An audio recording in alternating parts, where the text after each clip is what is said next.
Yeah, exactly. Appears we are surrounded. Initiating self-destruct sequence.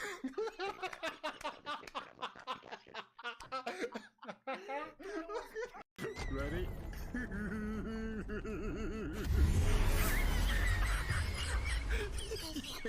I'm out. Bye bye. That was. Oh my god.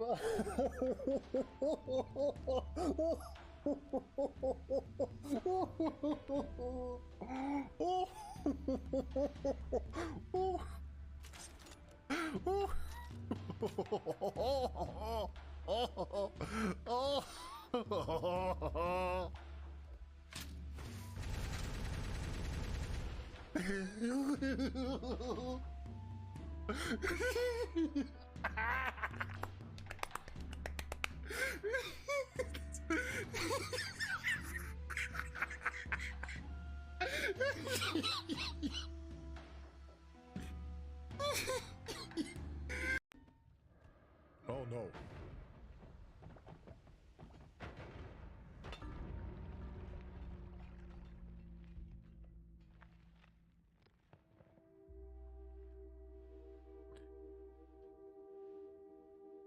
That was unfair. I thought I dodged them all.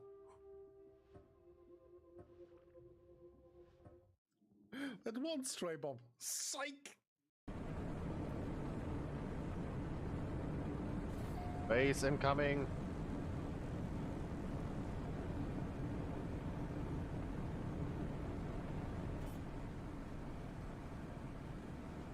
Jesus! Ship, what are you doing?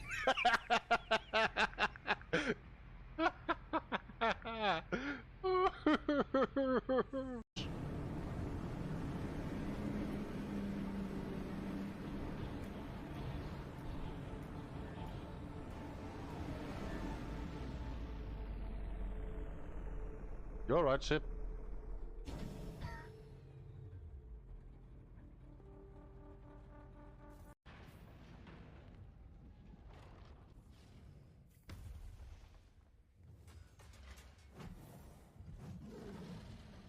What is actually in shock? Nice. So the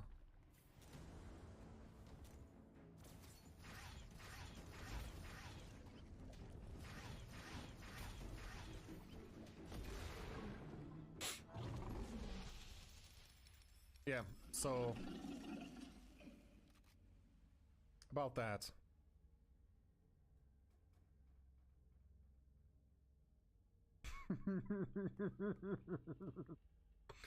Press right click to delete boss. Yep.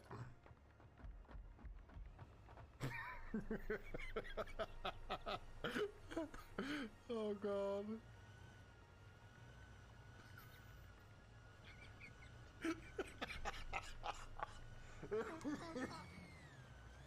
Oh god. This is next level heresy. I do not know if the Omnissiah approves of this or not.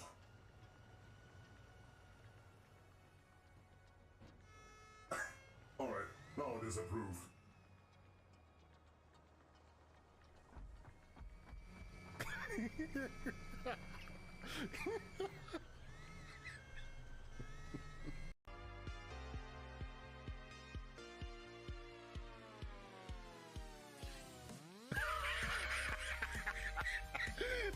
Welcome to my zone.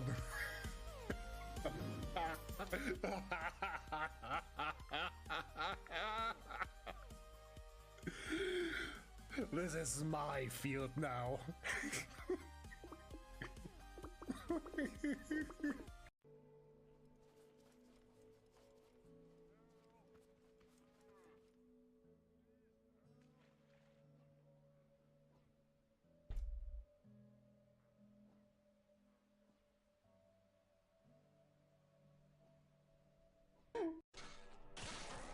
And level up. And we lost our pants.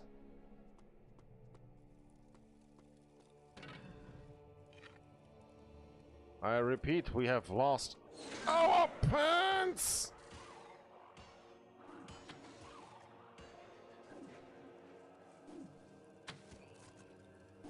Oh my goodness. The war nipples have been spread and shared with the world. You got it? My essence? Just like we planned. What the frick Are did you it just... ready? Can someone clip it? Something broke when we talked in the cut.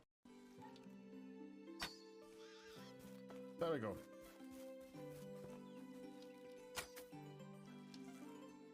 Wait, that one hopped away? Gotcha. Hello everyone. Sorry for the interruption yesterday. My internet cut off. Completely. And... you know, I went, as I said, on a bathroom break. And I noticed, oh, my wireless got disconnected. Well, okay, weird. Come back to my PC. Stream dead. Tried fixing my router, didn't help, and roughly half an hour after that my phone connection also completely died. So I thought, okay, well, universe is trying to say screw you, and here we are after a night's sleep. We'll continue where we left off. As I said.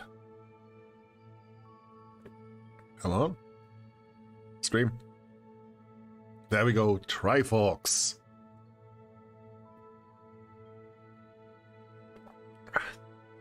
A little hack and slash adventure made by Glowfish Entertainment, and as it is another indie game collective showcase, I want to thank them for giving the opportunity. So, how about we delve right into it? Jumping once is great, jumping twice is even better. Oh yeah, don't get me started on multi-jump. Oh, ooh, gliding.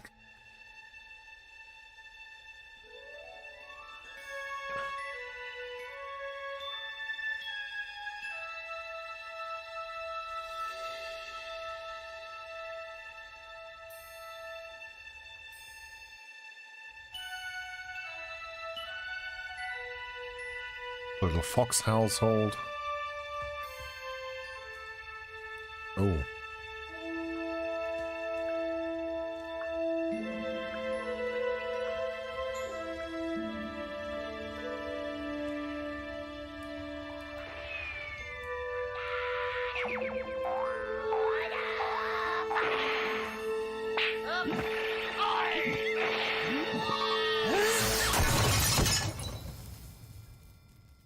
That was loud.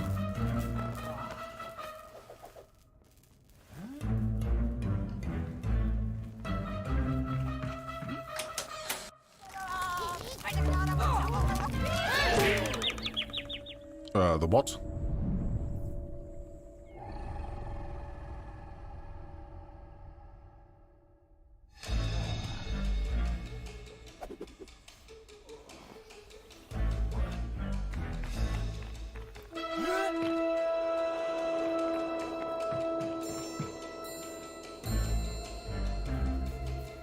Vandalism!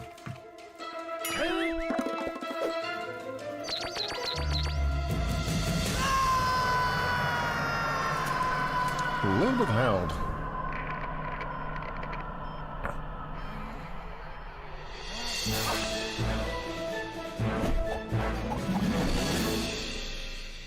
Gotta adjust that in a moment.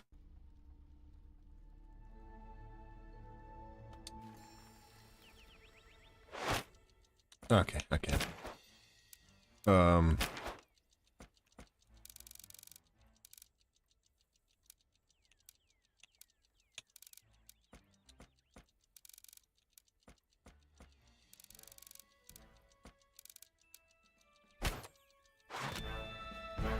I hope this is okay. No, music is still a little bit overbearing.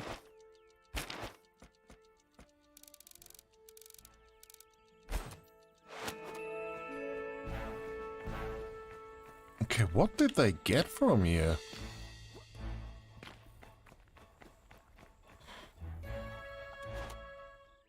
Movement. Aiming. Ugh. Okay, note. We can't swim.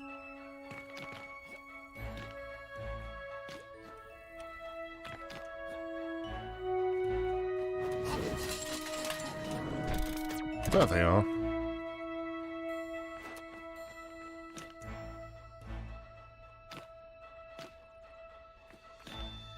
Pull the lever, Crunk.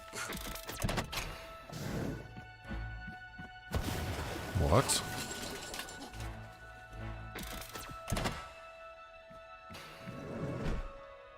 What is this? Movement perk. Assign a movement perk by standing one of the nodes. Dash for the warrior. Blink for mage. Helicopter engineer.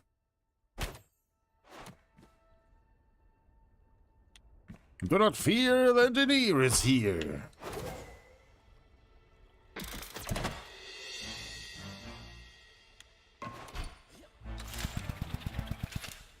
Okay, I like that. Can I? Is there something to the right? Nope.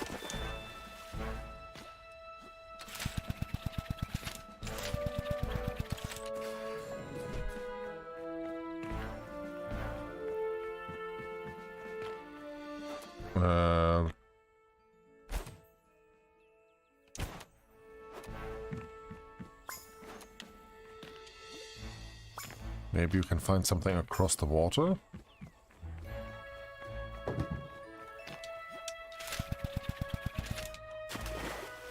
Nope.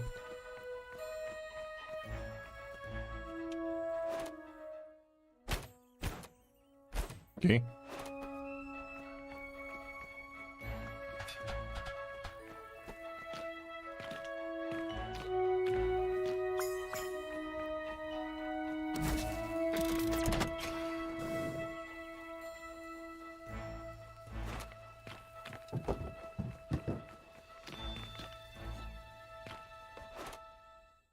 Abilities.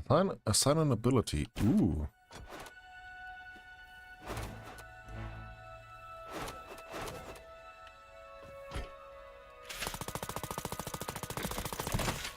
Ooh, I have unlocked Darker. Nice.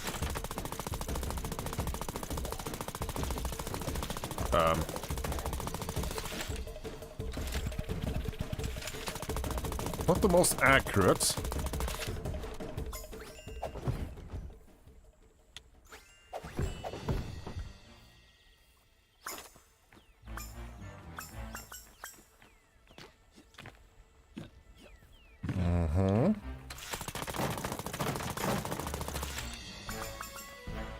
Okay.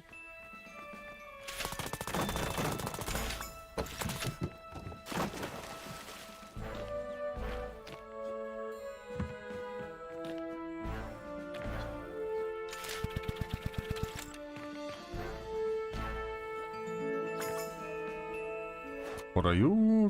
Never hurts to collect some coin. Yeah.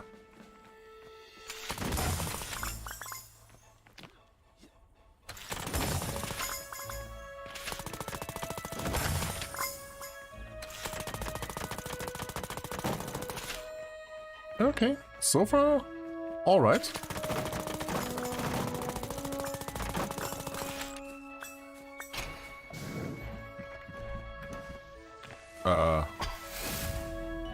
What do we have here?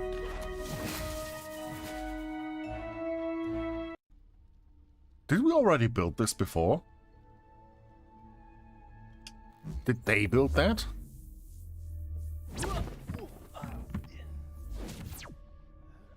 Reminds me of Crash Bandicoot.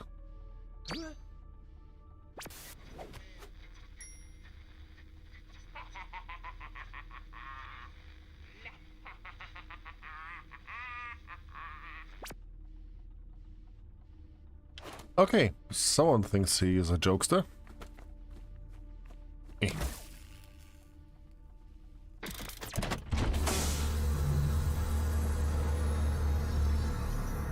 Oh, hello.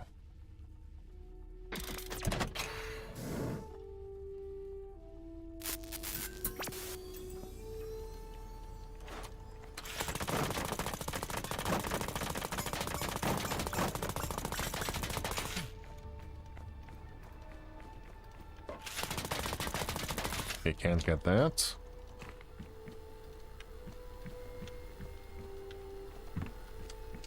Don't know what that is. My stats. Total coins collected, 69. Nice. Right now, not anymore, but still, we had it. Yeah, what the hell can we get here? Welcome to the loadout room. From here you can purchase and equip new powerful abilities.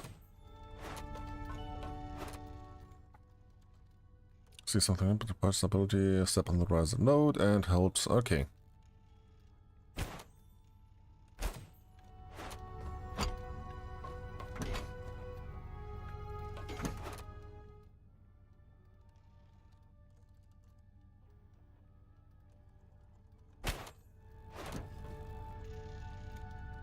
Ah, fire turret. And this is training dummies.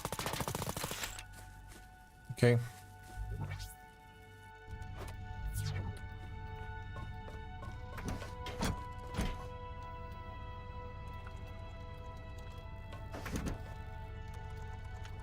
And those are the base classes, okay. Well, let's go with engineer. Into World 1. Oh. Classic 4 level setup. Much crash, very Bandicoot that level.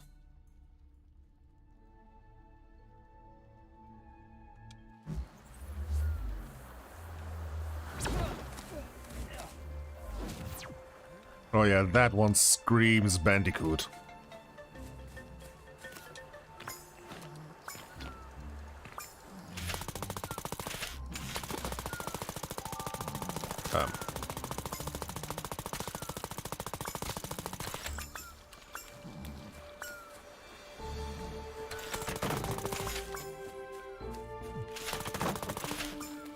Can I shoot the seagull?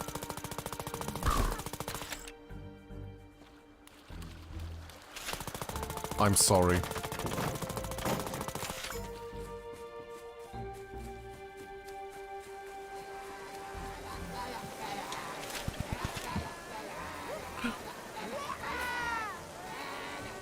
What are you?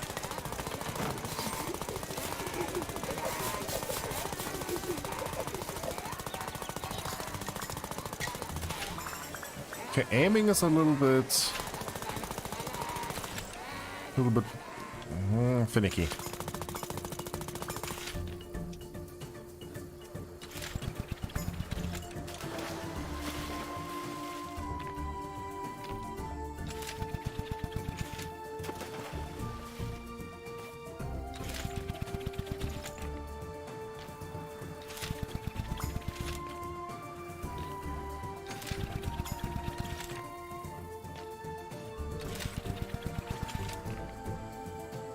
Nice. What did I get?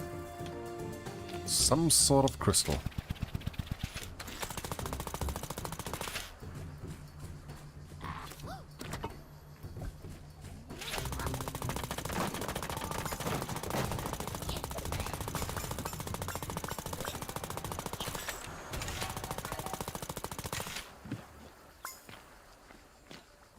Oh, there's the way back, okay.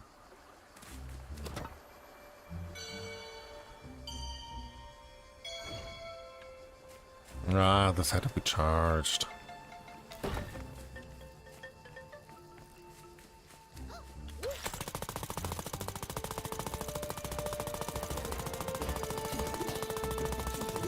No, no, no, no, no, no, no. Okay.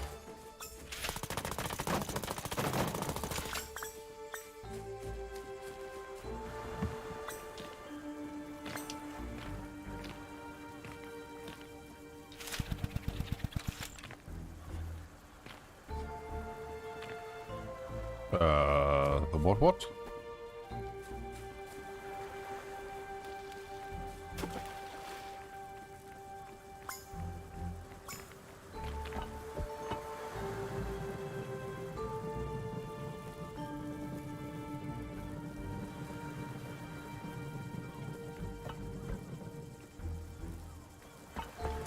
Ah.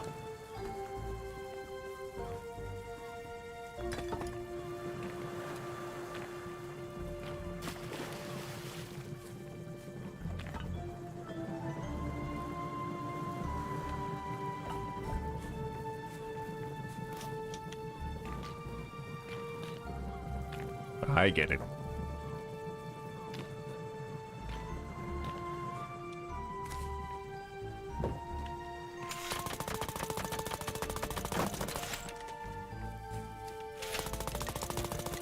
Oh no. Whoa, hello. There we go. Healing?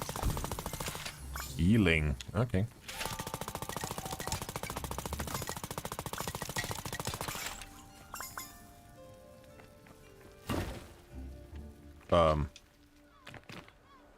Hold up.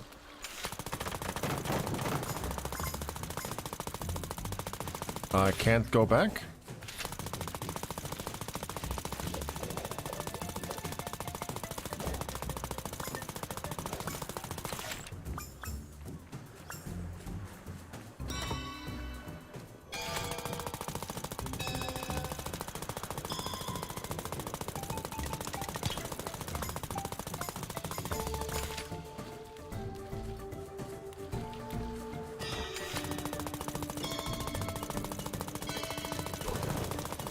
No.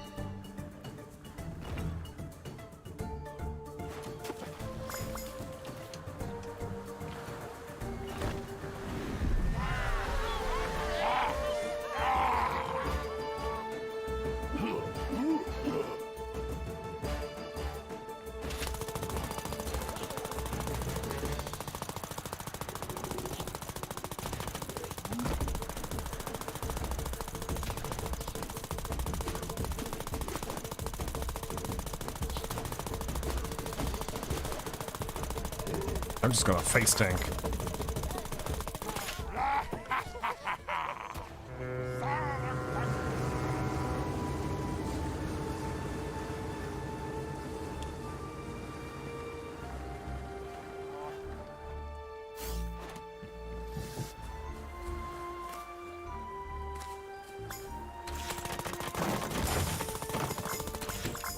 Okay, it seems we missed a few secrets on the level.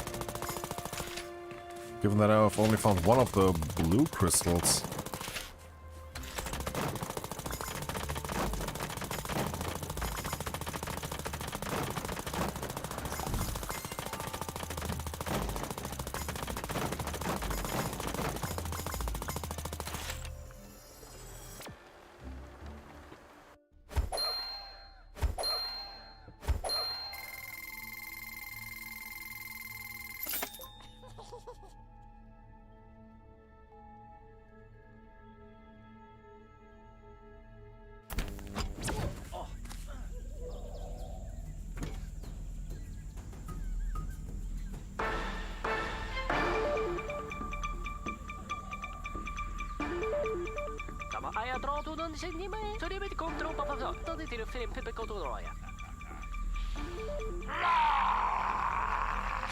Wants 1 million coins.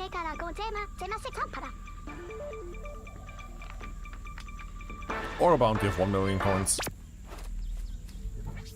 Let's go shop.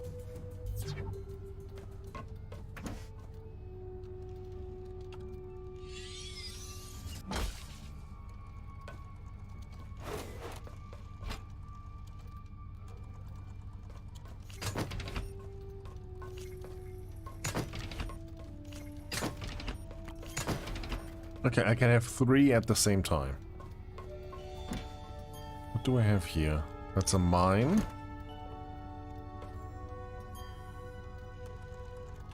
Guided rocket. Shield. Okay.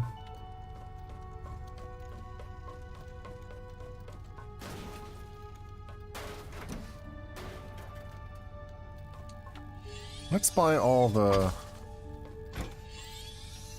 main gimmicks.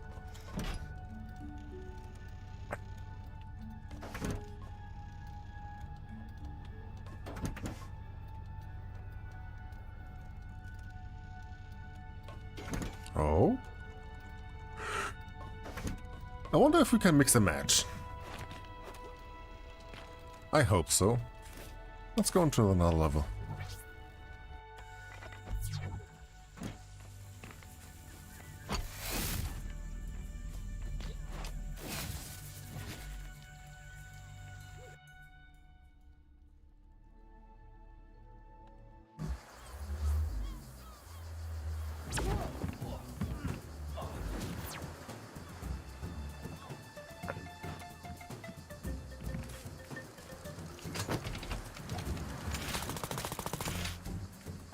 Okay, that works.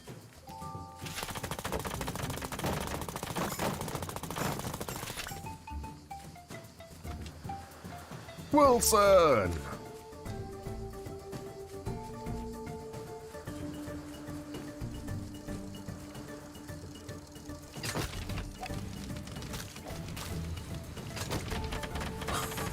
You can also stomp enemies with that.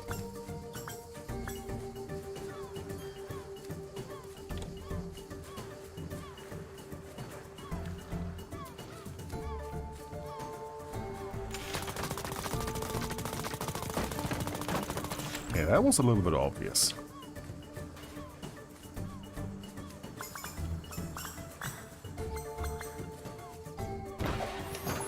Nice.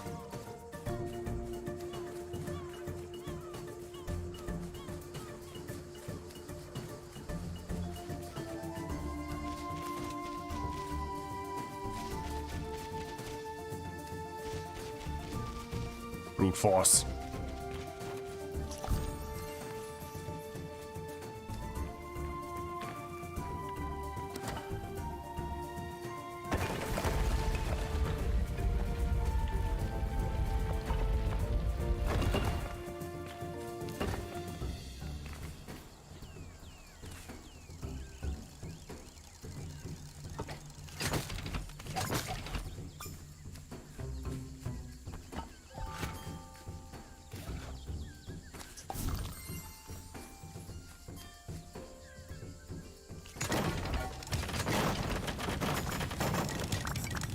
They make short work of stuff like that.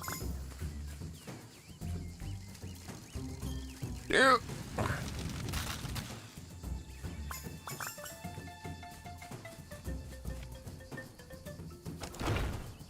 Gimme.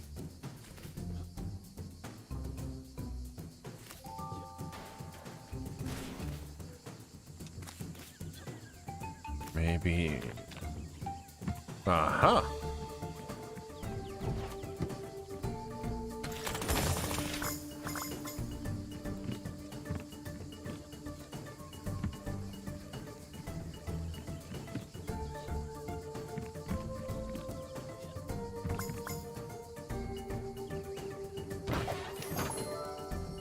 The second one. Alright, we got all in this level.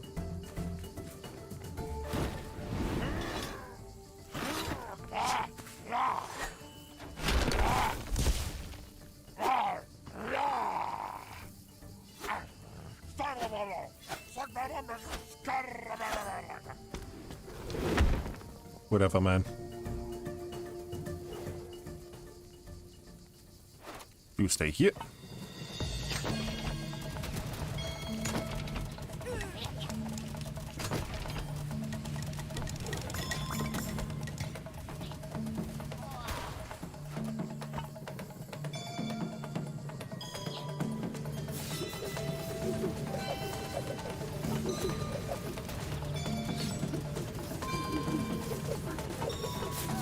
You cannot defeat the mighty Wilson.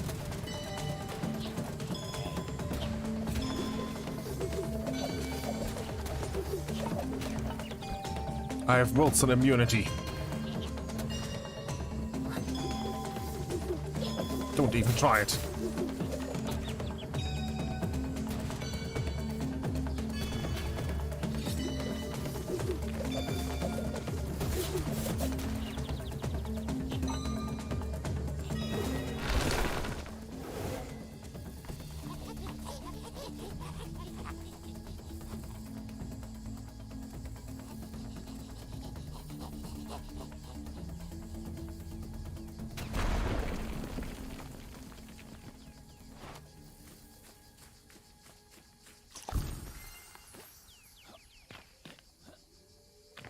What did they crash there?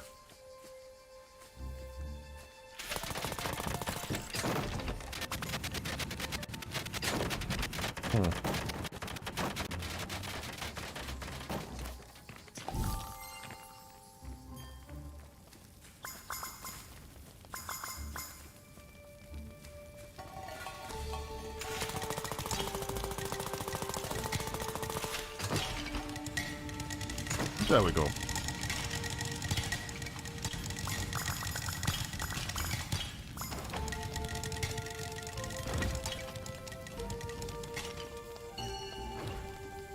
Ah, okay.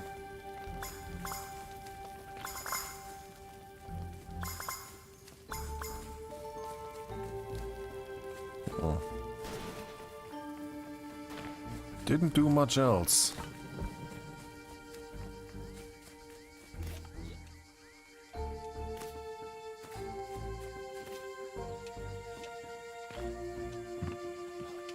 Did you? Oh, yes, you did open. Oh.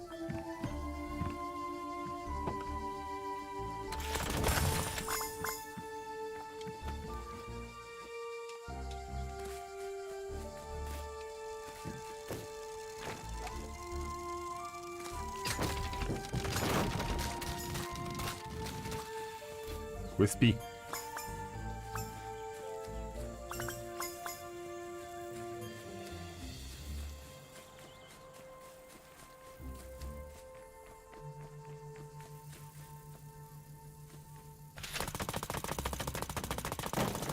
Driven by instinct.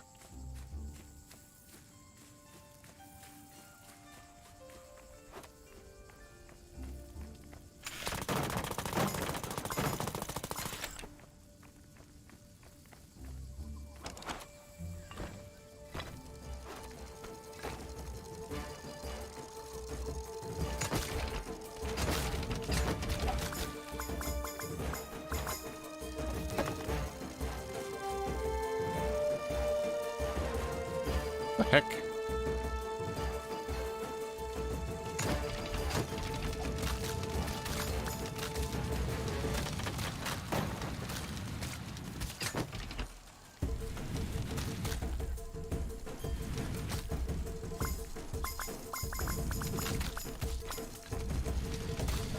Well, at least I'm fireproof.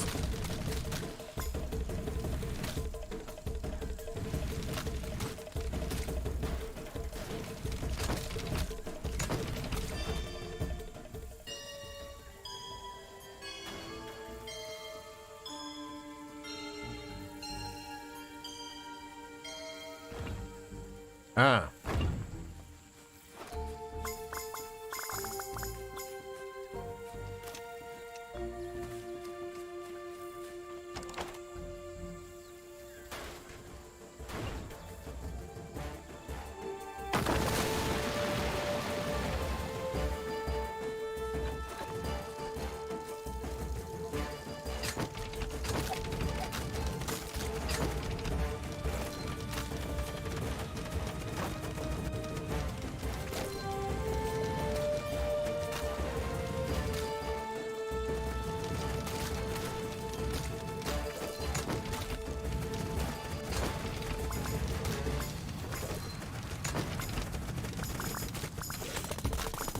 Maybe I should help out.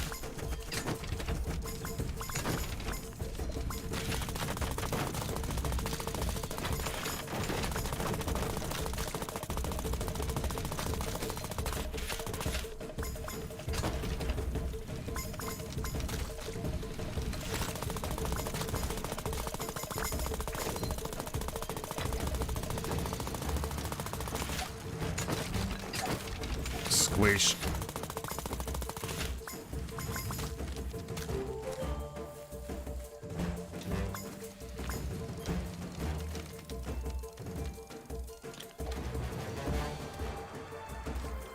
Okay, that's just a hole.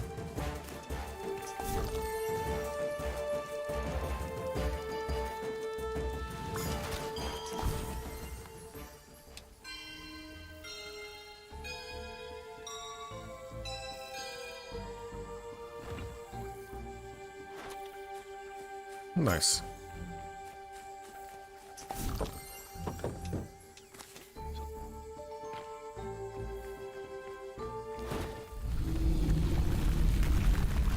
Oh, big crabble. Oh my god, what is that?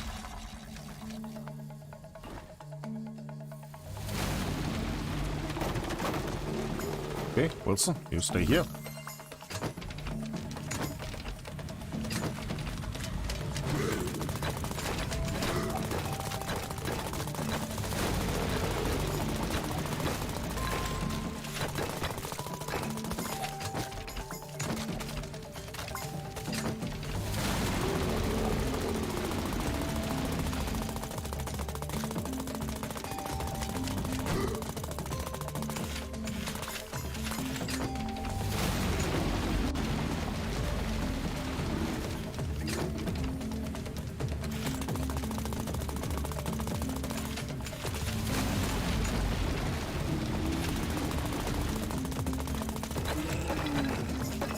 There we go. You're dead. Okay, what do I do with...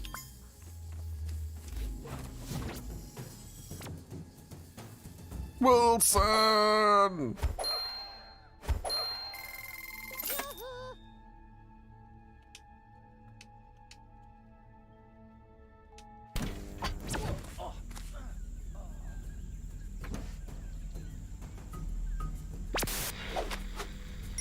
Incoming message.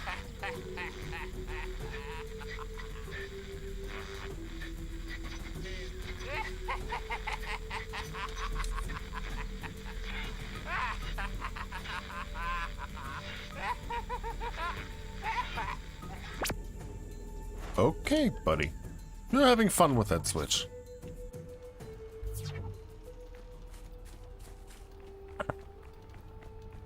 Let's see what we can get here. That is this. Can I? Oh. You're a wizard.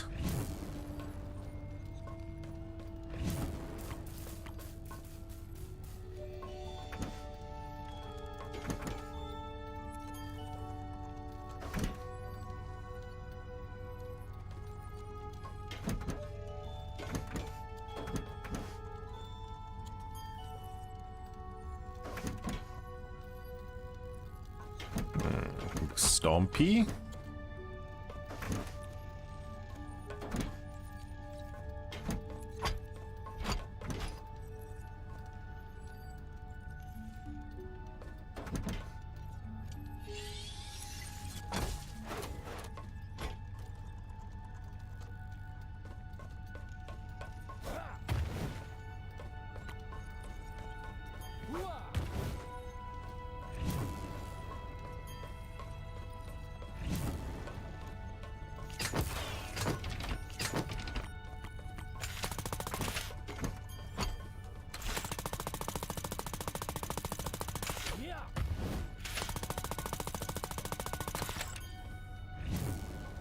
Okay.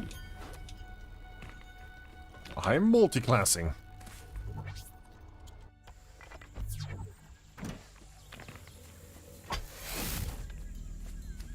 Let's play this one world completely.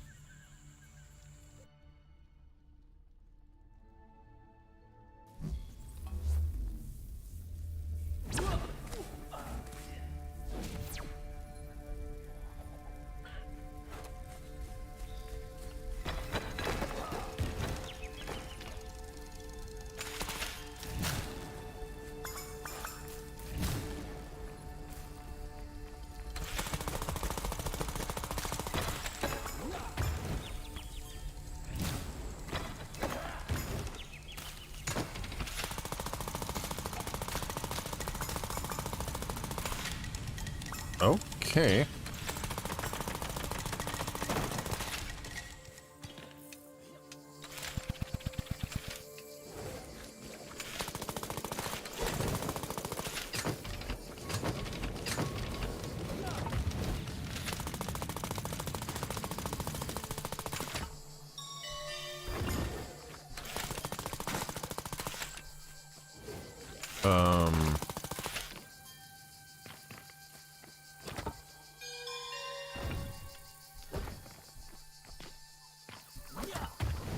Can I?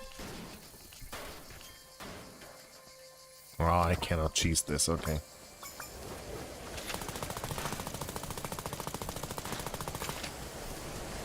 Ah, poisoned.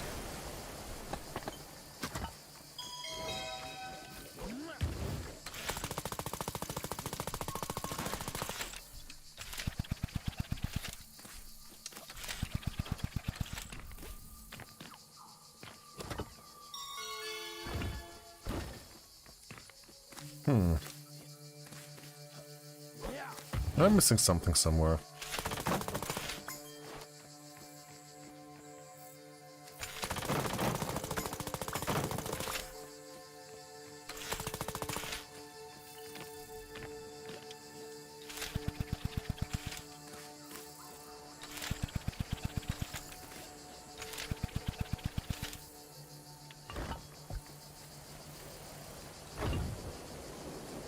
Ah!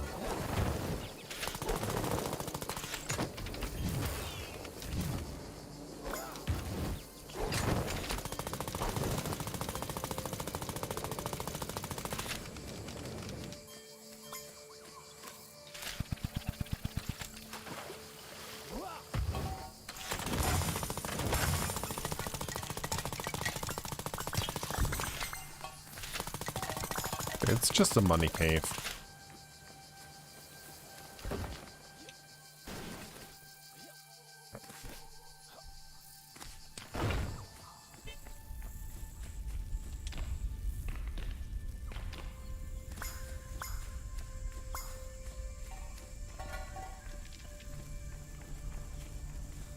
Oh.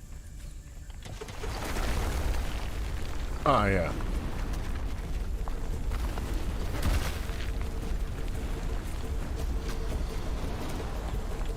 Ow, I was stuck.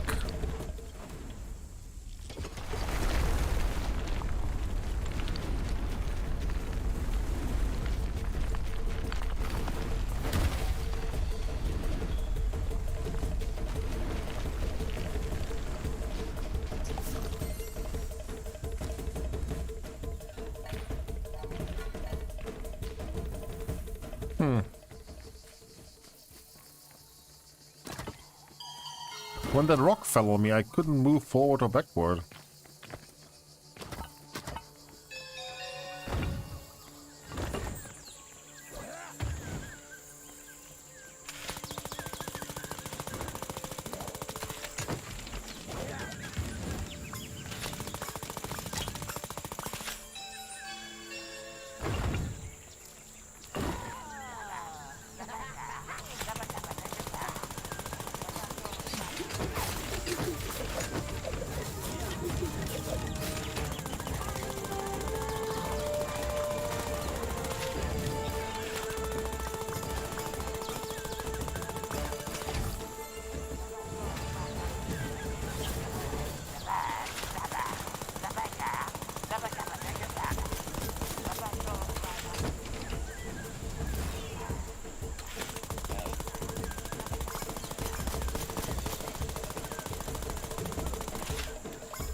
Oh no, oh no, oh no.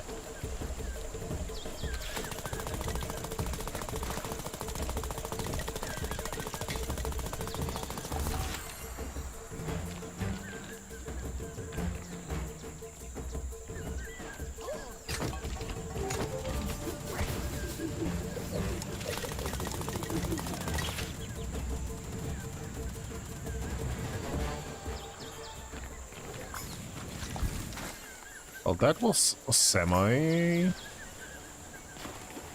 Oh god.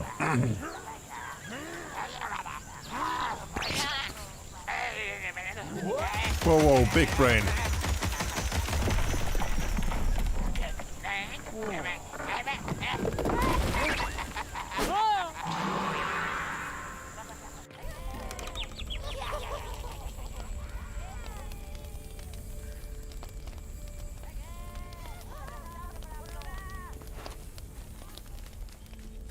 Okay.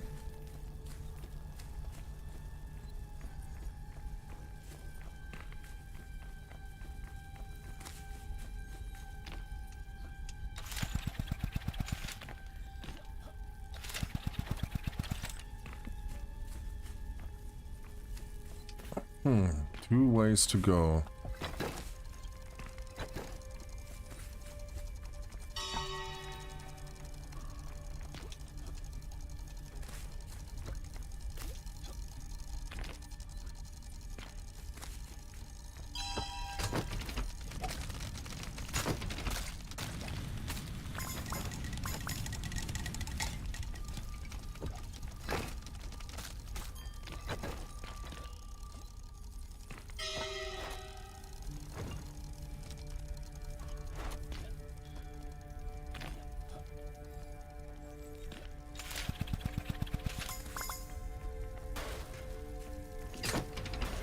Protect me.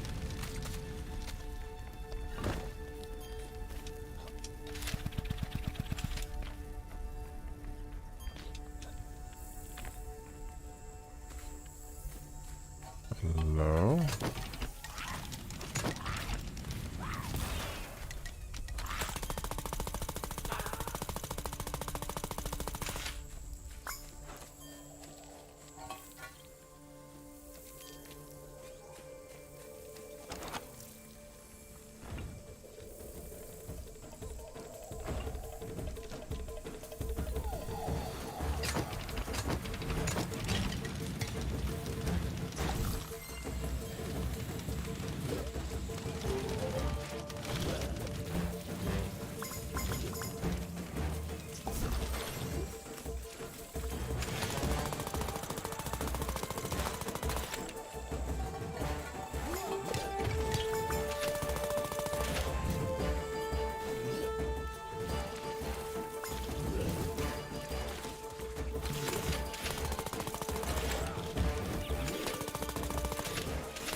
Okay.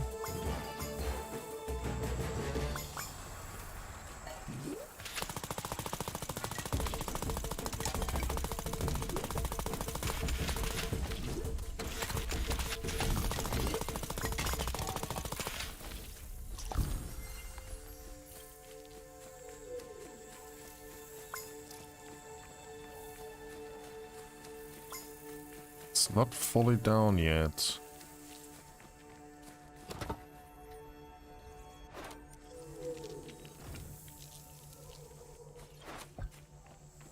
Okay. Round two. Round two.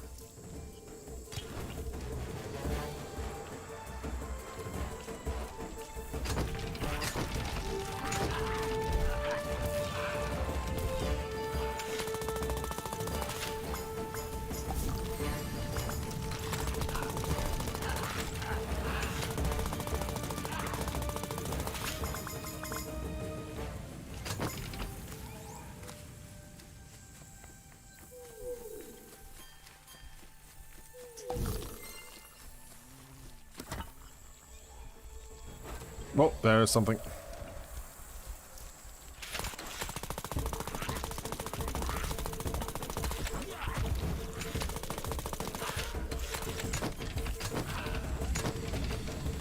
Burn it to the ground.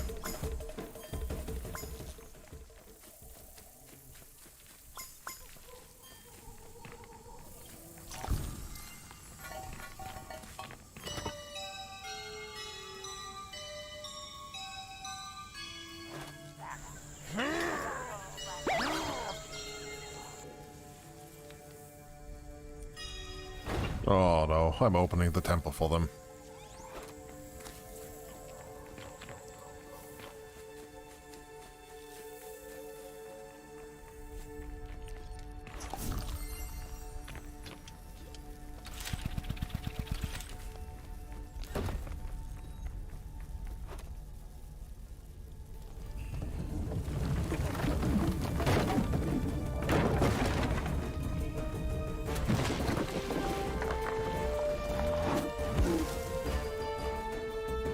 Okay.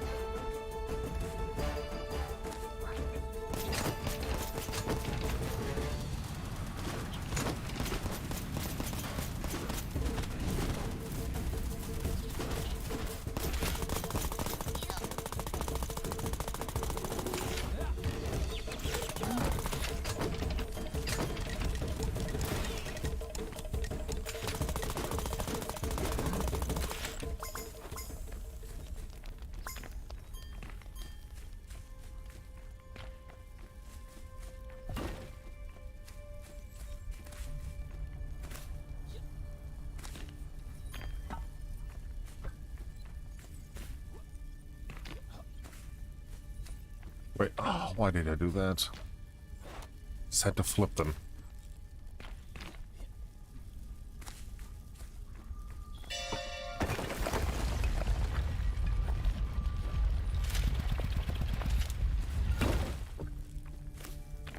There we go.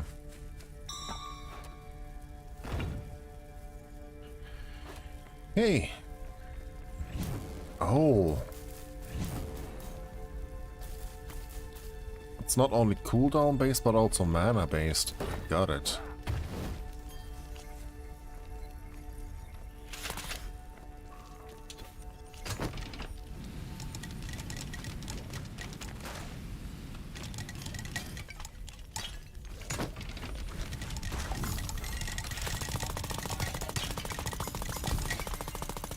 Okay, we're good at health again.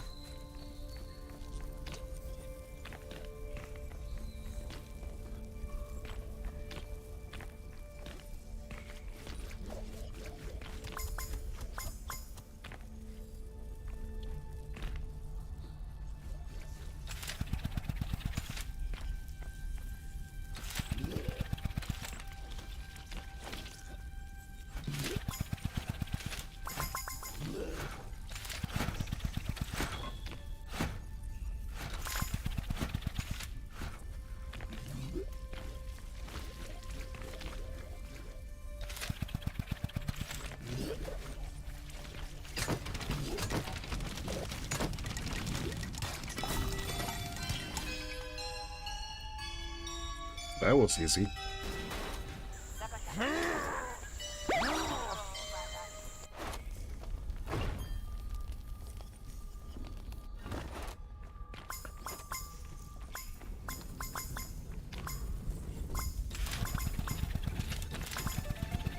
I mean, we all saw that coming.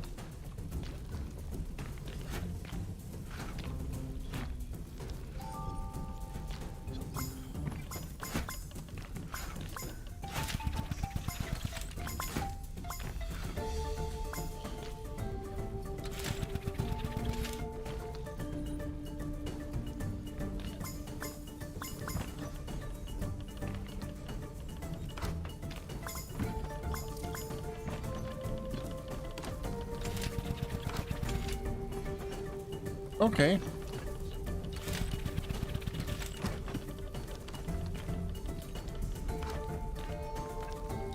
Oh, I gotcha.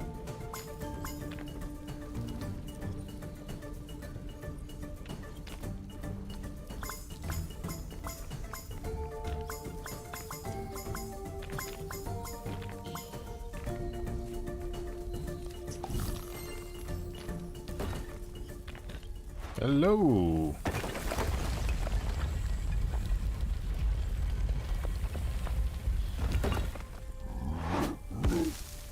Another one, okay.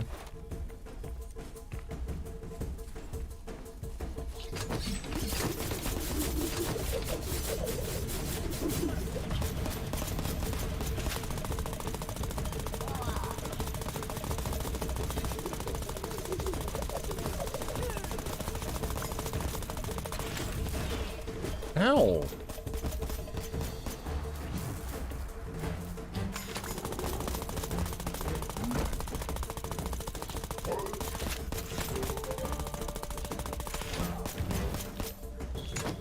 I always hit myself more than others.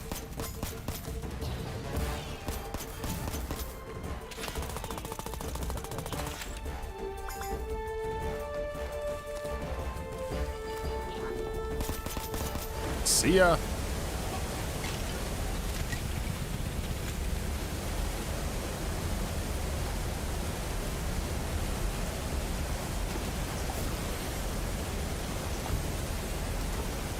There seem to be angry fishies.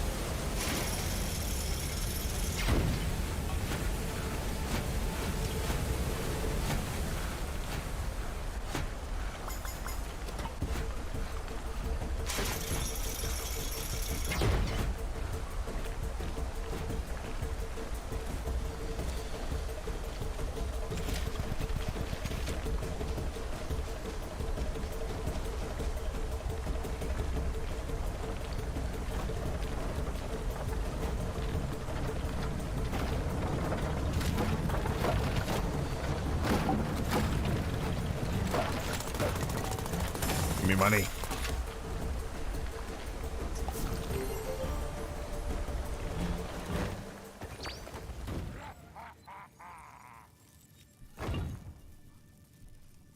The idiots got in.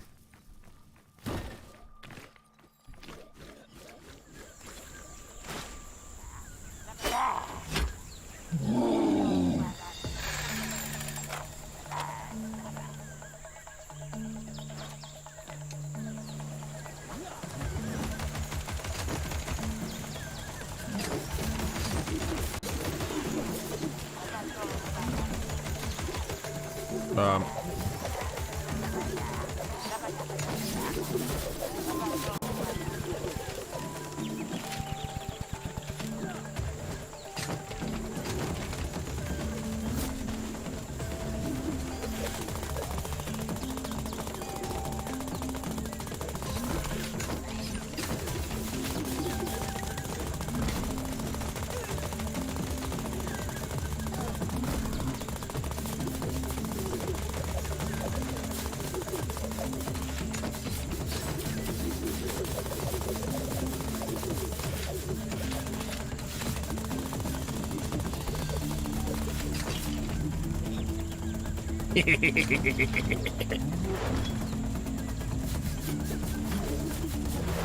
Jeez, always wins.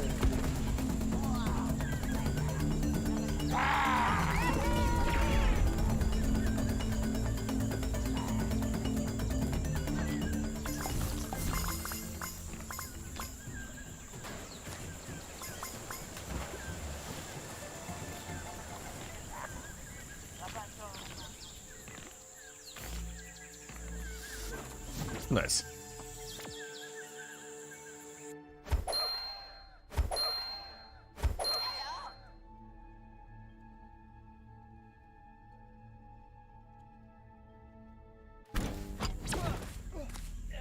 And now we should have a boss fight. But yeah, I would like to switch an ability.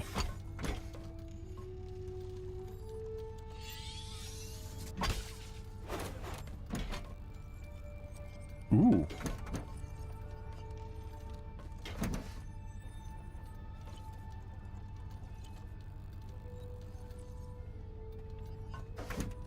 Hmm.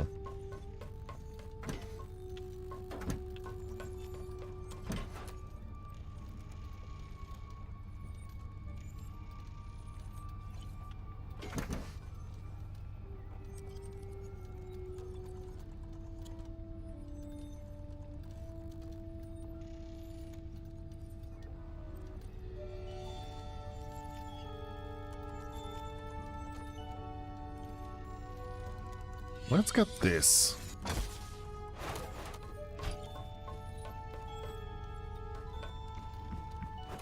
Let's become Magitech engineer.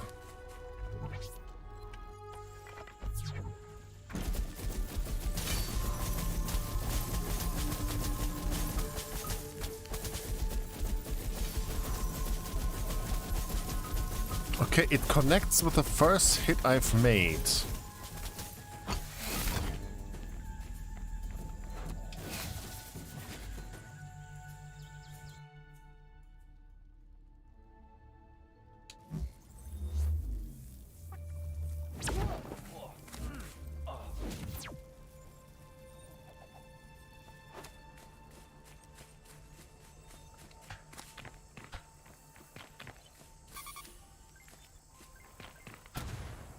Ah.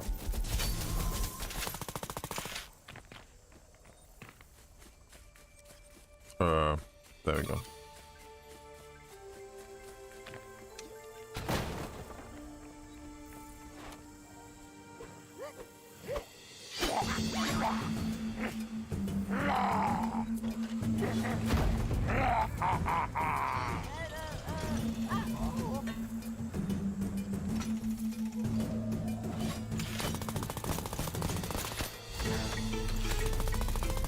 Oh, okay.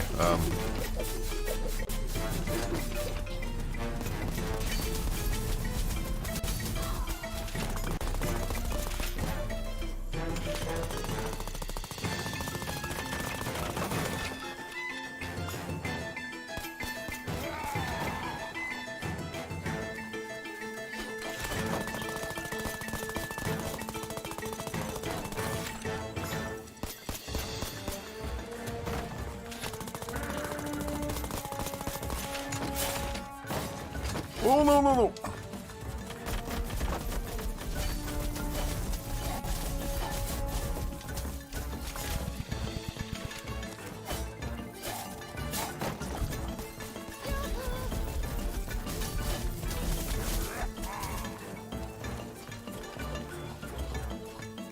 Okay, he hits hard.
Oh god, what is he doing?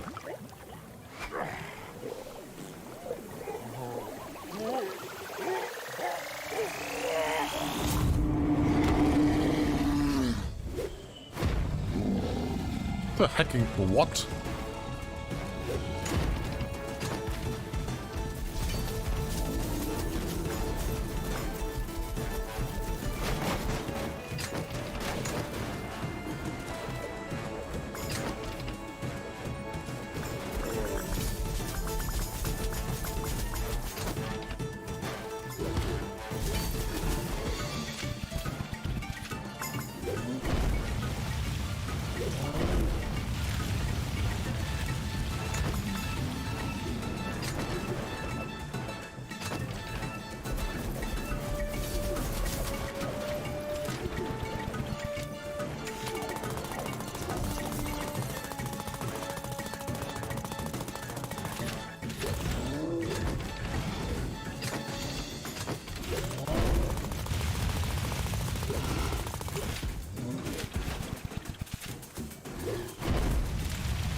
Oh, God. Close. Thank you, Dirt.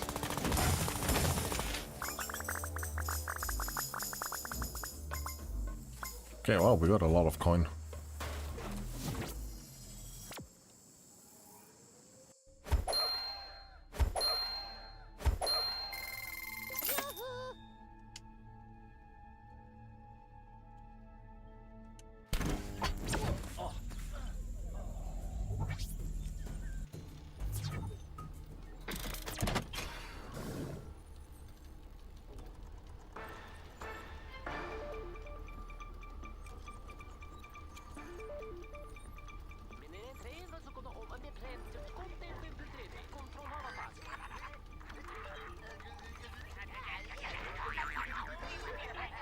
What?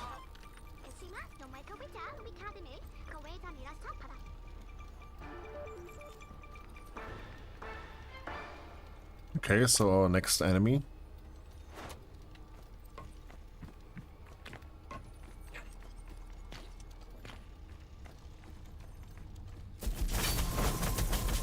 Okay, so that was one of, I guess, 3 worlds.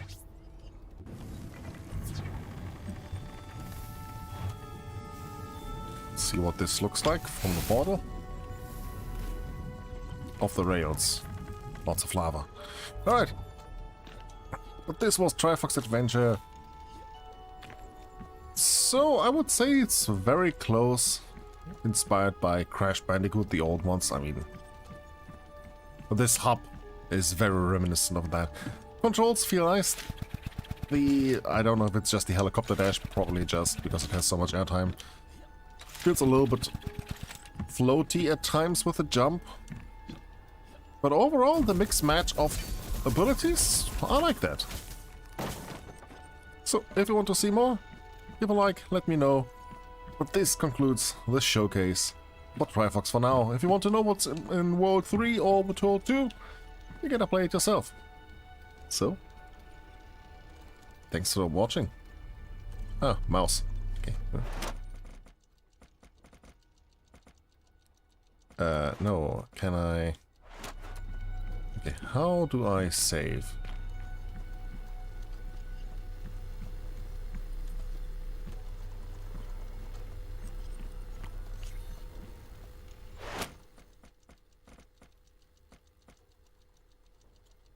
I guess it autosaved when we went out. So there is that. All right.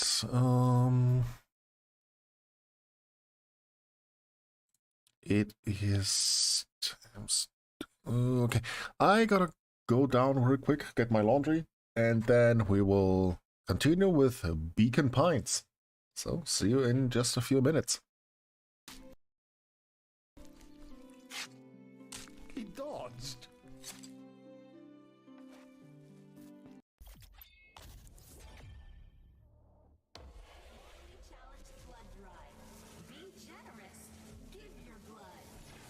How many toys have I found so far? All of them.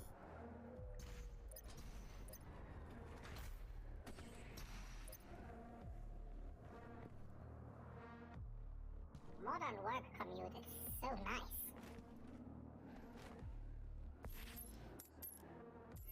The ion catapult is designed to use only approved UAC ammunition. I am approved.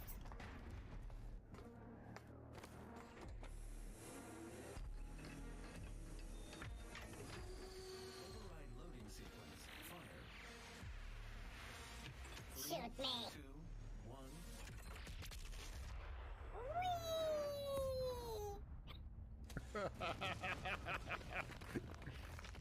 Surprise!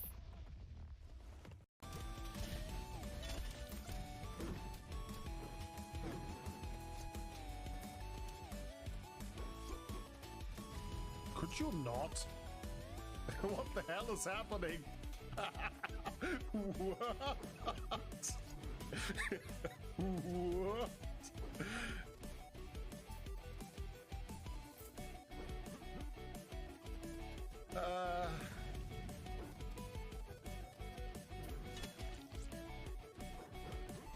What did I do?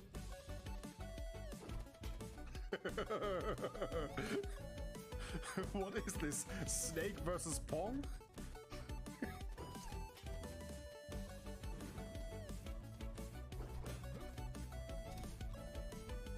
There we go. I hope someone clipped that. I'm just calling the drop bot. Yeah, call it. Dodgy. We're sending in the drop Oh. box, FRLZ. I'm going to try maybe the Hang build. there, supplies are on the way. I will go without Iron Will, maybe, but I will go with Berserk and Vampire.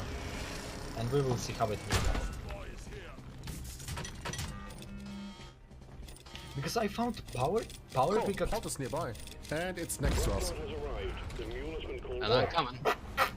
That is wow, Departing in Molly. T-minus 5 minutes. Great. Molly is at the pot. Great. I'm coming. That's got to be the I'm that's got to be the taking, closest drop ever. I'm taking Probably my because of what I was on the resupply- other side of the I'm cavern. taking my resupply and stuff, and suddenly plonk Yeah. behind me. Oh, Cryo, look! There we go.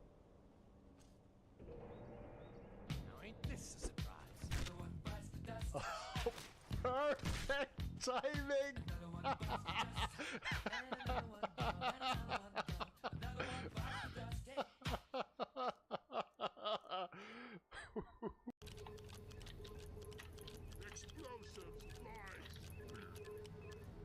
There's so many beeping going on down there.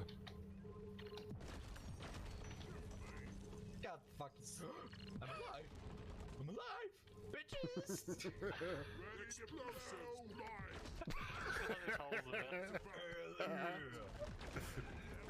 Got him. Now get it! Blew it Now open. go down! Go down to me! Oh. Hi! Blast move! I'm alive! Sucker! Oh hey, here's the other bunker.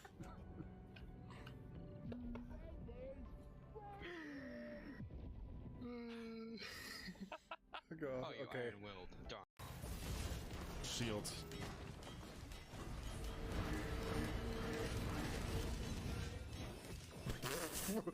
What?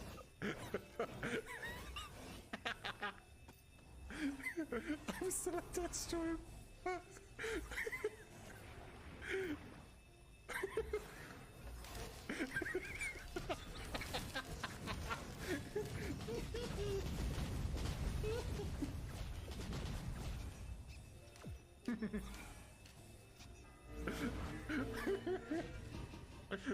I attached myself to an enemy that I sent into the stratosphere.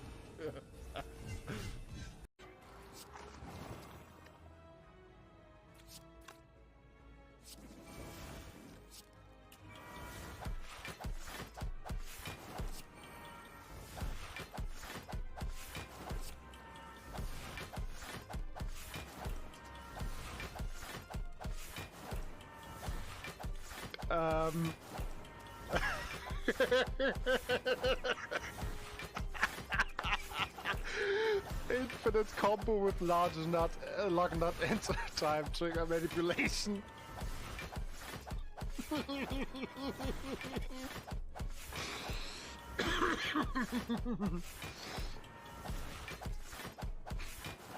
um.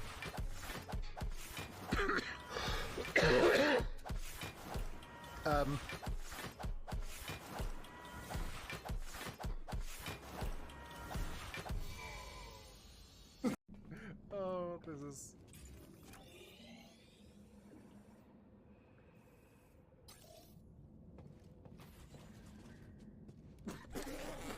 What was that? What was that run?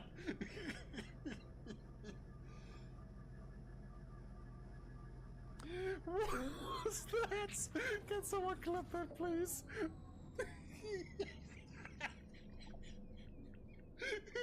What was that?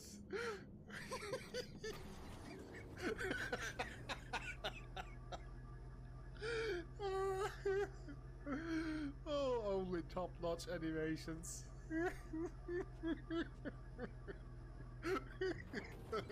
It looked like someone set his butt on fire. Oh no, back up, back up. Oh, there goes Or Vector. cleave through walls. What the? What the? Help! Help! Help! What the hell? Help! Help! Oh no, I'm stuck.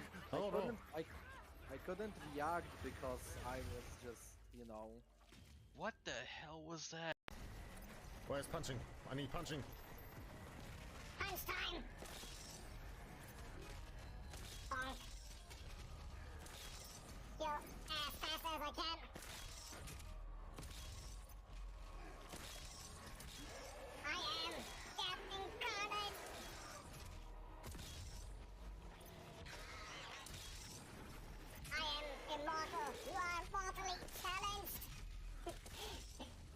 and click.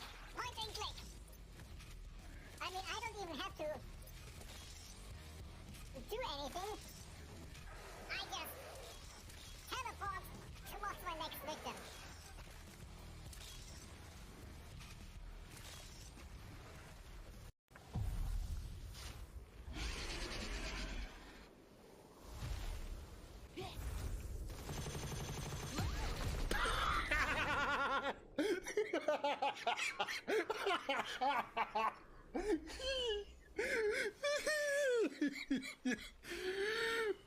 So yeah, that was a boss.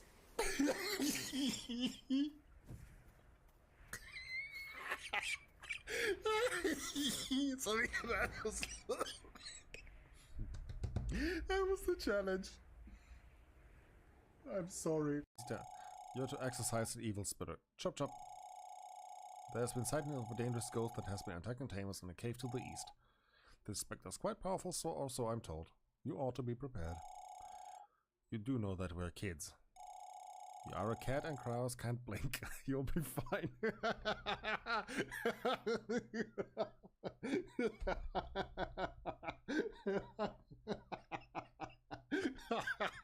Alright. There we go, guys. The first digit of the number is still capped. Oh god. Prepare for the slap of ages. Are you ready, little goblin? I slapped the world.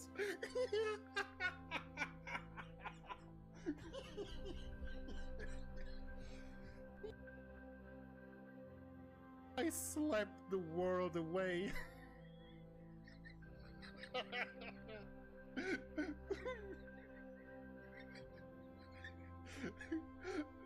Nothing can contain my strength.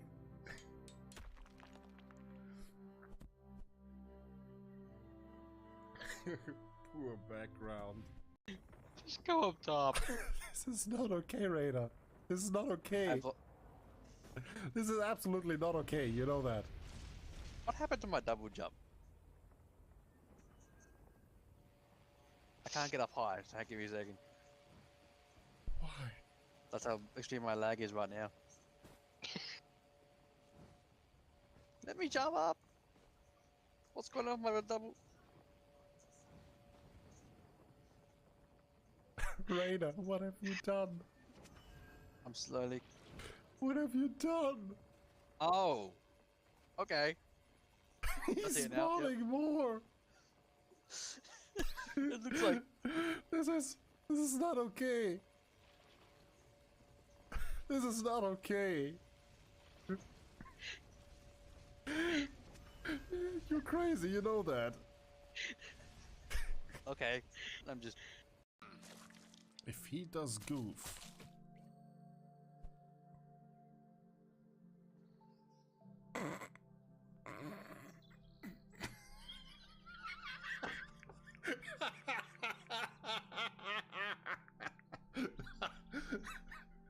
Okay, now he pulled a "you will never get me."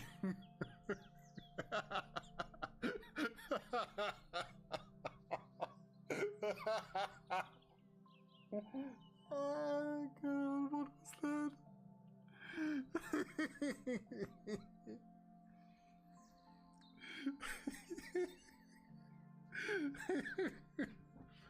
He just went, nope, I'm out. Be horrible.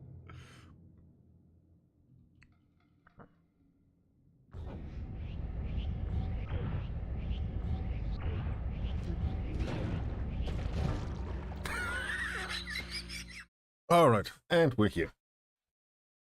Alright, as I said, we will now be continuing with... Well, do it. Bullet. There we go. Beacon Pines. So, again, thank you to the Indie Game Collective for letting me showcase this, and for more hiding spot for developing, and fellow traveler, the publisher, for giving us the keys.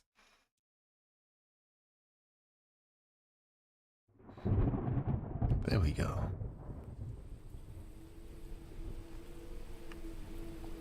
I still have not come over the curse of the game. I always read it as bacon pines. I just can't.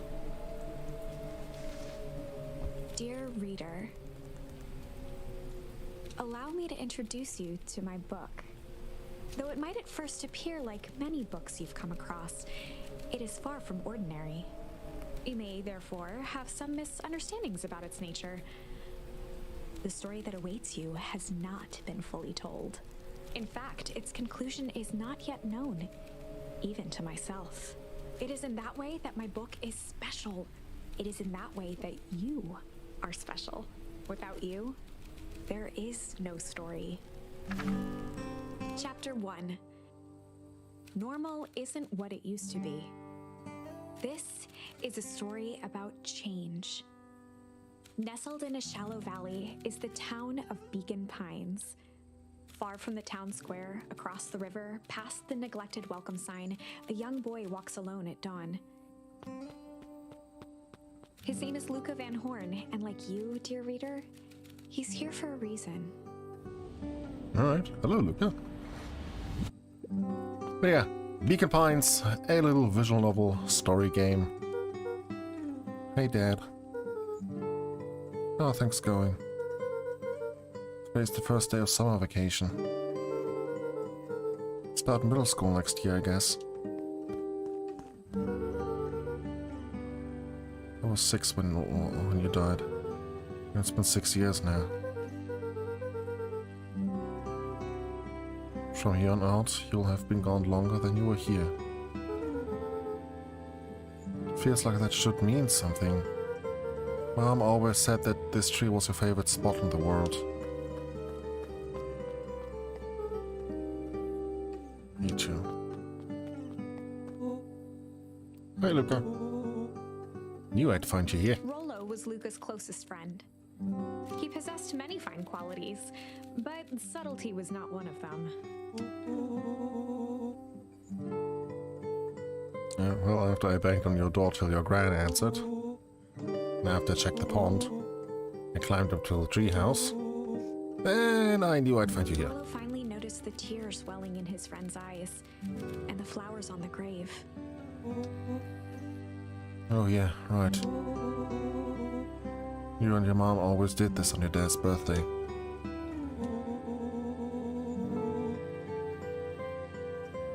Ooh. She's not gone, she's just missing. Sorry, I meant to say since she went missing. She's gotta come back, Rollo. Well, she is.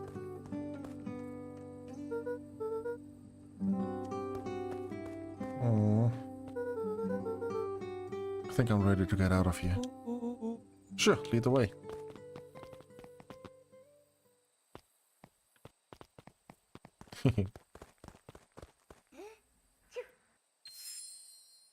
Tickle. Wonderful!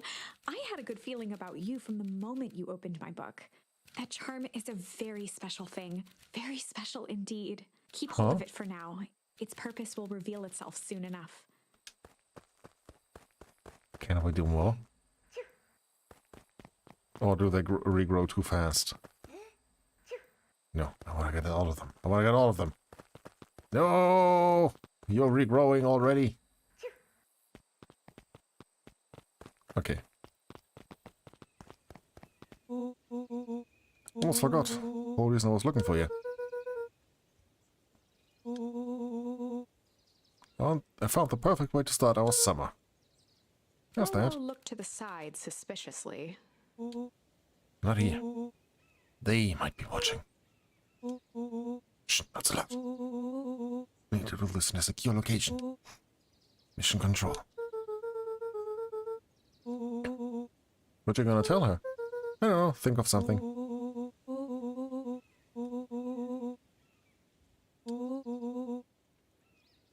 Well, she moved in like half a year ago. Okay.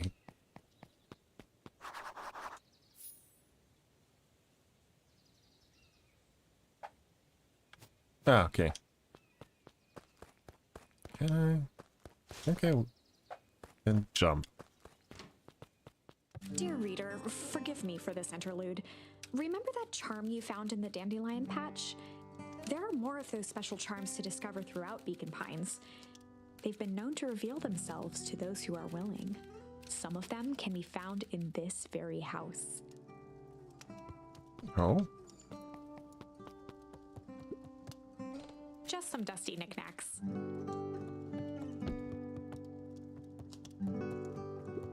Since Gran had moved in, the house was more peaceful, more orderly, and more covered in flowery fabric.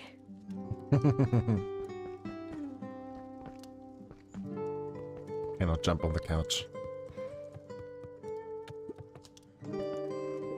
Gran had already lit the fire.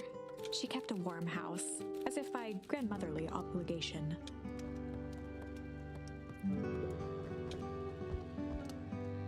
Ah, relaxing. Ah, pondering. But I do not have an orb. One of his father's old stethoscopes. Luca had spent countless hours listening to anything and everything with it. Not for years, though.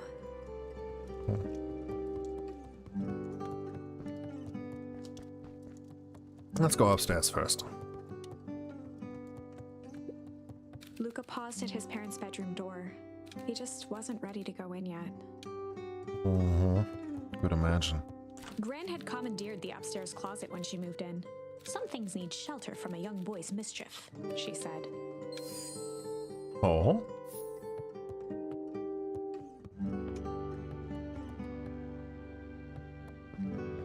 Gran's bed was undisturbed. Luca didn't mind that she had a habit of falling asleep in front of the fireplace. It meant that he could read late into the night.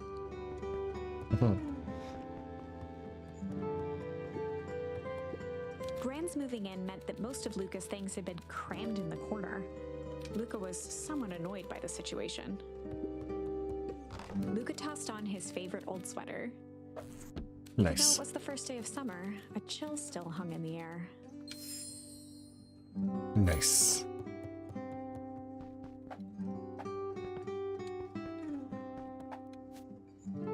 Got already a few of those charms, alright. I like the music. It's very relaxing. Grandma? The only piece of furniture Gran had brought when she moved in was an old hutch.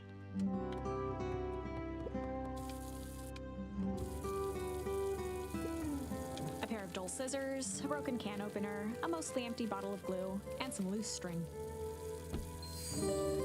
Junk. Nice. An array of prepared meals crowded the refrigerator, each labeled with the day of the week.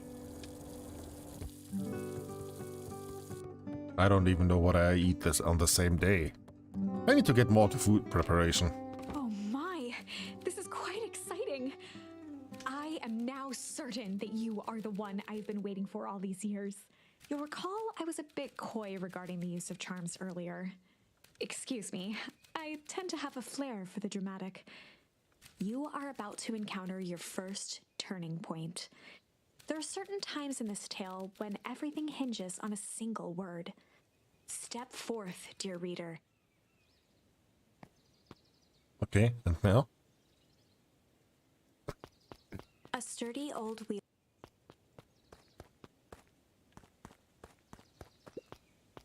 A beginner's guide to gardening laid open on the...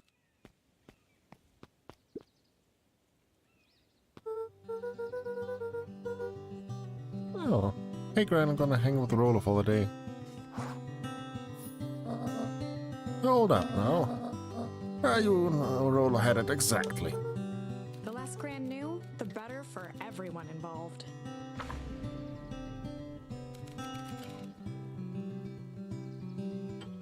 We're just gonna go... chill. We were just gonna go chill for the day.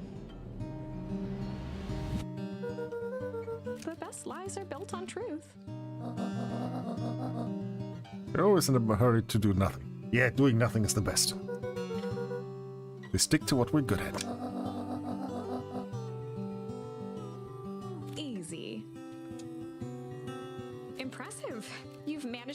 navigate your first turning point without too much of a mess.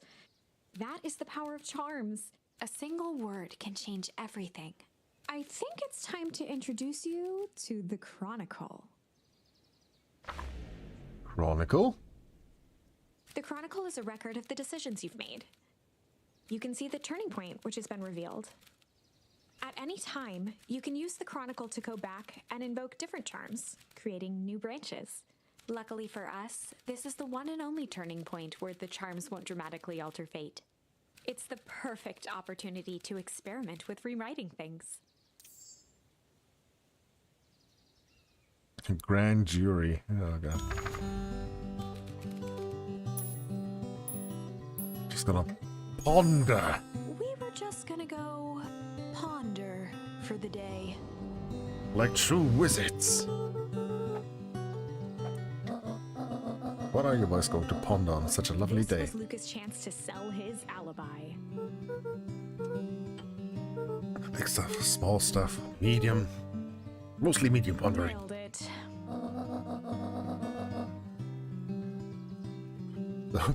Don't overburden yourself with preponderance of pondering. Oh my god, Granny. Such wisdom.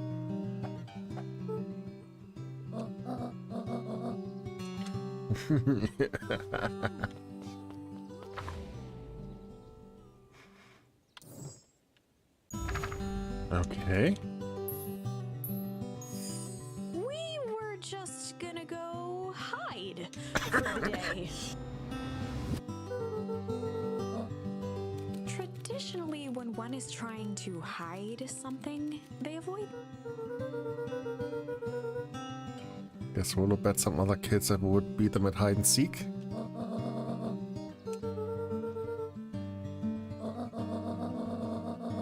All's well that ends well.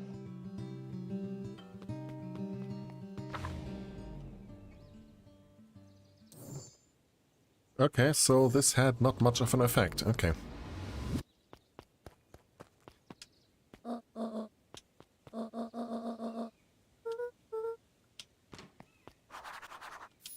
Get into trouble with Rolo.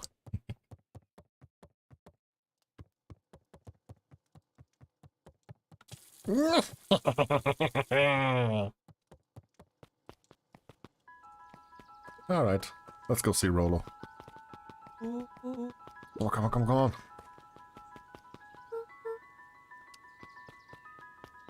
For a town that saw few visitors, the welcome was perhaps more grand than necessary.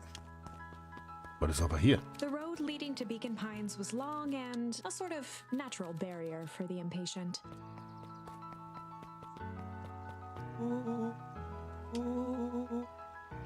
Don't let anyone discover our secret path.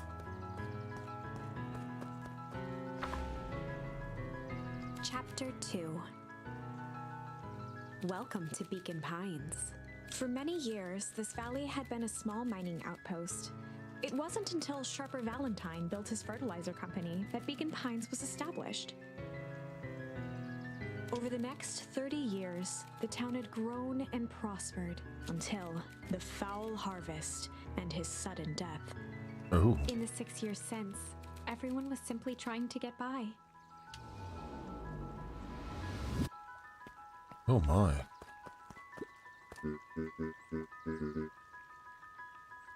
So, young Mr. Van Horn can talk now. Mayor Augustus Valentine was not busy. Flustered, Gus instinctively loosened his tie.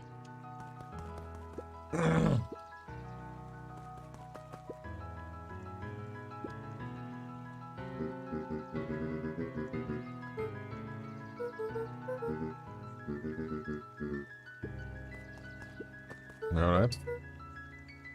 Mr. Kerr. William Kerr was the CEO of Perennial Harvest Company. He had become a fixture around town over the past few years. After the failing of Valentine fertilizer, the town was hungry to welcome a new source of employment.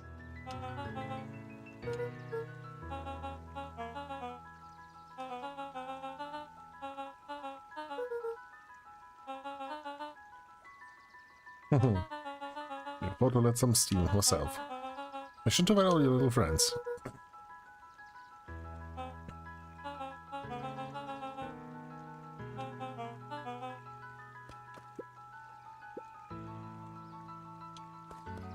Okay.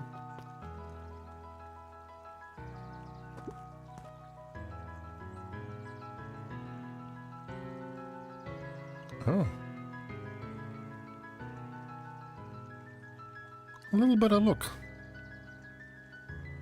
Oh, everything looks so nice. What do we have here? Nothing. Let me go here.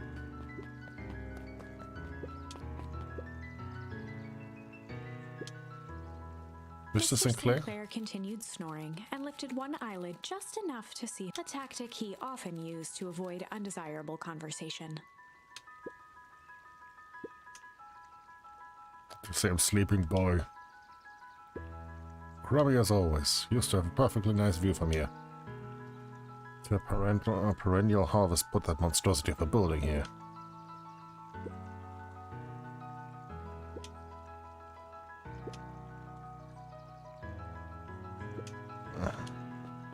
Okay, stubborn.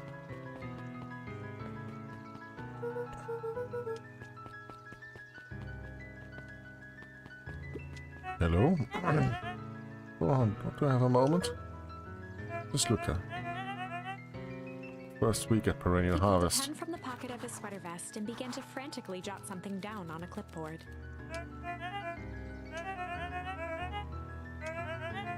Call me Pete. Just documenting something done special. But sometimes some of our foundations are phone booths. Fountains. We're gonna change the world. It all starts here in Beacon Pines.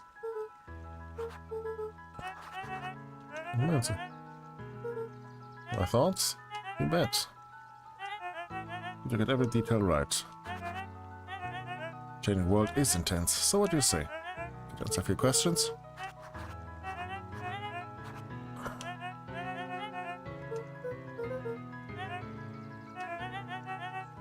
What is something you love about Beacon Pines? Never really thought about it before.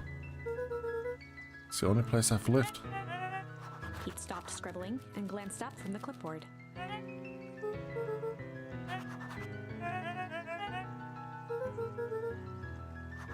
I'm literally writing everything down.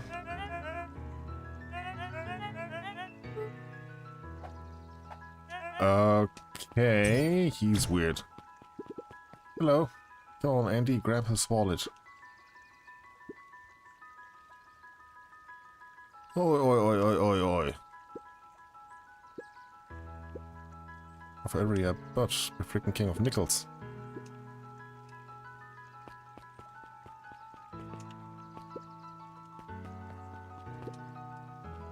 Can't tell anybody.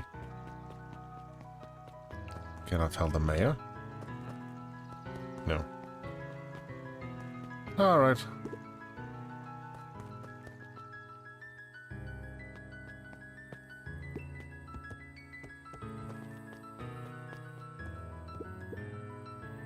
Hey Jetson. Slime playing any tunes today?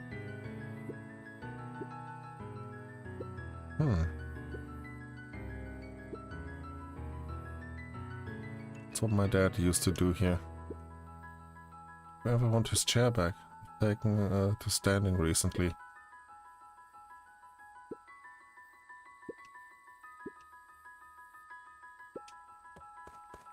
Whenever Luca saw his dad's chair by the pond, it reminded him of the days they'd pack up a couple of sandwiches and fish until sundown.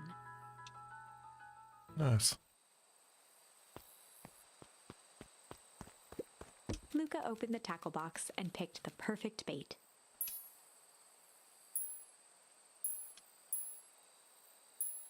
Pickle or junk? Luca tied a shoestring to the hook. What fish could resist a nice shoestring? Hey, Dad.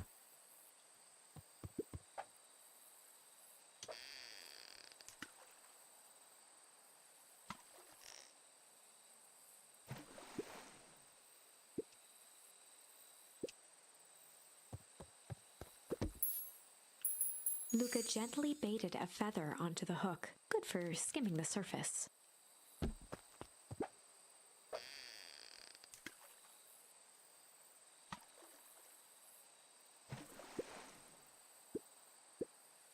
Okay. Luca good for skim.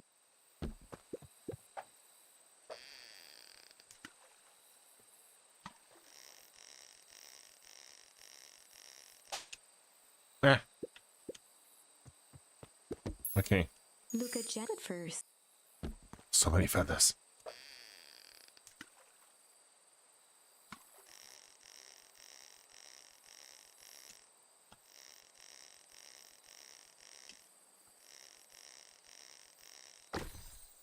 We got a rubber ducky.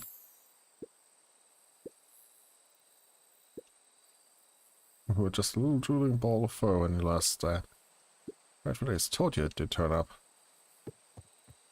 Okay, what can I catch with junk? Fish could.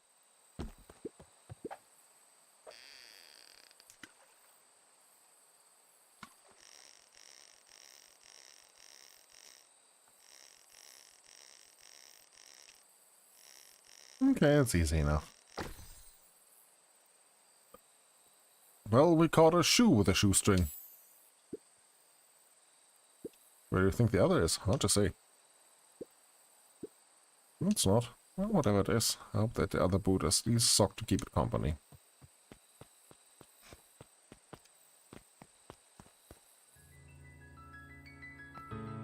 Nice. The boys had a good thing going, as long as they kept old Jeff happy. They had an endless source of precious materials to add to the treehouse. Old Jeff. Okay.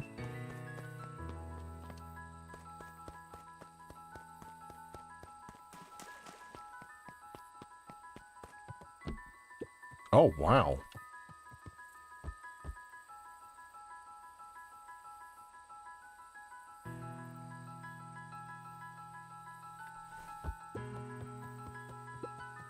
After Luca's father had passed, Rollo became obsessed with them building their own Hank atomic star scraper.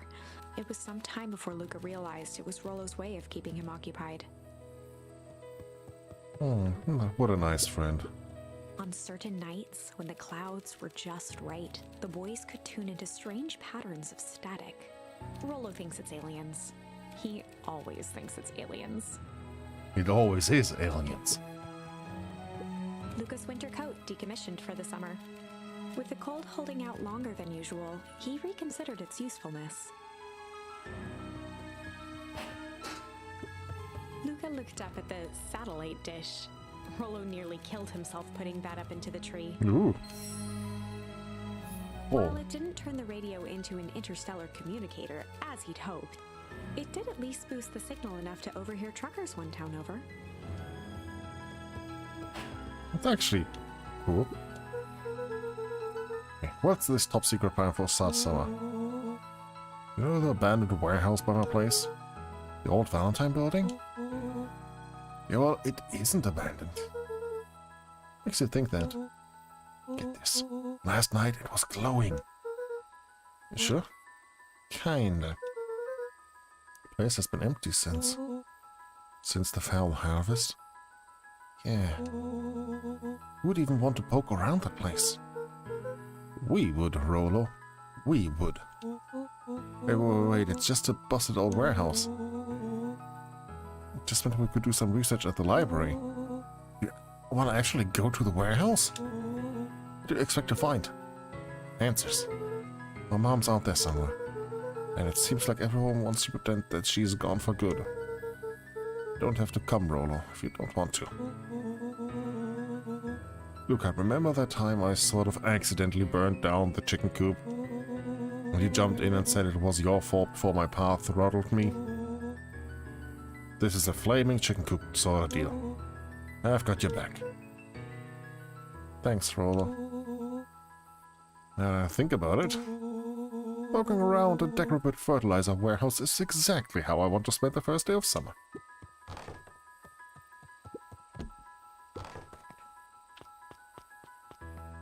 Nice.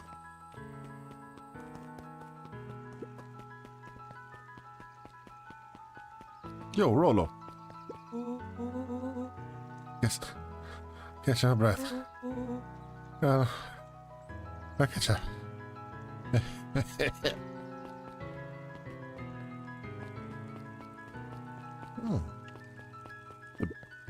Beacon. Holden Wilder ran the local paper of record. The Beacon. Hey, Mr. Wilder. Morning, Luca. What's the day have in store for you? It's wondering if I've heard any news about... News? Beacon knows that news need knowing. Any news about the whole fertilizer warehouse? Nope. No. I would have thought he saw some lights in there last night. Rolo ought to be careful poking around that part of town. Winds of change are blowing, and change is a dangerous animal. Huh. Hey, Mrs. Nelson. Any big plan for the summer? Not really. Heard anything about the old fertilizer warehouse? Any strange happenings? Can't say I have. Either way, a dusty old warehouse is no place for a young boy. Be safe, you know. Yeah. Miss Hatch could often be found near the fountain, too absorbed in a book to be distracted. The two wandered down the wooden path, unaware of the danger ahead. Ooh, this is getting good. Foreshadowing. Rolo's sister, I presume? Just the fella I was looking for. Hey, Roxy, what's up? Oh, right. Rendezvous with Roxy. This is an important turning point. The first time where your charms will change the course of fate. And currently, we only have one suitable charm at our disposal. Have no fear, we can always return later using the Chronicle once we find more charms. Well, now I'm just rambling. Where were we? Oh. Ever seen my blockhead brother today? He skipped out before breakfast. Well, not really, no. Can't say I have. Can't say or won't say. Roxy, would I lie to you?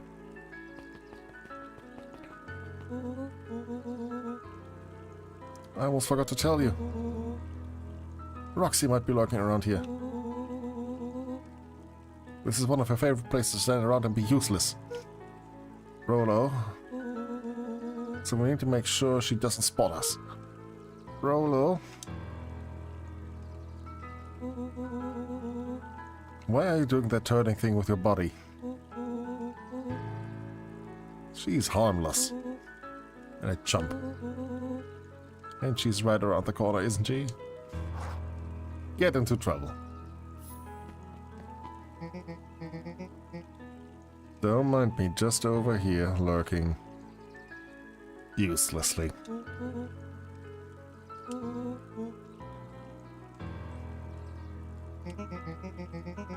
Couldn't but notice you snuck up this morning before breakfast. Wasn't hungry. Also couldn't help but notice your morning chores were left unchored. Roxy, I'm gonna level with you. I'm sick and tired of digging up carrots. Well, we ought to pick up slack since the feral harvest. Almost every carrot I dig up is rotten. And the rest look like they were hit with a Hank Atomic shrinkery. All the more reason to keep digging. There's gotta be more to life than puny carrots. Places to be, so if you mind. Oh, I don't do mind. I'm gonna catch hell again because of you. I'll hold you home. Oof. Rolo froze as Roxy took a step toward him, cracking her knuckles. Luca knew he had one chance to save his friend from being dragged home. Wants to be a little... Ah, okay. In the past, he found the best Nope. way to deal with an enraged That will Roxy backfire. was to be a little chill.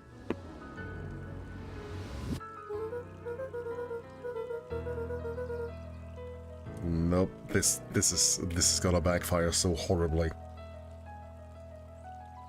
Come on, Roxy, it's the first day of summer, the sun's shining and we just want to take it easy.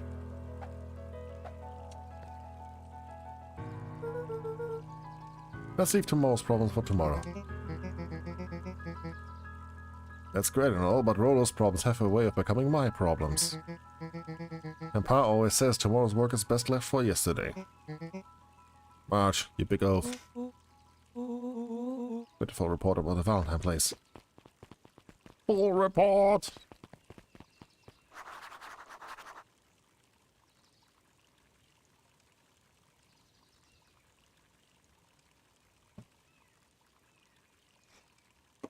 Okay.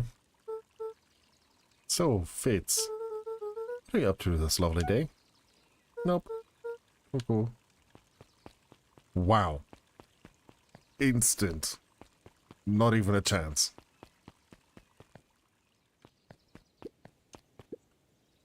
Piper? Okay, what's up? You're on summer break, right? Yours? It's like the morning. Correct. You're studying? They say, early bird gets the proper education required for successful life and fulfilling career later in life. Hey, Zariel. Hey, Luca. Could you please tell this lazy butt to help out in the cafe? Lumi, Zariel would like you... Let me give you a little gem advice. If you never do what you don't love, then you'll never work a day in your life. You're really setting the kid up for success.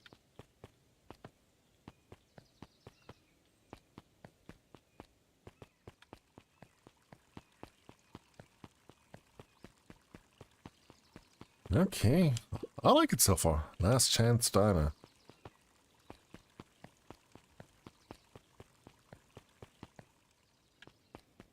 Oh. No touching.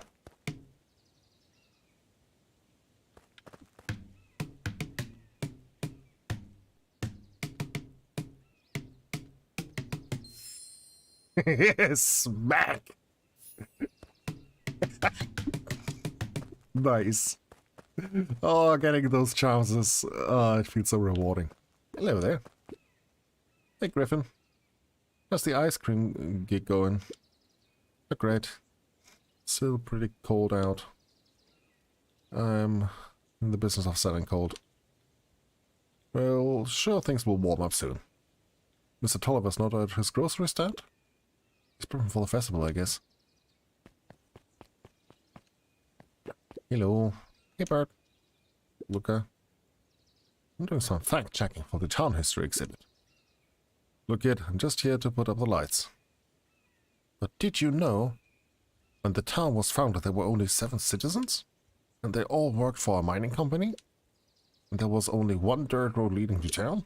And there is still only one road leading to town. Right. Okay. Okay, now I have to know. Okay. We can't smack. Okay. Let's go see the diner. Up at Dawn newsstand with a bat. Hey, Dawn. So to wake you. No problem. Comes with a job. Dawn had dreams of becoming a big-time reporter. At night, she searched for the story that could be her big break. By day, she hawked papers at the newsstand. Oh, so squeaky. Little said he saw something strange going on at the warehouse. You know anything about that? Let's say I've heard some things. I'm working on a story about it right now. Let's go on. Can't say quite yet. Just need to follow up on a few leads. Keep me in the loop, okay? Things seem to be quiet in town today. Yep, everyone's preparing for the festival. Should be back to normal tomorrow. Catch you then? Catch you then. Luca? Very sorry I haven't been able to find anything about your mom yet. I'm just grateful that you tried. Oh, nice. Okay, what else can we do here? Can we chill at the bench? No. Diner? Mrs. Fratelli is getting ready. Okay, yeah. I guess we go over here. Sharpo Valentine, founder of Beacon Pines. Never underestimate what a great man can do given time. A bit much, if you ask me. Indulgent.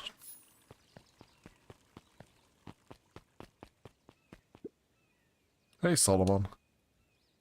Apologies, no time for chit-chat. What? Jeff's hardware closed down about a year ago. The effects of the foul harvest stretched wide.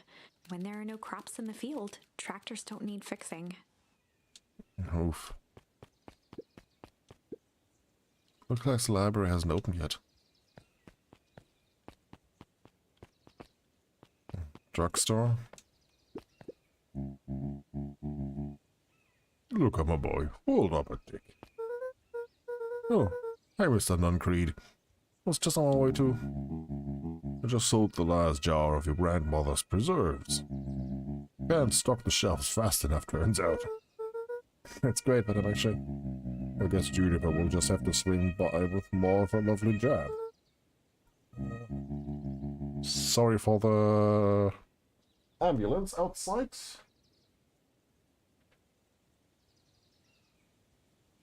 No, they went on. They didn't stay here. Okay. Don't let this old man slow you down. Just remind her that she still owes me that dance. A promise Gran regretted the second it was made. Will do. She's a fine woman, that Juniper.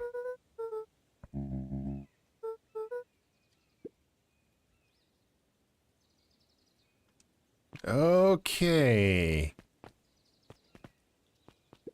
The phone booth was brand new, part of Perennial Harvest's Beacon Pines Reborn initiative.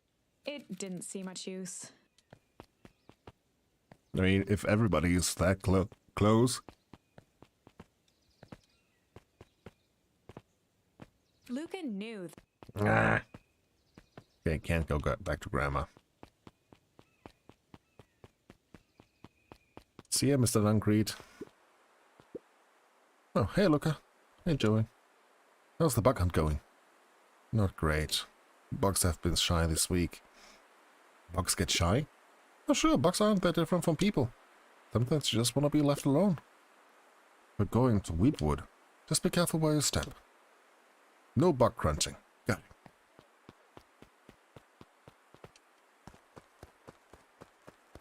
There is a bean hive. Luca peeked up at the beehive. It appeared to be deserted. Strange. The path led into a small hollow at the edge of Weepwood. No turning back now. No! The fence thrummed with a gentle electric buzz. Luca often asked himself what Rollo would do, so that he could rule out that option. Luca knew that if he... okay, we can't go through the other... Okay, so can we go around... Ooh.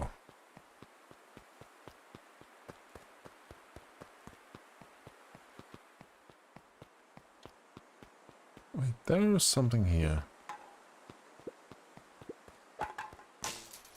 As sparks flew from the fence, the light atop that section shut off. 2 bulbs remained.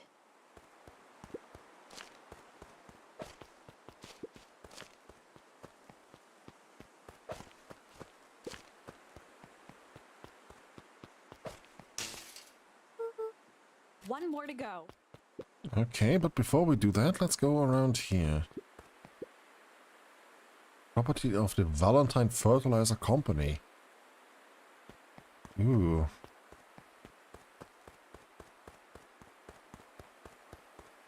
Okay, I think we might play Beacon Pines for a little longer. The fence's buzzing gave way. Moment of truth. Every kid in town knew the old Valentine Fertilizer building. Long abandoned, the warehouse once served as the industrial heart of Beacon Pines. Now, it stood only as a reminder of things left behind. The dormant building showed strange signs of life. Rollo wasn't exaggerating for once. What's going on here? Only one way to find out. What are those trees? The hose emitted a subtle sound. It was actively draining some kind of liquid. The water looked almost diseased. It flowed slowly into the woods. Ew. Smells awful. Too bad Aurora is here.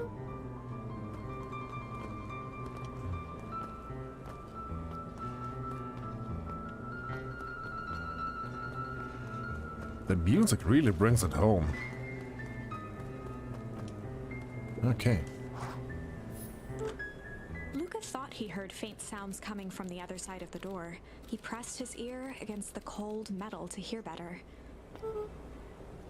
A zipper? The sound of Footsteps? footsteps grew louder. Oh, no, no, no, no. Hide in the trash. Hide in the trash. Shit. Shit! The heavy steel door knocked Luca to the ground. Disoriented, he looked up to see an imposing figure silhouetted in a green glow. It lunged toward him. He tried to scramble away, but felt a gloved hand latch onto his ankle. Luca watched his fingernails leave trails in the dirt as the hand slowly dragged him back through the door into the... This is a story about change. It was far from the sort of change Luca imagined for himself. But change is, after all, a dangerous animal. The end? I probably should have warned you about this. There are many paths that our story can take. Most will end in tragedy. But don't let that discourage you. We will find the ending that this story deserves. I just know it. From here on out, a charm will have a checkmark when it's been used to its full potential at a given turning point. Now, let's try something different.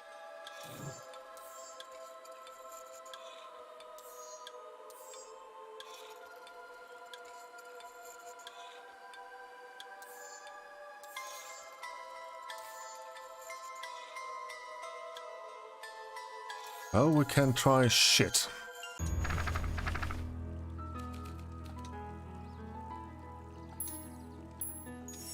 In the past, he found the best way to deal with an enraged Roxy was to be a little shit. Oh? Make a break for it. What have you done?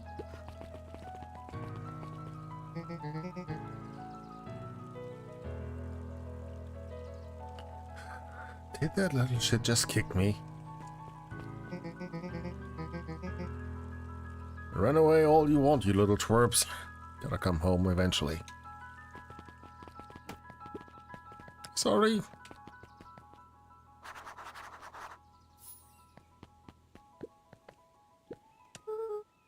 Sorry about that.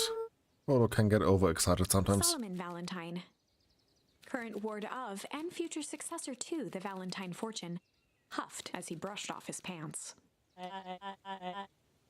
Town of complete and utter fools. One wonders if it's worth taking anything here seriously. No matter. How are you doing? Me? Yes, with all the business about your mother and whatnot. Getting by. Still no word from her at all. No. Truly a shame. Oh? Your grandmother has taken residence to keep house? Yep. How's that going? Moses stay out of each other's way. You make it sound like she's rarely at home. It's not like that. She's just has a lot to do. She's still settling in and trying to figure out how to make ends meet. Count your blessings. But I have to have a caretaker who's rarely around, in lieu of one who tries to compensate by smothering you with attention. Trust me when I say, it's the best to rely on yourself. Family has a way of creating more problems than they solve. Wow, someone is...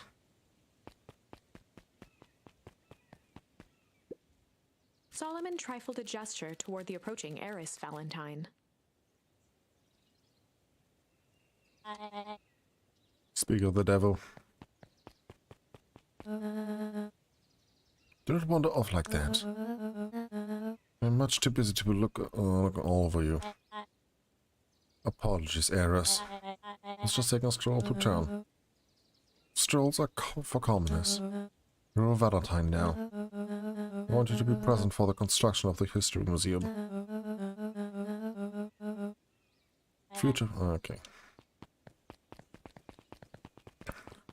Poor Solomon. Okay, can I...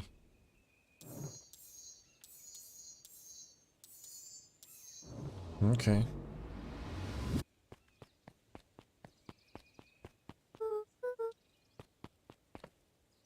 Okay, we cannot go back to that point.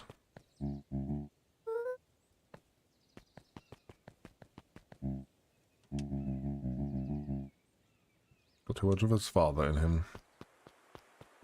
Oh wow, we went straight... We went... Well... Hey! Listen! We were racing? Rodelana? Like anything ever changes around here. You see, Lana? Should just light it from the run. Really pace yourself better next time. Not sure why I would take advice from second place. Has a sign always been here? Caution, electrified fence. No, that's definitely new. Creepy. How are we gonna get around an electric fence? Don't worry, I've got this. Please. Why did you do that? I always says you can figure out what the plan was when you're done. I did. Part my assembly that touching the fence is bad.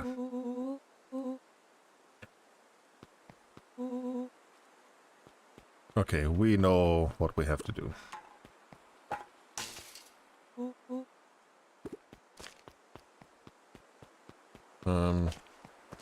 Will you come with me? No.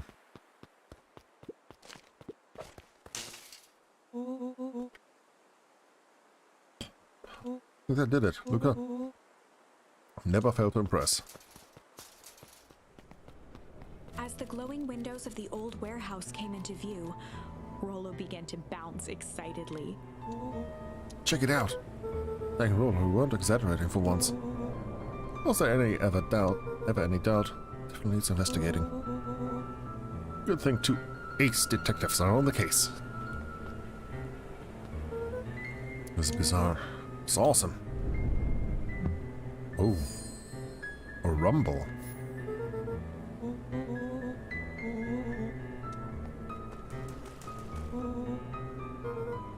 It's not normal. This house. Door's locked. Try harder.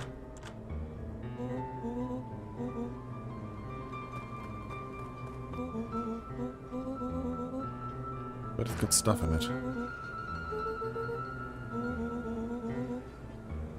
Saw some treasure. Are you sure that isn't the hazardous waste? It would be my honor to throw you in the trash. Okay. Let's see. Squishy bag of squish. Good inch of stagnant sludge. Your natural habitat. Hold 2 phones. Check these bad boys out. Those walkie-talkies? Just like Hank Atomic communicators. Do these actually work?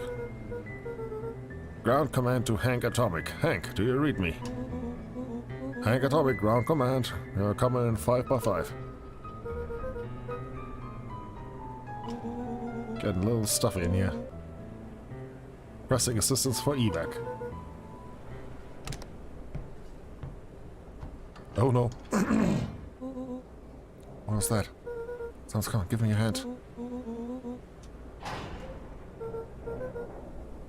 Coming in.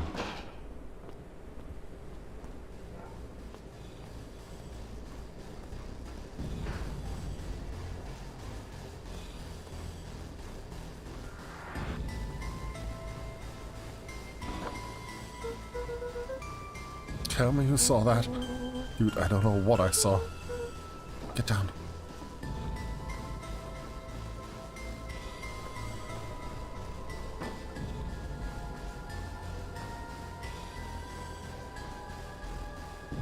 The boy sat petrified under the weight of the bag. That's what I think it is. ridiculous hat. When the chips are down, ace detectives dig deeper for clues. Felt around at the large sack which burdened them. He snapped off a tag from just within a small zipper opening in the bag. Bo held the badge up to a faint shaft of light within the dumpster. Dr. Prescott, Deep Engineering.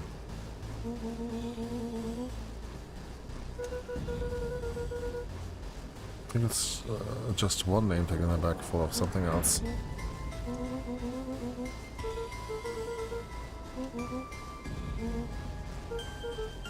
Rolo, calm down. Just squeeze my hand so hard.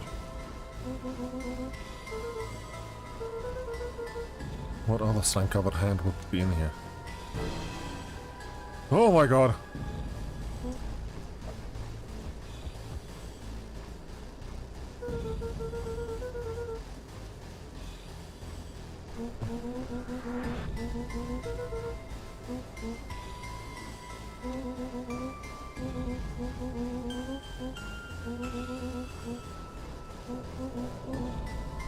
All ass.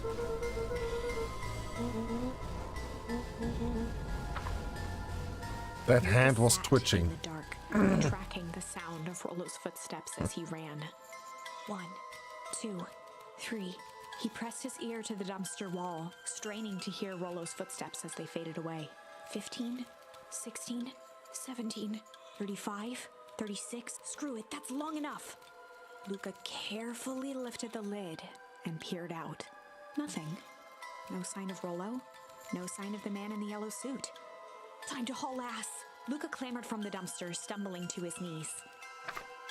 He was up like a shot and running, sprinting toward home as fast as he could. Beacon Pines flew by, blurred by the tears that welled up in his eyes. He wouldn't remember getting home at all that night. Throwing his front door open, storming up the stairs to his room and surrendering to sleep almost as abruptly as he hit his pillow. Chapter 3. Finding a Friend. The next morning, it was quieter than usual at the breakfast table. Only the sound of silverware and chewing interrupted the awkward silence.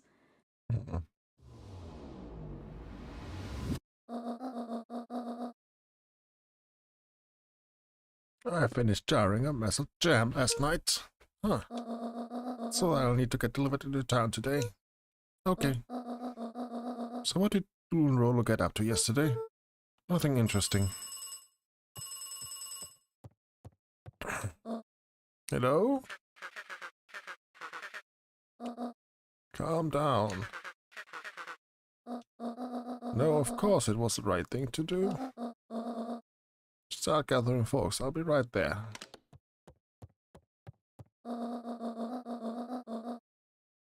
Are you sure there isn't anything you want to tell me about yesterday? Not really, we just ran around a bit. Rand's brow furrowed. She let out a long sigh. Her voice...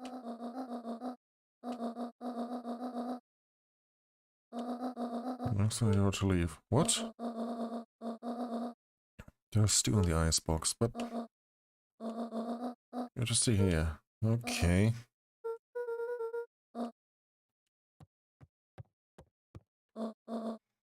Okay. Left the faucet running yesterday.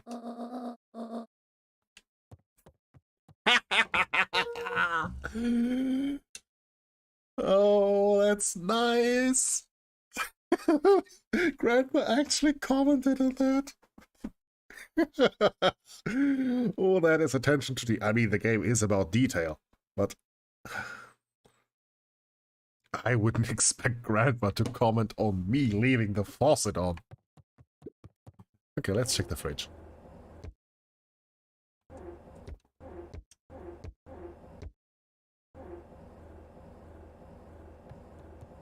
I'm gonna start a rebellion.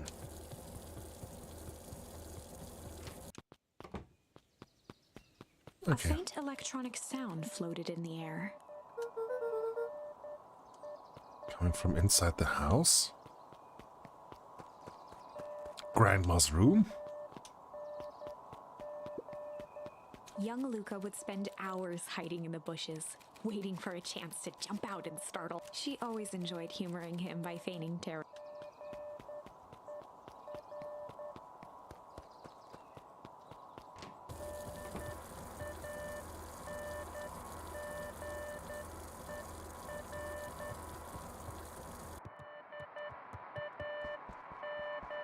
I mean, it's definitely upstairs, I know that.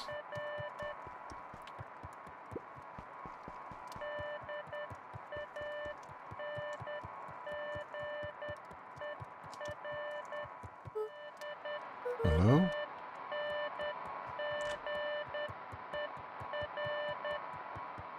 I mean... Okay. The walkie-talkie. Rollo?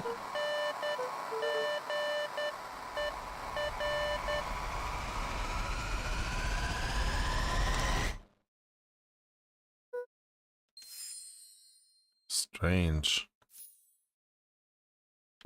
Luca glanced at the now silent walkie-talkie. He wasn't sure what to think.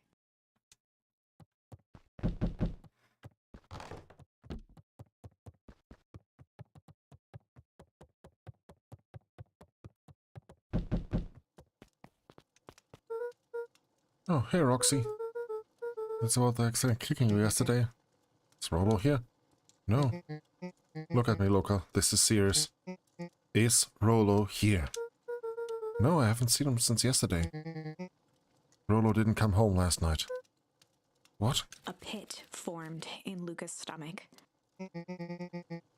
Where was the last place you saw him?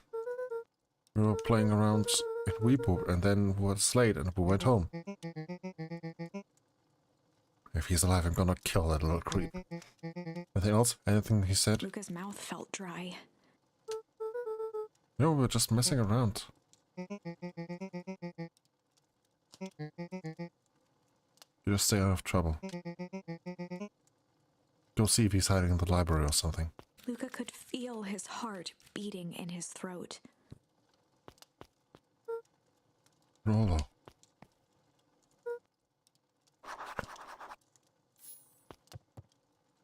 Okay, can I...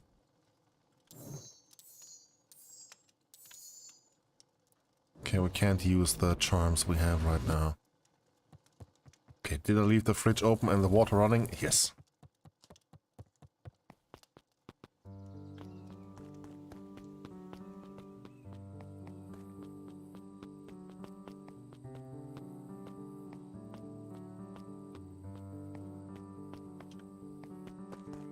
Can't investigate. Okay.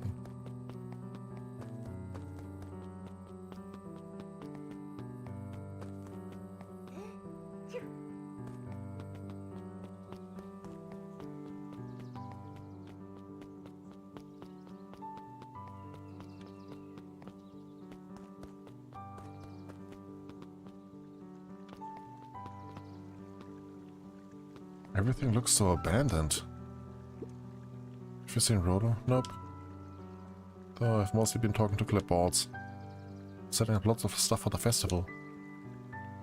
This one said he had to process some answers. Pete.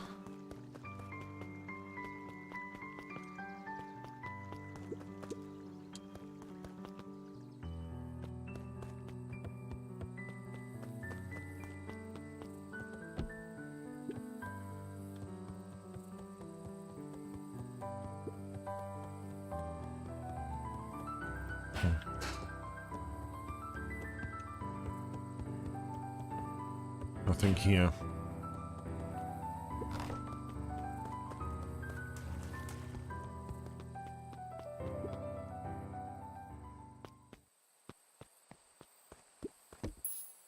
Ah.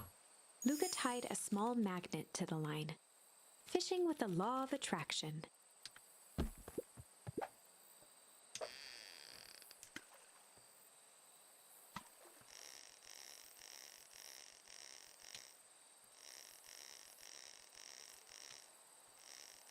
Okay.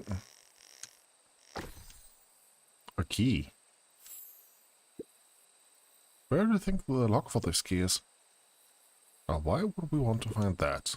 Because then we would know the secret. God, that's no fun. The second we know what it unlocks, it just becomes a boring old key. Right now, this key could unlock anything. Luca stuck Smack. a toy stretchy hand. Those things always get dirty anyway. Gotta smack it. Alright, give it. Give it to me. Give it. No. Come on, come on, come on.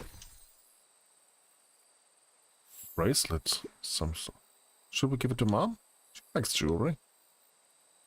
That's sweet thought, Buckaroo. But I'm not sure she'd fully appreciate a pawn bracelet. You must ponder the bracelet. Alright. Judson, seen Rolo come here?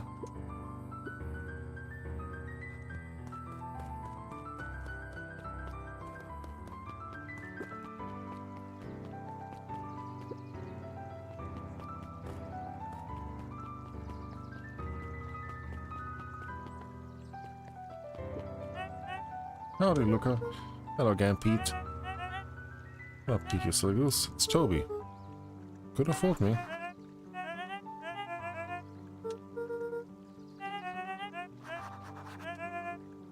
All stars right here, Beacon Pines. Got it. Looked up from the clipboard excitedly. All stuff to take care of.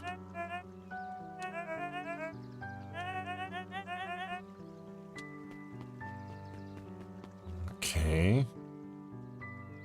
Really need to get back to work. Just a couple more minutes. If Roxy said she will be here, then she will be here.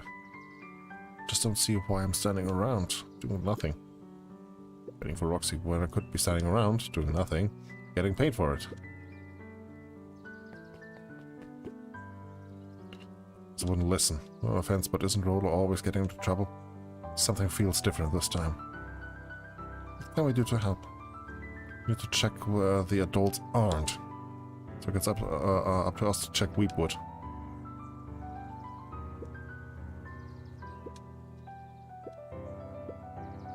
Right, Fitz and I will check Deepwood. We'll be back later to pick up the posters.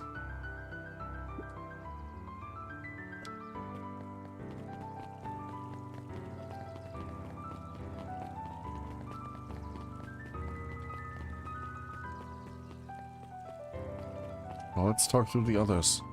Oh, they're not here. Seen Rolo around recently, have you? Since they made a rule that he can only order decaf, oh my god. Hyper mode Rolo. Alright. We got here. Miss Hatch?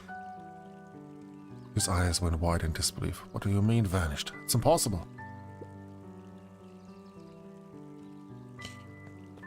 I would like less of that and more happy. What's this about a missing child? I was stressed, lady. The situation is completely under control. You seem so terrible. Are you sure that's nothing we can do? There's nothing we can do to help? Nonsense. Young Mr. Cotter will turn up safe and sound, I'm certain. Just focus on settling in. I trust my sister has supplied you with suitable lodging. Oh yes, Mrs. Valentine has been more than accommodating. We were just telling our daughter back that... Now, where did she run off to?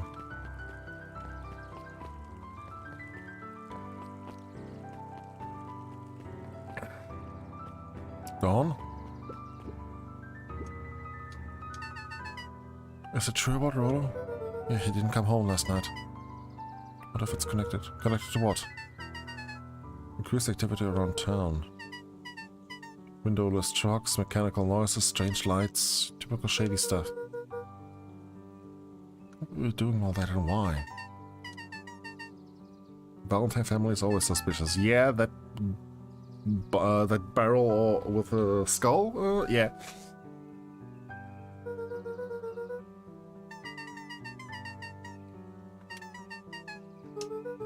Oh, the Wheatwood.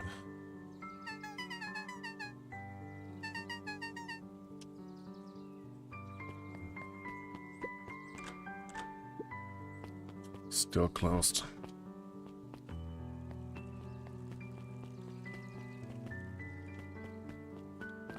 Oh. Hey, you soon. History Museum. It's laughable, really.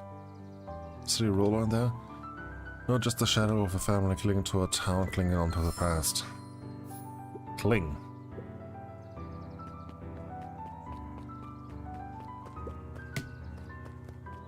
Smack the melon. See him all day. Sure he'll show up safe and sound. Tell him there's a strawberry chocolate double scoop waiting for him. You'll like that. Yeah.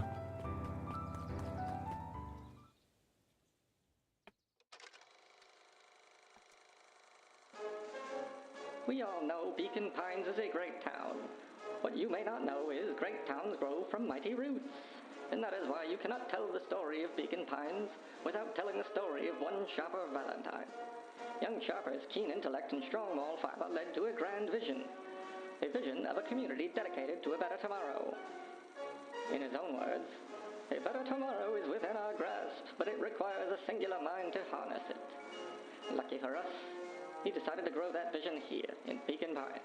And how does one grow a better tomorrow? With fertilizer, of course. Valentine's Fertilizer Company became the lifeblood of a town yearning for purpose. But then tragedy struck. A scientific experiment gone wrong. Oh? An accident which took Sharper away from us far too soon. To this day, we struggle to pick up the pieces. But one foul harvest isn't enough to stop the people of Beacon Pines. The spirit of Sharper Valentine lives on. It lives in the hearts of everyone with a dream for a better tomorrow. Together, we will follow his example and grow a bountiful future. Paid for by the Valentine family and the Valentine Fertilizer Company Remembrance Fund.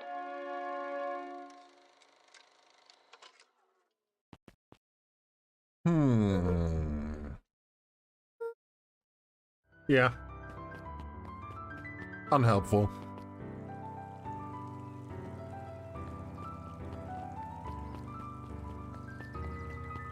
Well, only one way to go.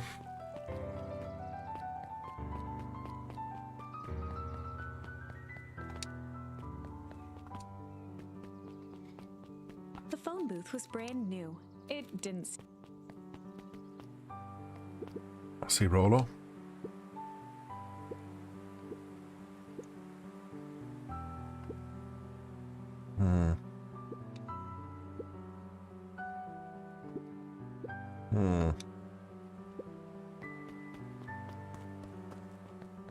Oh. The Valentine Mansion loomed over every other building in town, both figuratively and literally.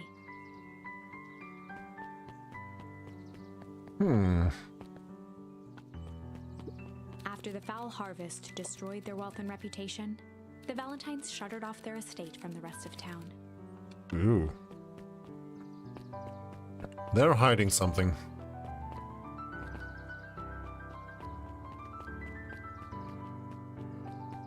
They are hiding something, all right.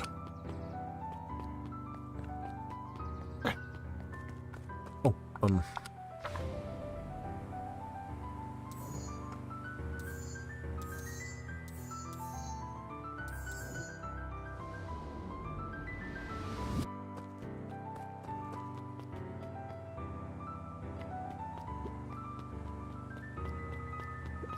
keep out.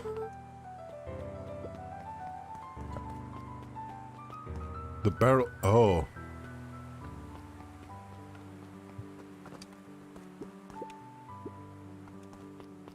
The goop is still flowing.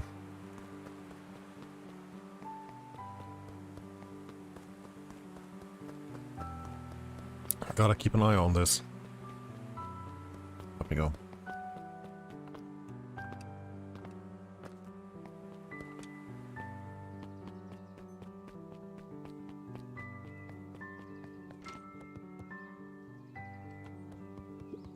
Volunteered at the library during the summers.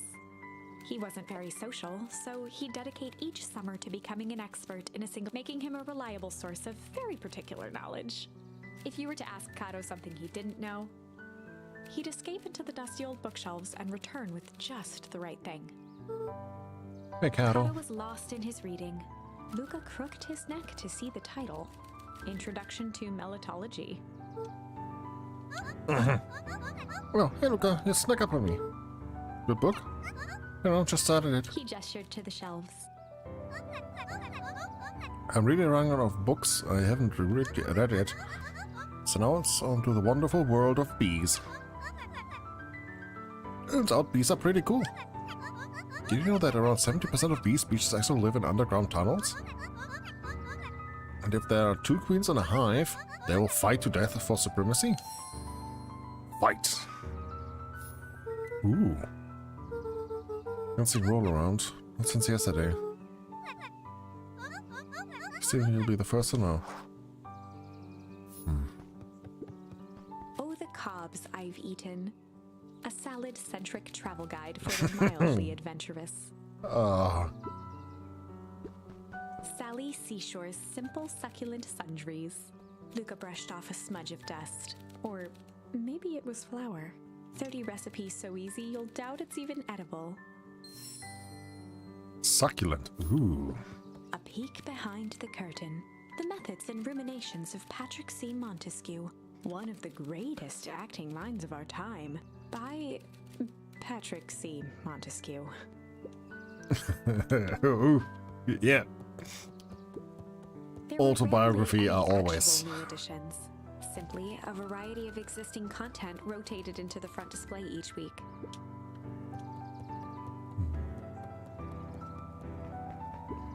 The entire top level of the library was devoted to comics, most of which were Hank Atomic and the myriad of lesser revered spin-offs.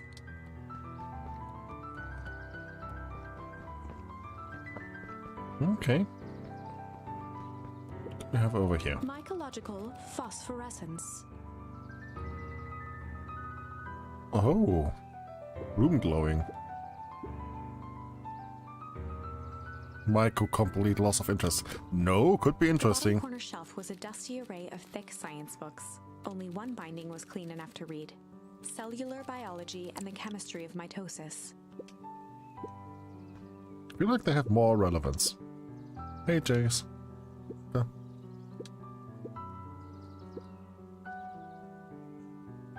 He's usually here on early days when the new issue drops.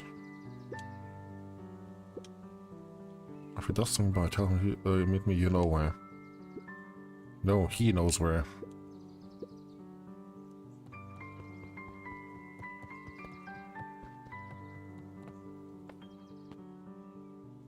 Oh, Solomon.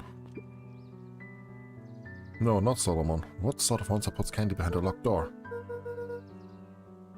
Oh yeah, Mr. Concrete works weird hours sometimes. Of course he does. How about you? When do I work? No, what's your name? Luca van Horn. You new here? Not by choice. Family moved often, giving her little time to establish any real connections. She would tell you she prefers it that way. From a friend Rolo, he didn't come home last night. So he's missing? Yes, so. Like missing? Does that sort of thing happen a lot around here? Luca shifted his feet uncomfortably.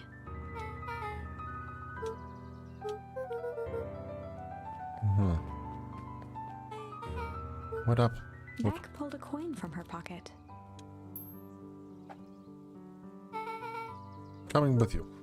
What? So says the unlucky penny. Unlucky? Yeah, well, technically landed on heads. Leave it to this kid to find his friend alone. But I always do the opposite. Guess Rolo's my unlucky penny.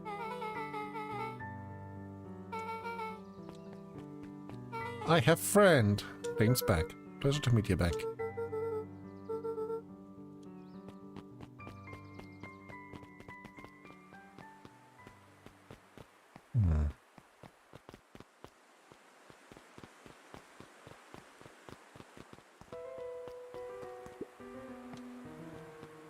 Luca felt a chill as he approached Beck. Her eyes were locked on the strange green liquid. The nearby grass was coated in a fine layer of frost. So, puddles of glowing ooze are definitely not what I expect from this place. I have no idea what this stuff is. And the signs suggest, poke it with a stick. Luca watched as Beck dipped a broken tree branch into the goo. Beck's eyes widened as flowers grew from the dead wood. First small buds, which quickly bloomed into vibrant petals.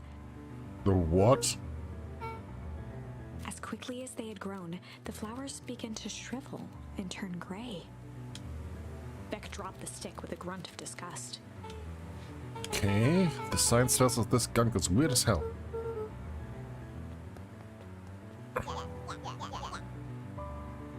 Hey Tish, look what the cat dragged in. I don't have time for this now, Iggy. Hurts Tish's feelings. And right, Tish. Looks fine to me. Why, hello, I don't think we have been properly introduced. Iggy's the name. This is my compatriot Tish. Fancy I have. On account of being new around here. Why would you hang out with this dud? No, he seems pretty alright. Iggy, why do you have to be so... you? Has he even told you that his parents skipped out on him? Shut up. Wow, I want to punch him. Iggy, I'm only gonna say this one time. Don't talk about my family.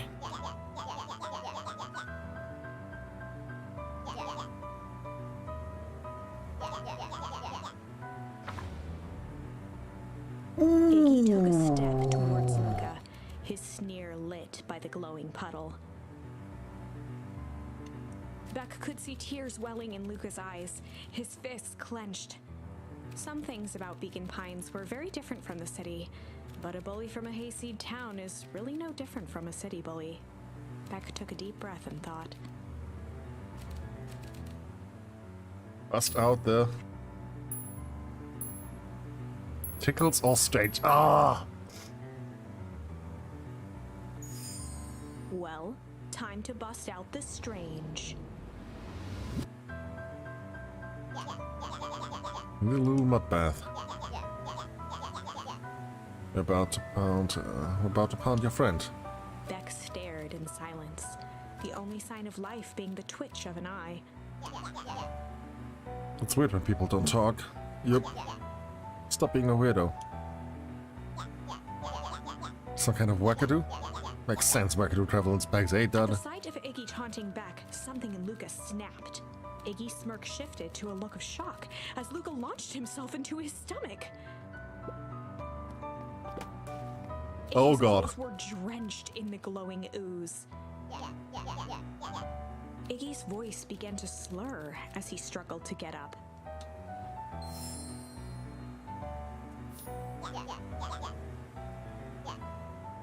Oh my...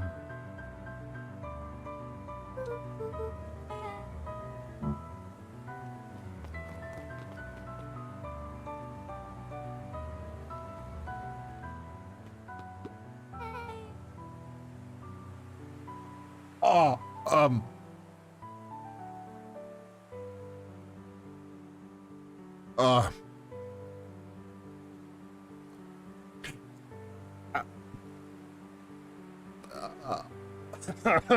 okay, it was intense. It's gonna be okay. Nothing but seems okay. The warehouse, the strange ooze, and what it did to Iggy. Was Rollo caught up in all of this?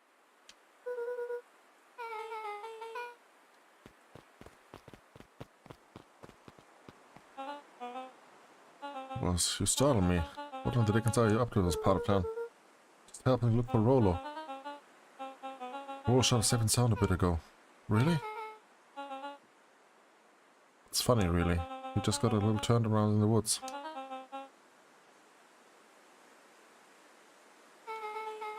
Such an impression.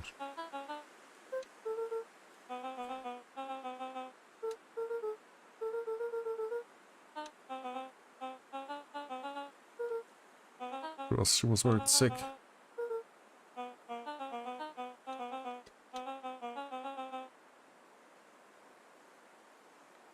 Need to talk with Nelly about work anyway. Toward Luca. So all that's once well. Introduce her to Rollo tomorrow.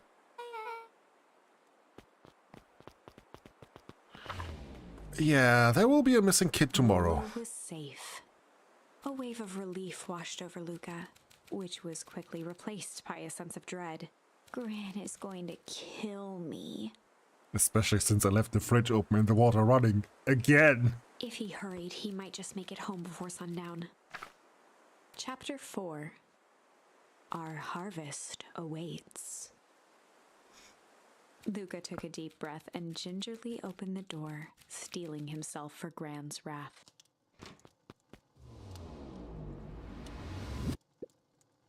Gran?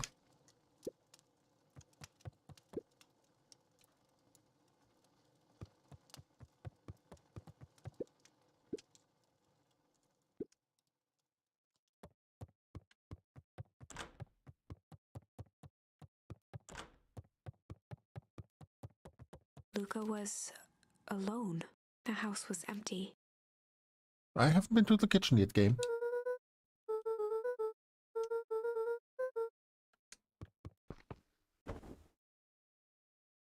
Luca was sitting by the pond, listening to small waves lap against. His father sat in a folding chair in front without turning. He spoke. "Why don't you grab me some nice bait?" "Sure thing, Dad." Luca hopped over to the tackle box and popped open the lid. Inside was a rolling, buzzing mass. "We're fishing with bees?" Luca's father gave a warm chuckle. "Well, you catch more fish with bees than honey. Pick us out a good one." Luca closed his eyes and plucked out a bee. He could feel its wings struggle between his finger and thumb. Holding it at arm's length, he hurried over. His father deftly baited the hook and examined his work.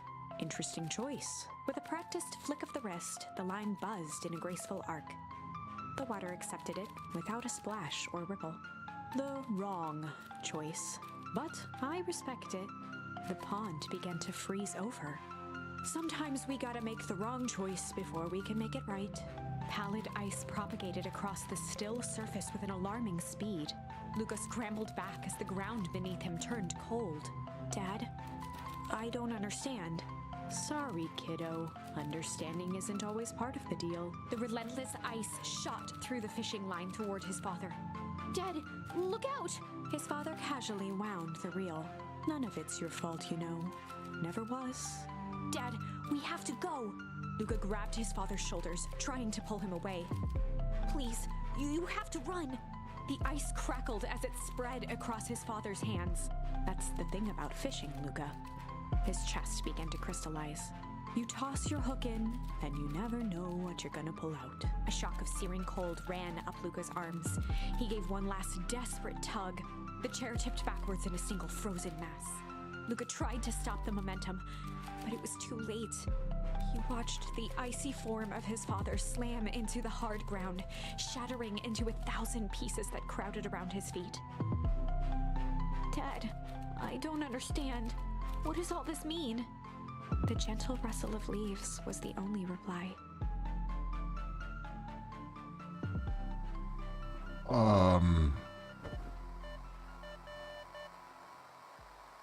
Wow. His eyes struggled to focus on the walkie-talkie.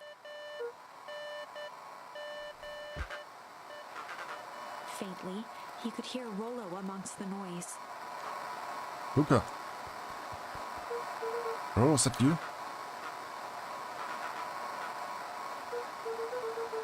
It's middle of the night. Listen, don't know how long this will work down here. Down His here? voice was coming through more clearly now, but some words were still just static. Someone grabbed me yesterday. Took me to some sort of thing underground.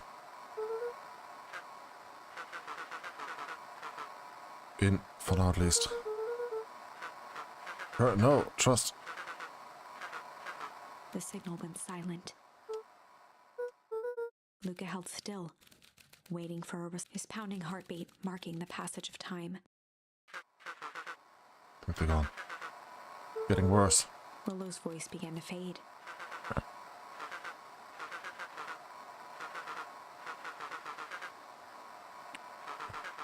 With that, the signal died for good.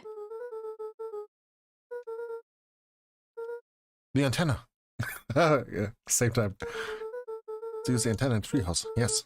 Luca grabbed the walkie-talkie and sprinted to the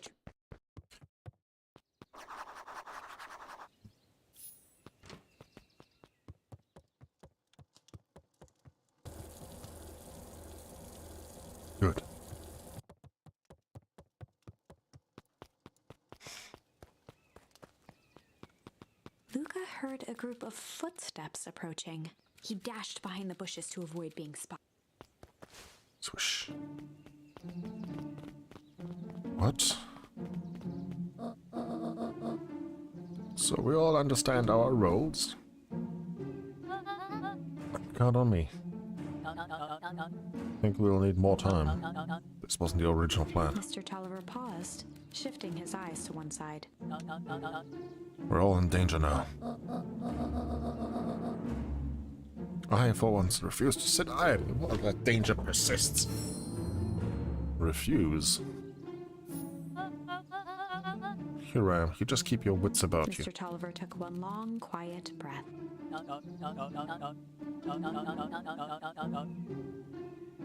Just wish we could have made that deal with the heiress, Valentine.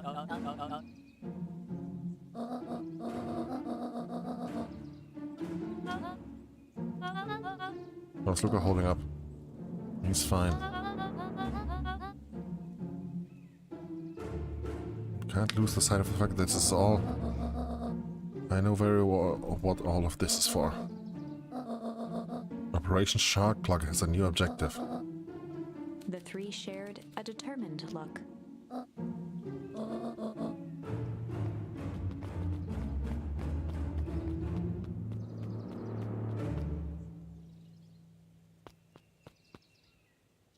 Grandma knows. Ah! Dawn, you scared me. How long have you been there? Just a few minutes. Earlier today I saw Mr. Tolliver and your grand enter the dinner together. When my shift was news and was over, they still hadn't left. So he was the greatest tool of any investigative reporter. Time. When they left, I tailed them here. Whatever it is, they seem organized and determined. Mention the festival. Has the Grand been doing anything different recently? Anything strange? She got a phone call this morning and rushed out the door. Call from Hiram Tolliver, it seems. She was either furious or terrified, or both. I think we might be in the middle of a scoop of a lifetime. Aren't you coming out? Let's stay out here for a little bit longer. Swoosh. Okay.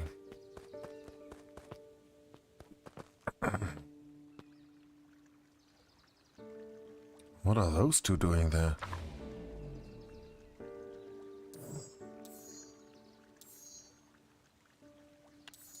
Oh, we could try struggle. Let's try that.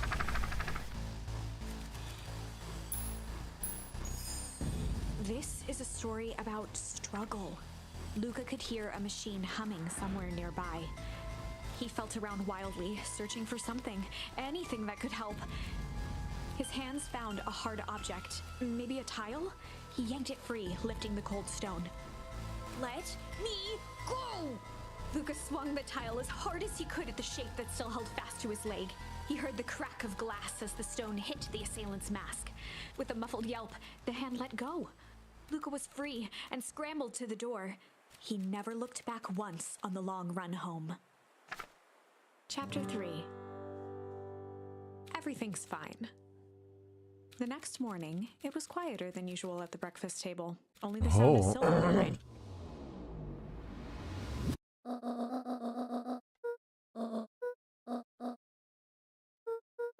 Rhoda had things to do, so I just poked around town.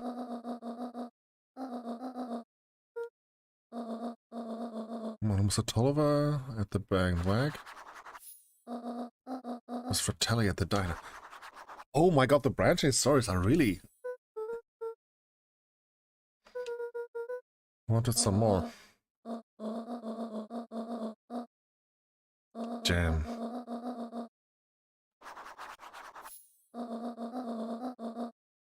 Make sure Fratelli and Tolliver get the ones on top.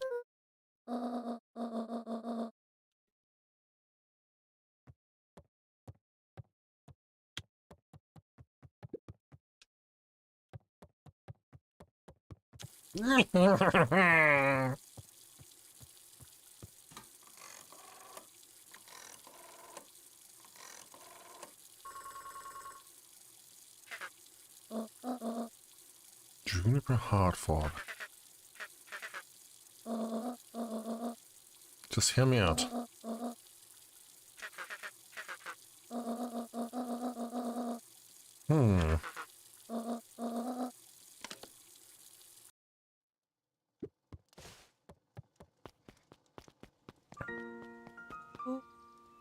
Okay.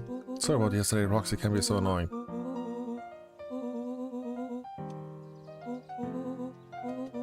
I did that. Something happened. There was someone else there. What? Who was it? Was it aliens? I knew it would be aliens. No. No. Alien zombies. Rolo. Gotta deliver these to town first. Catch up later. Talk about it here. Meet me at the treehouse tonight. Meet me at Mission Control. Wow, how the tone of the whole game shifts just because of one different decision.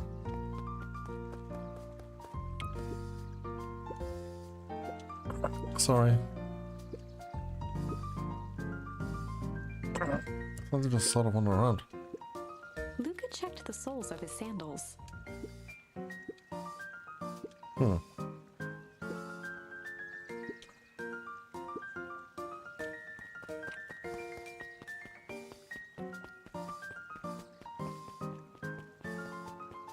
Will we meet back? No.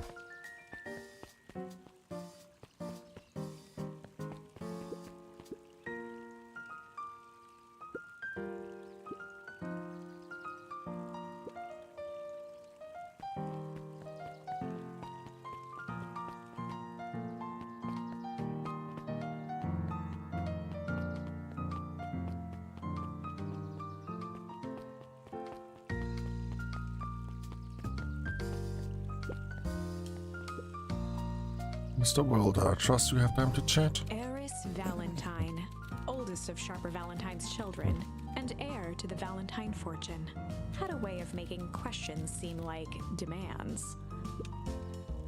Certainly. Seems to be the problem. Mr. Wilder had learned to assume that if he was hearing from Eris, it was because she had taken issue with something he had put in the paper. The front page of this morning paper was confused with stories about the silly festival. That's the other day, but there was no mention of the museum. Was in doubt. One from in particular. There is a waste of time, Mr. Wilder.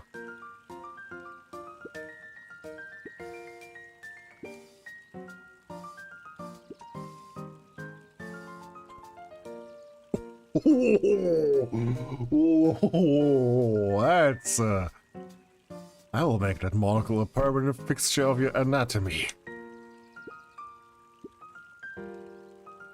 Mr. Wilder averted his gaze and began to polish his monocle.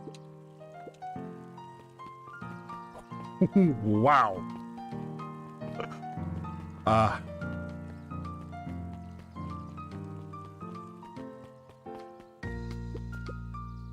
How do you keep ice cream cold? Keep them on ice. Where do you get the ice from? No, somewhere cold. How do you keep some cold? Woodbird, do you want some ice cream or not? Can I? No! Ha! I can't smack it!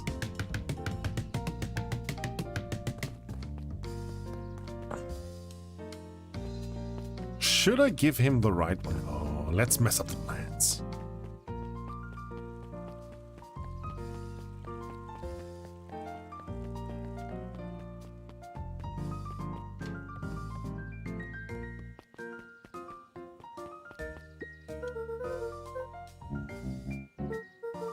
Aside from being delivered to it, it's a nice day. Mr. Nuncreed eyed Luca for a moment, then nodded in agreement.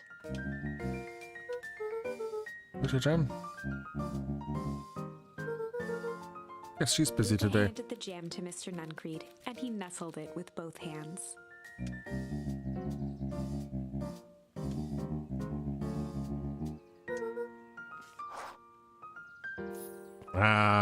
Okay, I thought I could somehow mess the orders up.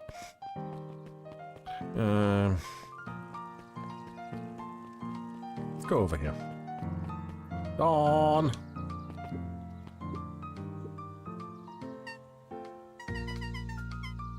They got your gem delivery. New kid? New kid? Came in from the big city. Parents got both got jobs here. One of them is working for William Kerr Perennial Harvest. The other one is working for Eris Valentine. The Valentines represent Beacon Pine's past. Let's show itself as town's future. Yeah, it is interesting info. Hello. Oh, sorry. It's just that. Mr. Kerr has actually made some opening speech at the festival. Being mayor now, you might expect me to be a charismatic speaker. Terribly nervous. I don't think I cut off for this sort of thing. Cut off for being mayor or for public speaking? Both, I suppose. Never really chose any of this. It's more of a duty to my family. Sounds like a heavy burden. So the festival just speak from my heart. I'm sure it'll be great.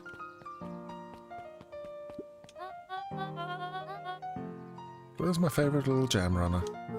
Hey, Mrs. Fratelli. Look at you. Forward and pinched Luca's cheek. Oh, skin and bones. Is your grandma feeding you?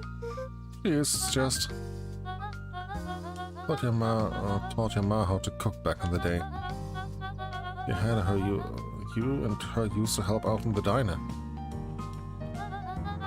See a picture over there? That's you helping your mama back in the day. Wearing a little apron taking orders. With Eleanor.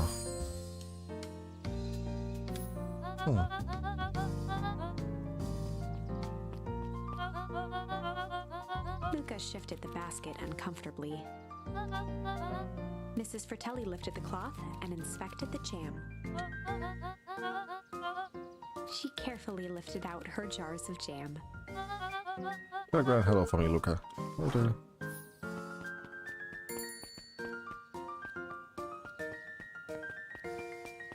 God, one round is riddled with fights and horrible mutations, and this is just delivering jam. Huddled at his counter, Hiram Tolliver was meticulously shining apples. More accurately, Hiram Tolliver was meticulously shining one apple. And it became so bright it was akin to lighting the beacons of Gondor. With a yelp, Mr. Tolliver fumbled the apple, flailing at the air as it fell. Sorry. He leaned forward and lowered his voice. I see you have something for me. He leaned in a bit further. Jam? What's your name on top? Tolliver leaned back, speaking loud enough for anyone to hear.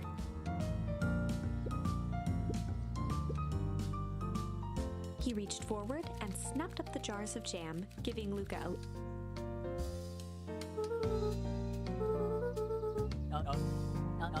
He leaned in for a final whisper.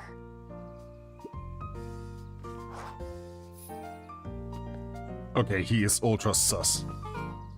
Hey, you. Anchovies or pineapple? Don't think. Just answer. Pineapple, why? How old are you? 12. Perfect, follow me. Anyone ever tell you to ask too many questions? Just have to keep up, okay? Wow.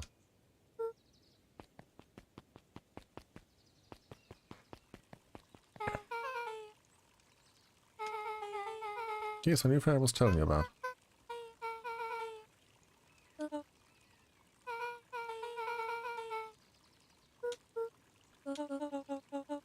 Beck locked eyes with Luca. The look on her face was equal parts expectant and desperate. Luca von Horn, nice to meet you. I'm Dylan, this is Ilona. We're Beck's parents. Beck gave Luca a quick nudge.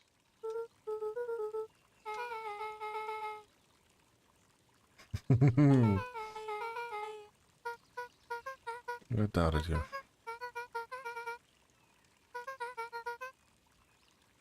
Oh god. Statistics, no! Just want this to move to be as easy on you as possible.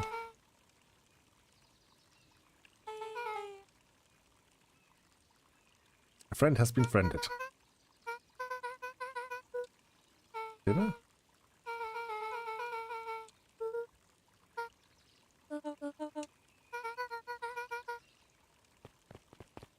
Okay, this is taken. That worked. You're welcome. Oh, you won. My moms are great and all, but they can be a bit much sometimes. The house is the little cottage next to the big mansion place. Oh, live on the Valentine estate?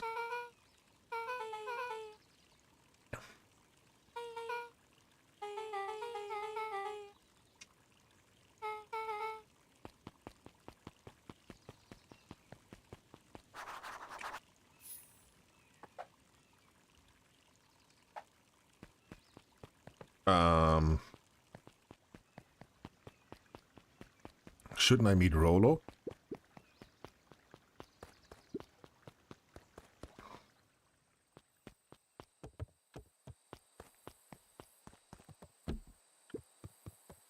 Wait, he isn't here?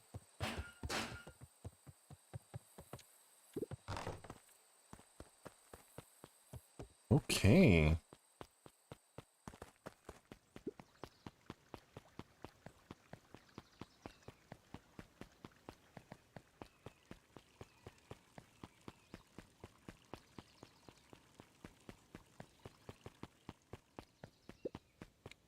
Hello? Good morning, Jeff. So good about it. A day further down the tubes, if you ask me. Oh man, festival's coming up. Festival. Well, Valentine used to put a come in shindigs all the time. Get us. No, for the whole time. As far as I said, if it's been an all Valentine company and you perennial harvest outfit. Jeff dug through his pockets for a...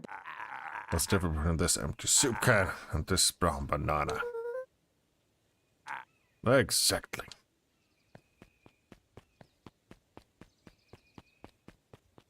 We can't go in here. Well, let's meet. Let's go here. Little buddy, what brings you to the snake of the woods? Wandering about a bit. Wandering? Children of the wonderful wandering. Mr. Kerr winked with a wry smile. He gave Luca an energetic thump on the shoulder.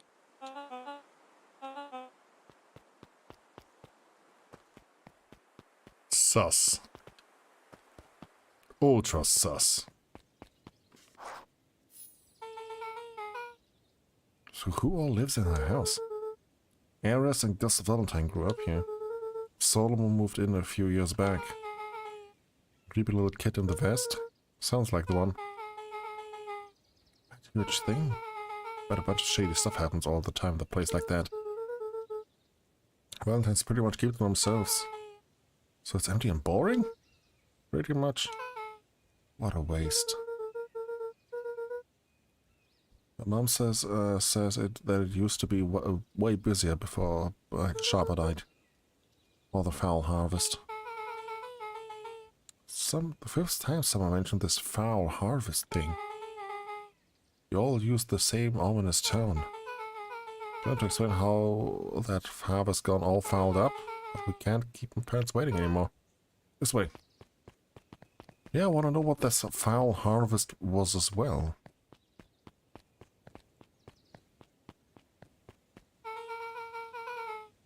Most kids would have just ditched me by this point. You're still here. You look like you could use a little some help. Not so bad. Let's get through as simple as possible. She'd smile and nod. Fun. Don't bring up the work. I think I can handle that. Took a long breath, then gave a firm nod. Okay. Chapter 4. Dinner with the Moodwills. Ilona Moodwill was worried about change. A gardener at heart, she understood the necessity of change. relied on it even. But there was a difference between the controlled world of her plants and this cluttered cottage in a strange town. Almost done. Nellie was a blur of activity, digging through boxes. Sorry, love. Couldn't find the dishes. We'll have to make do with paper plates. Dinner went by without much conversation. As she watched Beck and Luca finish up their pizza, Ilona let herself relax into the chair. The things she cared about were still here. Nellie finally had the job of her dreams. Beck was beginning to take root. Ilona's task was simply to tend to them. She could do that.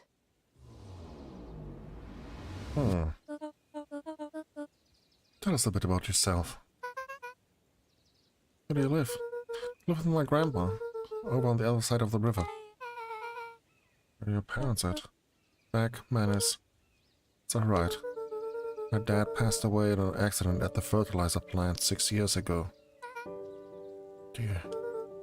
My mom's been missing for a few months now. Like missing? Luca's eyes were fixed to his plate, pushing a chunk of pineapple around with his finger. Nellie was the one who eventually broke the silence. How do you like the pizza? Oh, it was good. Very good. Now we would have put more effort into dinner. Nervously gestured toward the boxes. Beyond fully settling on Beck had mentioned that it's your favorite.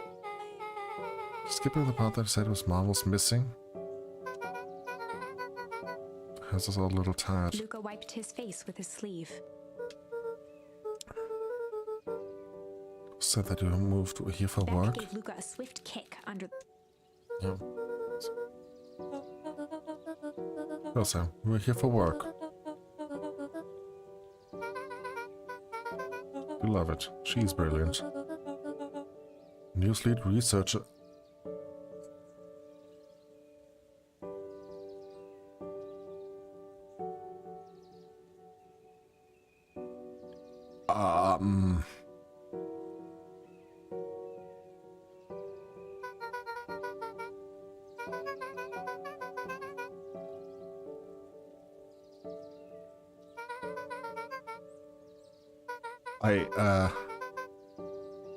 That name tag was of the lead researcher of deep engineering. They just disposed of the other one in the other timeline. Luca glanced over to Beck. She seemed to be holding her breath. What elements, Luca, is that there are different ways to grow plants.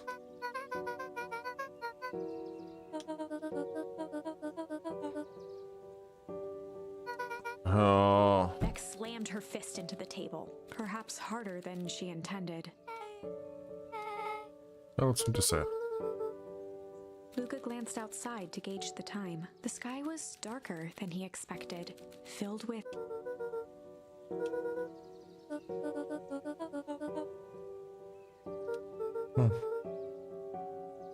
Almanac sounded useful around here. His mouth one last time with his napkin and started to get up.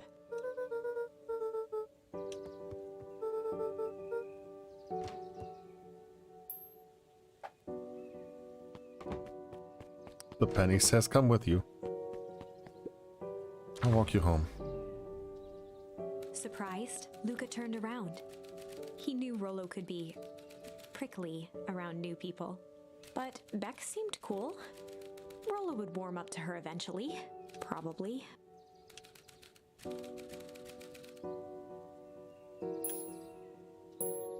Sky began to rumble. Luca began to respond, but the sky answered for him as the clouds above began to rumble with ominous thunder. Okay. Sure we can make it home before this storm kicks off? Surveyed the roiling clouds. I'd say the odds are good. Maybe you should stay here now, but just make a break for it. At that moment, the heavens opened up, unleashing torrential... Can't recalculate those odds?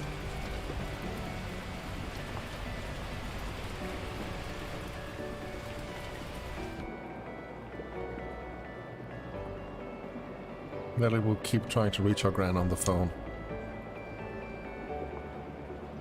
You hold tight.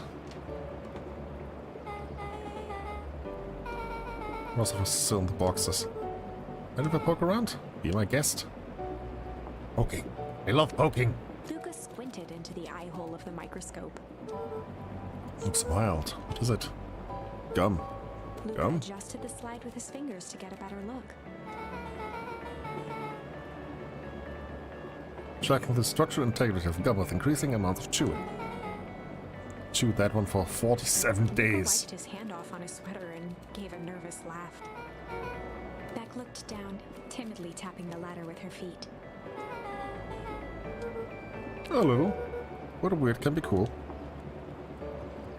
Yeah. Luca bent down to examine the bouquet of wilting flowers. Judging by the odor, they were well past their prime. Pungent.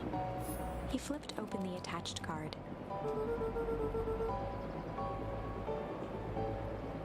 Happy trails from Coach Walker and all the Fairview Condors. You weren't kidding around about poking around, huh? Sorry, was this from your old school? Most recent one, yeah. Some schools gave me going away cards, some did flowers. When they're really trying to feel good about themselves, they do both. I've got brilliant parents. There's always a better job somewhere else. Oof. This would last longer if you put them in some water. Cared enough to keep them, that's all.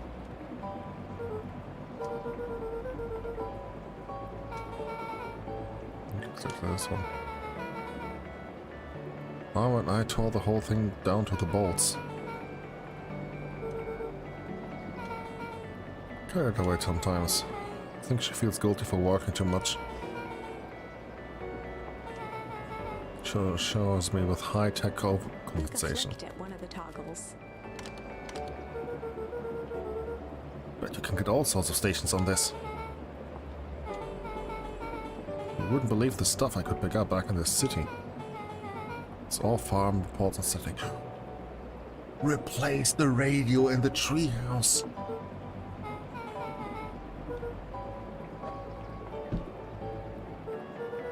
Dang, didn't that hurt?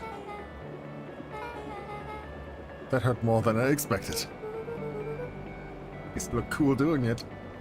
Beck took a moment to watch the rivulets of water running down the window. Do you ever feel alone? Like, even when people are around? Well, Rolo can be pretty absent-minded sometimes. I'm serious. Does it ever feel like your family doesn't care what you want? It didn't used to feel that way. And now Gran loves me, but sometimes when she looks at me, it's like she's looking at... Problem? Luca took a deep breath, exhaling slowly. I know the feeling. How do you deal with that? Guess I haven't yet. But one thing my dad told me when I was little. Don't hold a grudge, especially against yourself. If you try to hold it all in, you're gonna pop. So then what do you do when you don't know what to do? Dad never got to that part. Something I figured out on my own, though. You gotta do something. Anything. Yeah. What are they doing? I don't know. Something. We're gonna register our complaints with the store. Listen, you miserable universe. Stop jerking me around. Just want to go things back to the way they were. Everyone tells me it's gonna be alright.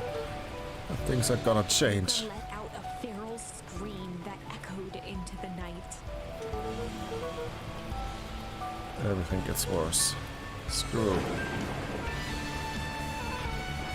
I'm gonna try.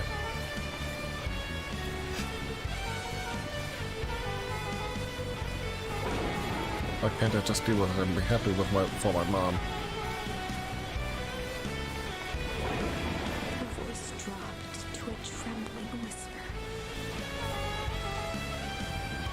Be a normal Brushed kid. off her shirt and straightened up.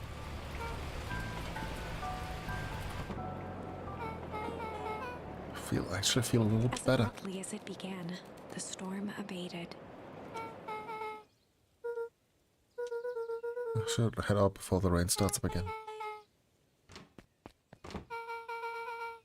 See you in a roller at the festival? Sounds good. Don't let the universe jerk you Beck around. gave Luca a light thump on the arm before heading in. Chapter 5. Friendly Feud. The air was heavy with the hard rain's residue, the smell of wet things. Despite his dreary surroundings, Luca felt at peace. He'd never shared those details about his dad with anyone, not even Rollo. But it's not like this changed anything. Rollo was still his best friend. Adding Beck to the group would help balance things out. Everything's better in threes.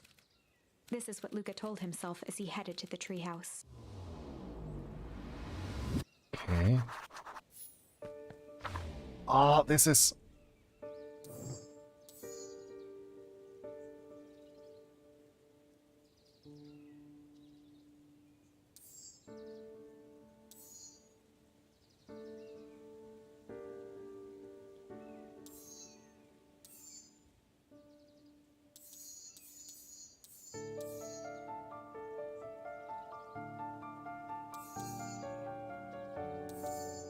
I don't know which branch I should follow now. Ah!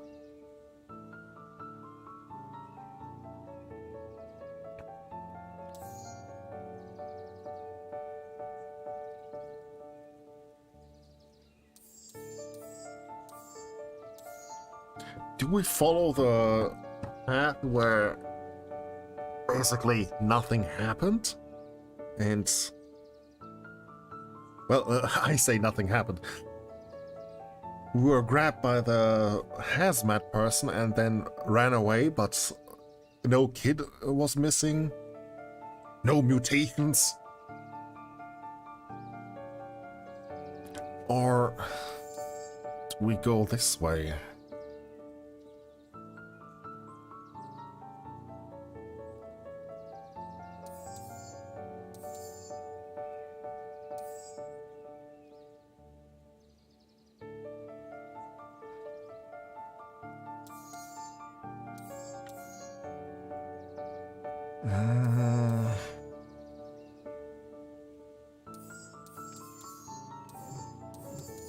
Let's do this a little bit more.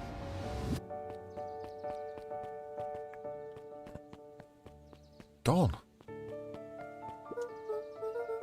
Tracking down a lead? You bet. What did you see in your room? A peculiar last will and testament. Peculiar harm. He didn't give his kids an inheritance. There were conditions. Documents stipulate that an heiress had to take on a child as her ward. A kid our age who just showed up to town one night with a lawyer. Solomon? So the heiress was forced to take care of him?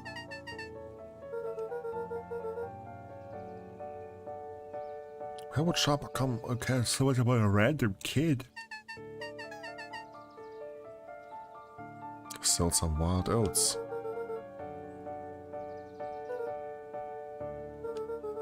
How to find this all out?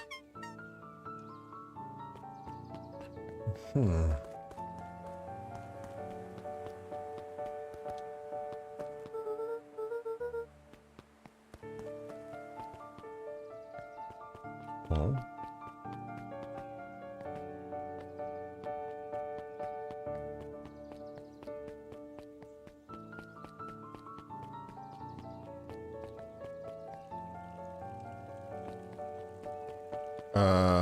Mrs. Hatch?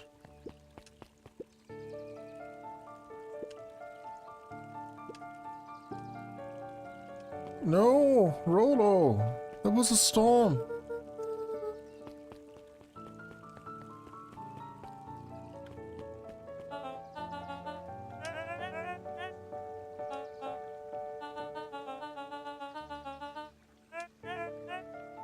So just the storm set us back a bit and it's getting late, so we all decided to... You all decided? I was unaware that your job involved deciding things. We're all here per harvest because we believe creating a better future, yes? Do you want to be the one to tell the town that we failed them? Then we gave up because there was a little rainstorm, we all got sleepy. Good, then it's decided. See that you do. Alright.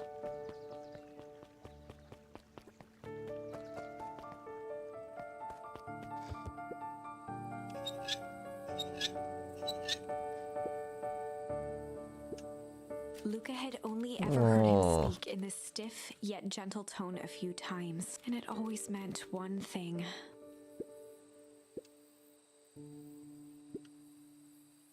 Best friend abandoned me for no reason. I didn't abandon you, just a little late. Scoffed. Rain helped me up. Liar. What? Get worried, so I went looking for you.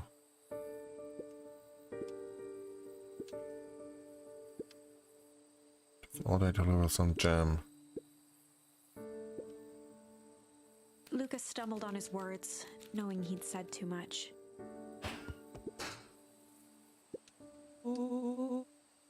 What the heck is a back?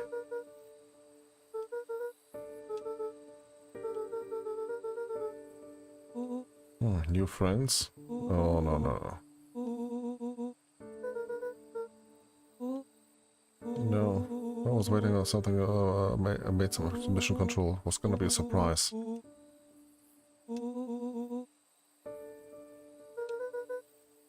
Luca became instinctively angry in response. Both boys were now shouting across the distance.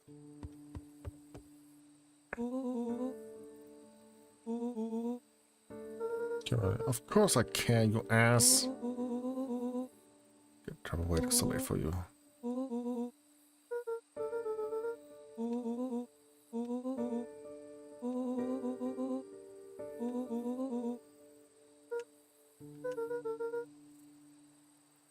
Chose this. Rollo's tone changed to a calm, yet more intense anger.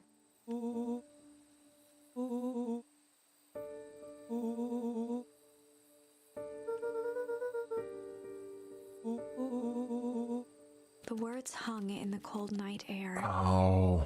Rollo's stomach dropped, knowing he'd crossed a line, but it was too late.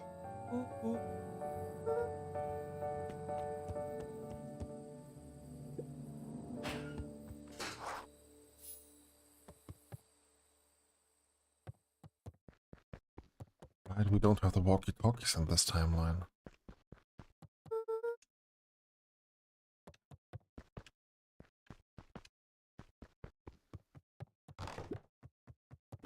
Luca dug through his old stuff, not even sure what he was looking for.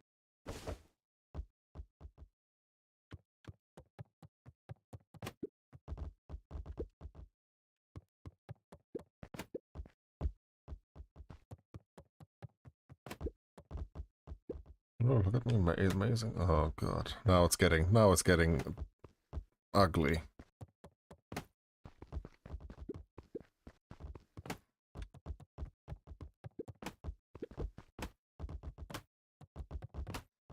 Do I get something for doing this?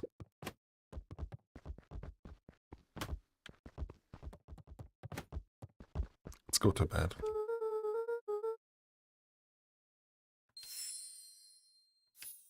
Oh. Gran cooed gently from the hallway. Fine. Just don't feel like getting up yet.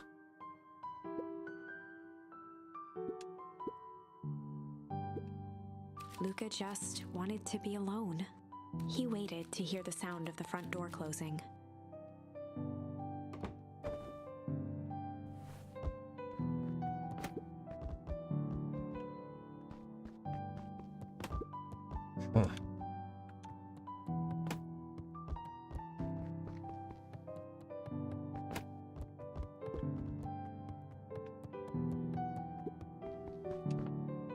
Luca dozed off again.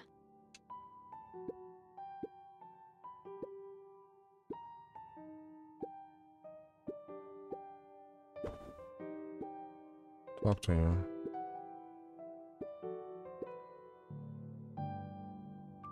Your plan is just to sit in a room all day?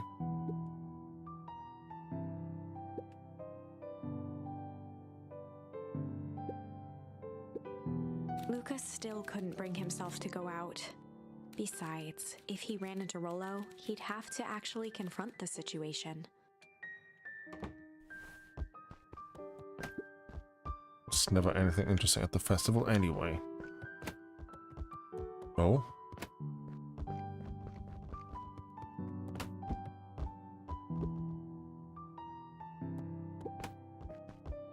The Adventures of Hank Atomic.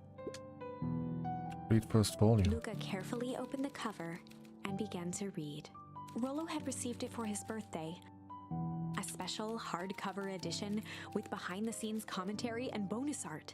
Rollo cherished it, but asked that Luca keep it at his house. Luca wasn't sure if it was because Rollo didn't trust himself with it, didn't trust his sister around it, or just wanted an excuse to come hang out at Luca's more often. Whatever the reason, Luca didn't mind. But it had stayed right there where Rollo had stashed it ever since. Now, at the foot of his bed, Luca lost himself in the pages. Ah, he's sneezing. He'd read it all before, but at this moment, it somehow felt sentimental. He was well into issue number 5 when he heard soft footsteps from the hallway. Luca? Another little friend came to see you. Girl named Beck Modewell. See here? She just was dropping by. Told her you weren't taking visitors today. You had a fight with Rollo, didn't you? Can I come in? Without realizing it, Luca had pouted away the entire afternoon. He once again felt the weight of it all and allowed his weary eyes to close. Luca stood in a vast black expanse. He looked up at his father standing beside him. Walt was working a straw at the bottom of a fountain glass, trying to collect the last bits of milkshake. Dad, where are we? Taking a final loud gurgling sip, his father peered up from the glass. He jangled the straw playfully with a warm smile, then lifted the empty glass as if to point into the darkness. The source? Luca's eyes followed his father's gesture. In an instant, he was sitting in front of a blazing campfire. Across from him sat a large figure in a yellow hazmat suit.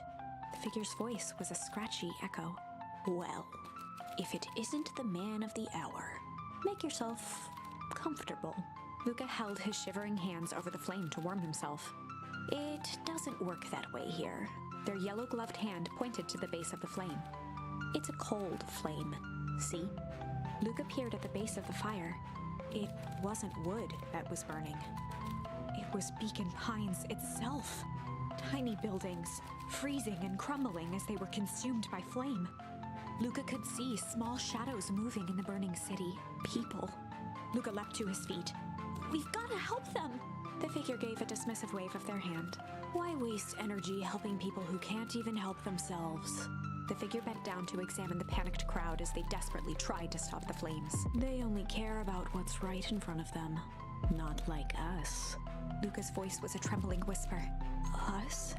The figure slowly stood up, grabbing its helmet with both hands. With a jolt and a twist, the suit emitted a gasp. A cloud of torpid mist escaped, slowly revealing the face within. Luca's own face looked back at him. Older, worn, distant. What? The sensation was oddly familiar. As if he'd caught his own reflection by surprise in the mirror, the doppelganger smiled. I tried to help once. He gestured towards his face. And all it got me was this. Luca staggered back. You aren't me. Luca felt a hand catch his shoulder. His father was there again, beside him. Every choice sets us on a path. This is the end of one of your paths, son. Luca watched his older self shake its head ruefully, its face twisting into a cruel grin. Well, Dad, if you wanted him to see this, far be it from me to disappoint. Luca watched in shock as the figure took a confident step forward and plunged into the flames. In a flash of cold light, he was gone. What does all of this mean? Luca felt a reassuring squeeze on his shoulder. Just remember, why we choose matters just as much as what we choose. Luca woke up to see a hazy figure at the foot of his bed. Oh dear. It's only Gran. Luca rubbed his eyes. The kind, concerned face of his Gran came into focus. How are you feeling? Fine. Anything you want to talk about? I feel like talking. Just as well. How about you sit there and listen a bit? Whatever you and Rollo thought about doesn't matter. Gran silenced Luca with a gentle pat on the leg. Fights between friends happen. What was said doesn't matter. Important thing is that it's not the last thing you ever say to each other. Stuff about Dad. How do you think he meant it? No. He was just mad. And did you mean any of the things you said to him? No. Good. One must appreciate friends in their best moments, accept them in their worst. Now get your little butt out of bed. Festival's today. Luca gave a reluctant nod.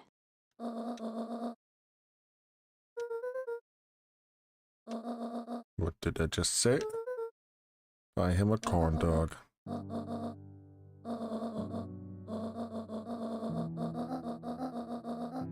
Come find you at the fountain a little after lunch.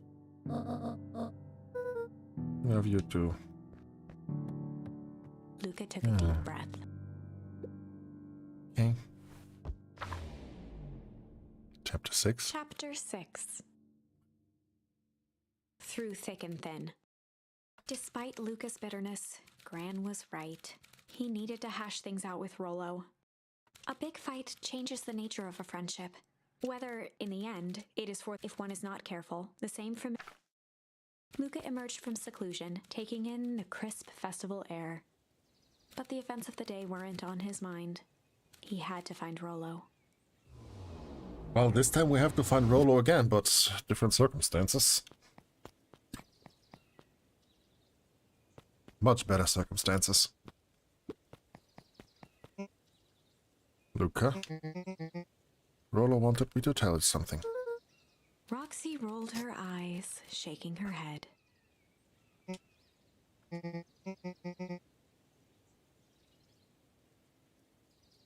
A space adventure, though you needn't buy it. If you're brave, go somewhere quiet. It's a riddle, Luca. My goofy little brother wants you to find him. Luca looked down and kicked at the dirt. I know you two had a fight. The only thing more annoying than my little brother is my little brother without his best friend. Doing him this one a favor. Now I need you one favor from you. Whatever it is that went down between you two, squash it.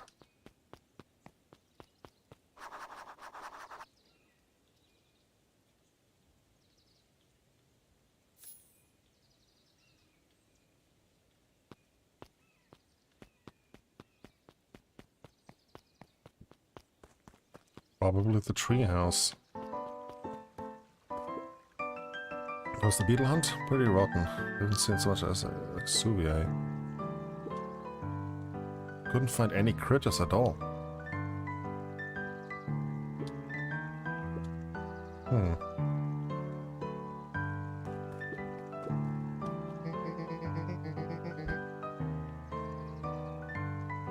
Don't know who perennial harvest thinks they're impressing with this ridiculous festival.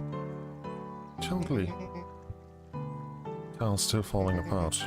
They're still cruddy. And this season's harvest looks like gonna be worse than last year's.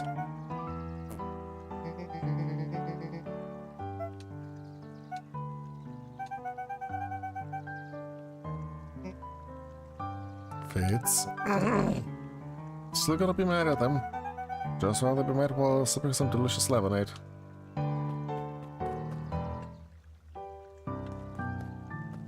Perennial harvest. So up for my ceremony speech. Mr. pointed to his grinning mouth.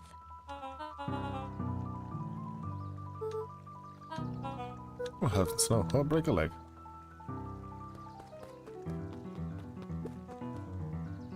Nah, I don't want to talk about that one. Every single time.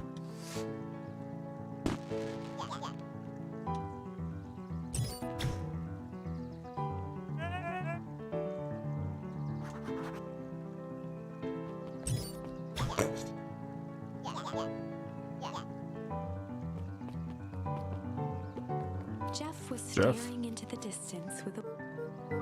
Jeff, everything alright? Yeah, everything fine. I mean, used to be fine. Just ain't right these days, you know? Jeff turned to Luca with a furrowed brow, then gave an understanding nod. You do, don't you? For a moment, the two now shared that same wistful gaze.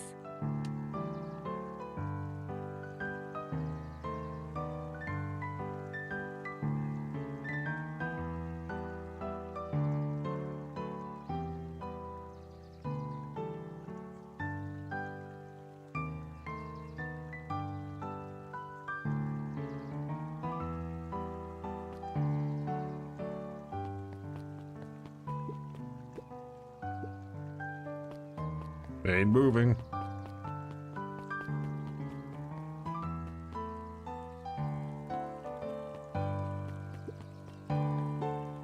First time I've seen this many swinefests in the foul harvest.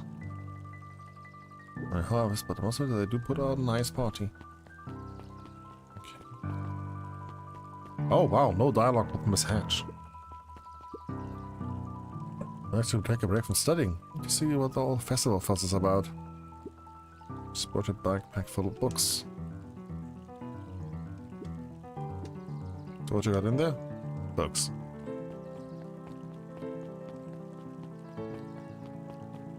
Okay, I think we have to go to the treehouse. How's Griffin doing? What? Sorry all became flesh.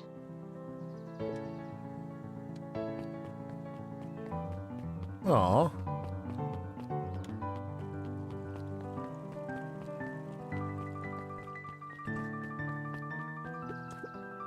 Hey, Luca. Sit down in the library? Griffin looked away suspiciously. Okay, we have to go to the library. It's actually unincorporated.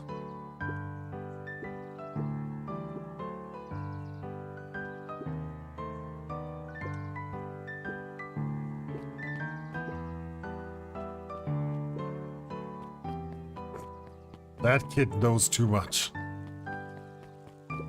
Valentine? Or is able to return the perennial harvest safe to suit you borrowed? Oh.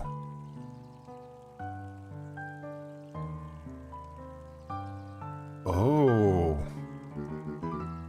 I don't think anyone noticed. No, will tell me what you need it for. Was a favor for an enemy of my enemy.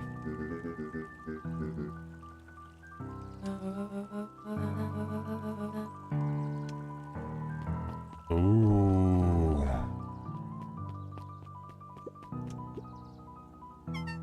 So I've got a question for you. What do you think the whole festival is for? Went over the town like a bribe, but balloons.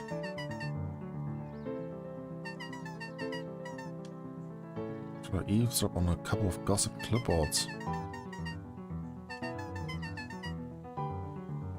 Secret guest of honor?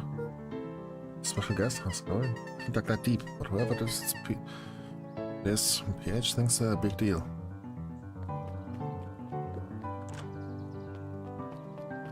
Alright. Also, hello everybody who joined in. How's it going? This is getting dark and interesting.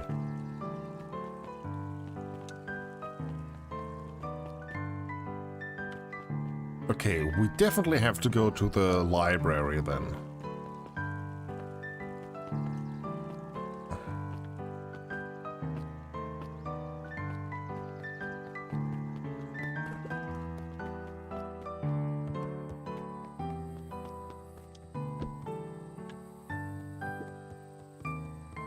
Okay, nothing here.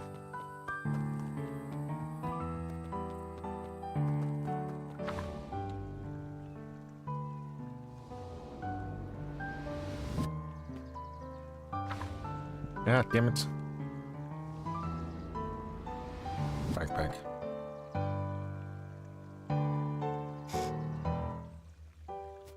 Oh, yeah.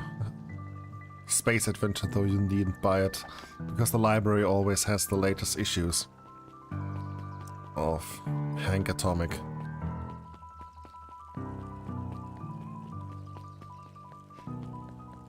God, the two timelines are so different. Let's go over there and see if Beck is at home. Oh, let's go here. Is the goop here? No. I mean, the barrel is there, but the green goop is not there.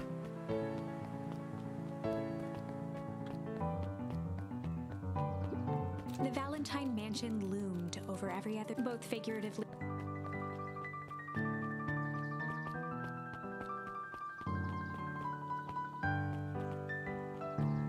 Okay, Beck and family are not there.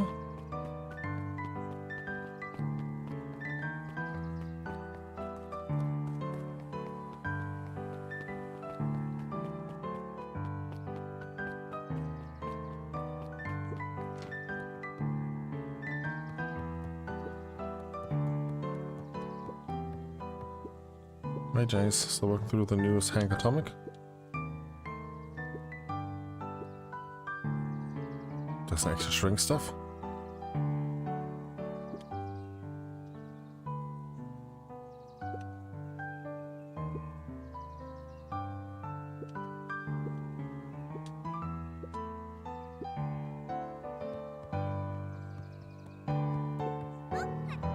Hey, Luca. Eyes lit with excitement.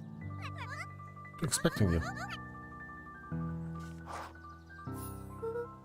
The first? Oh, didn't think it was all, did you? Roderick does go all out, doesn't he? Kato straightened up and cleared his throat as if preparing to sing. On planet Farpool, you may take issue. When the fifth king dies, you'll need a tissue. Kato stared at Luca eagerly.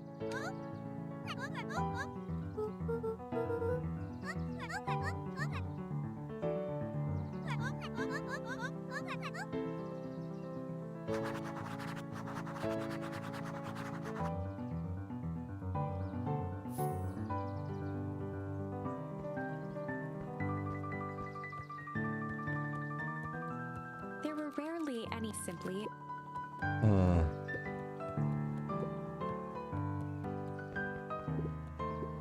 Luca grabbed The Adventures of Hank Atomic, issue number 5, from the shop.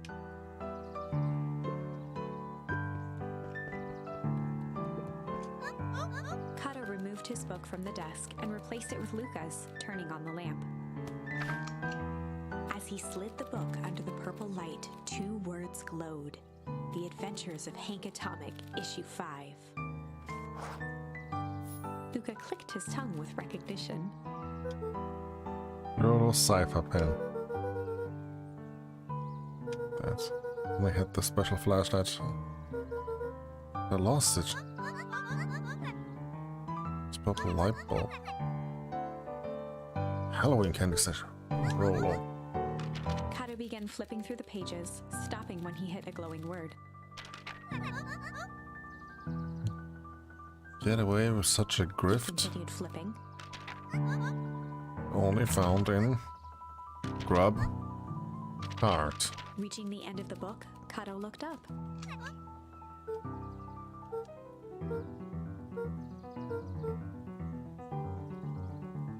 Griffin. Griffin's Grub Cart. Ah.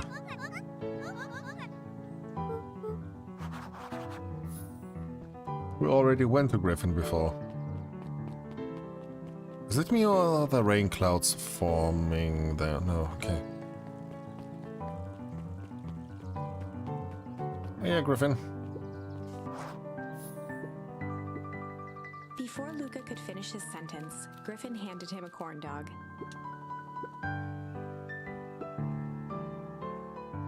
Luca shrugged, taking a sizable bite.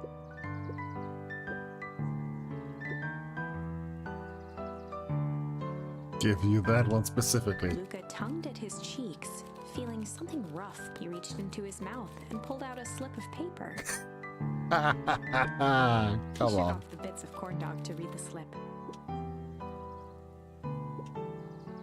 Luca finished off the remainder of the corn dog.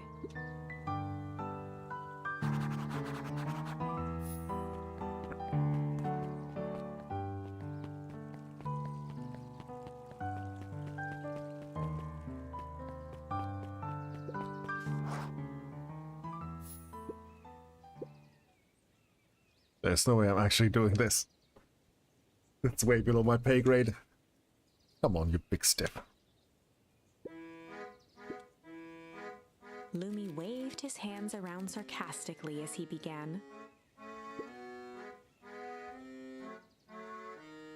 What takes flight but has no wings?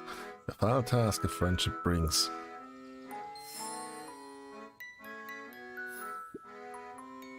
Feel cheap and sour. Look, it's sweet.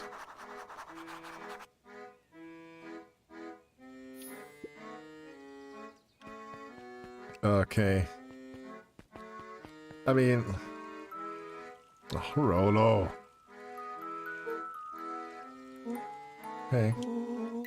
Found the comic book? Yep. Got the corn dog? Yep. Don't know, this doesn't make for what I said. Yeah, you found Rolo this. sheepishly handed Luca the balloons. Flight.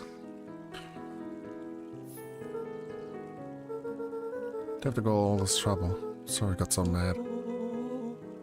You were supposed to let me apologize first.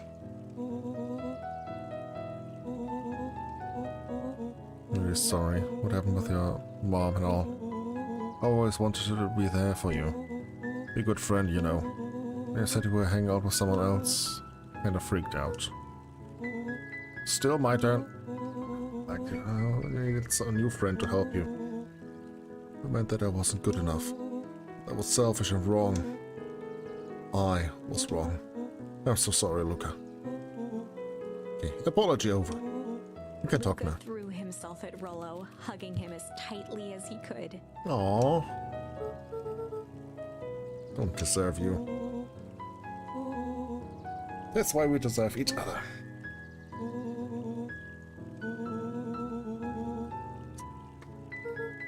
Snoop where? Well, sneaking Perennial Harvest HQ while everyone's at a festival. Thought we had enough excitement for 1 week.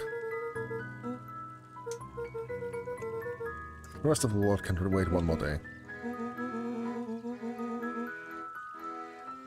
MCDC.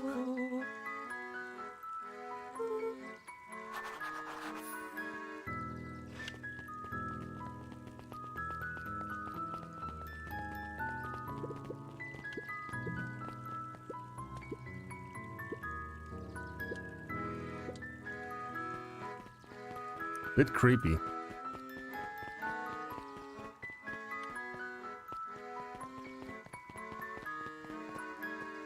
No, I cannot talk to her, okay?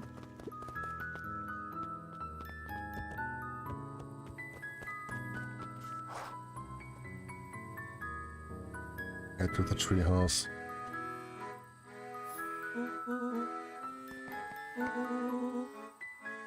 Your ground this morning.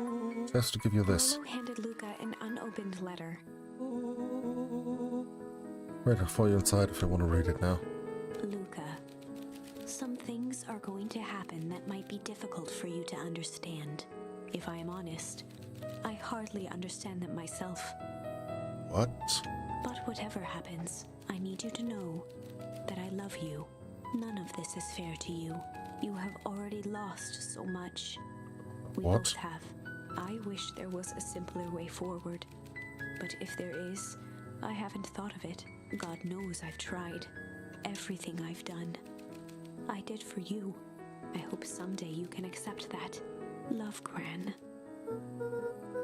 Luca folded the paper into his pocket and headed up the ladder. Okay, totally not ominous at all.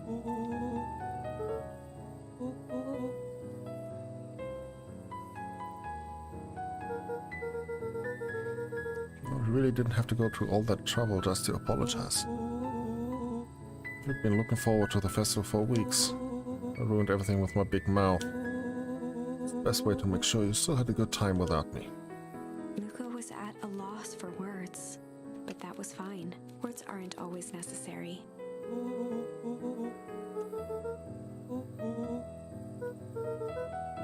Sadly, this was untrue.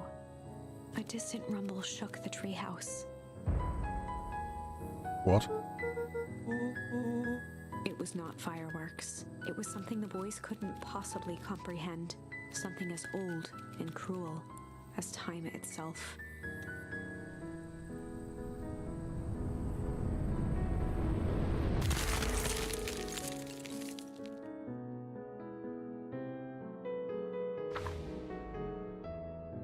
A shockwave of cold tore through the room. A bitter, unfathomable chill.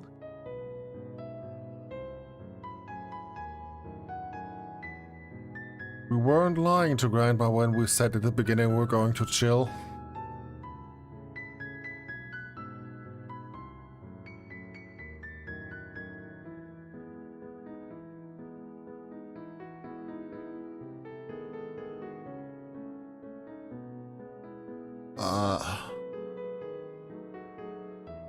And the music is... Before they could react, it encased them in ice. Two boys, reunited by friendship, only to be cruelly separated by a malevolence beyond reason. And so, our story ends on this melancholy scene. In a silent treehouse turned statuary, in a town brought low by its secrets, sits a pair of friends, alone, together, for the rest of time. The end. No, that can't be the ending. It simply can't.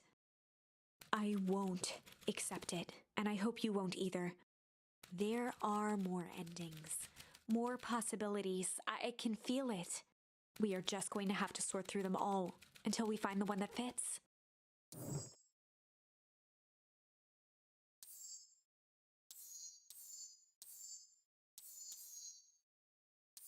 Holy...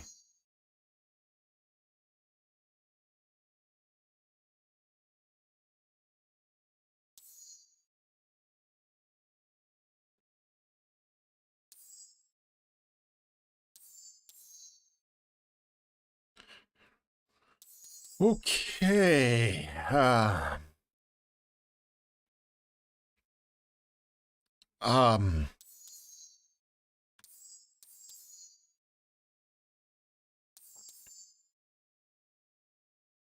Let's go back to here.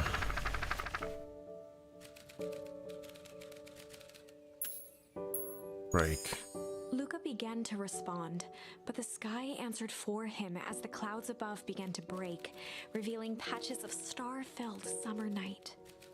Moonlight filtered down, shimmering in the treetops.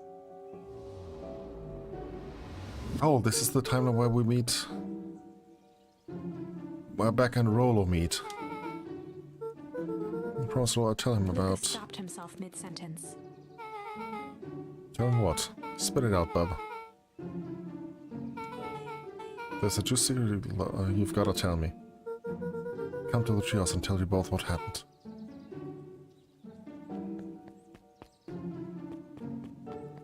Luca saw Beck skulking by the gate. There's nothing mysterious or creepy about this place. Yeah, that definitely is. Mostly boring and empty. Who used to believe that?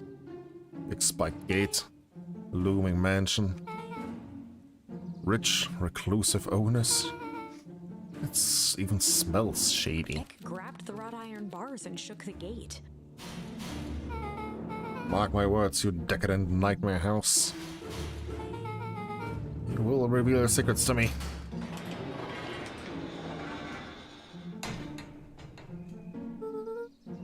What did you do? Told you so. Second. Hide.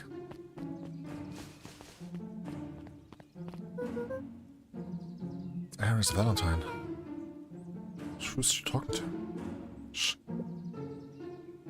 I expected to return that suit in working order. Of course. As long as everything proceeds as planned.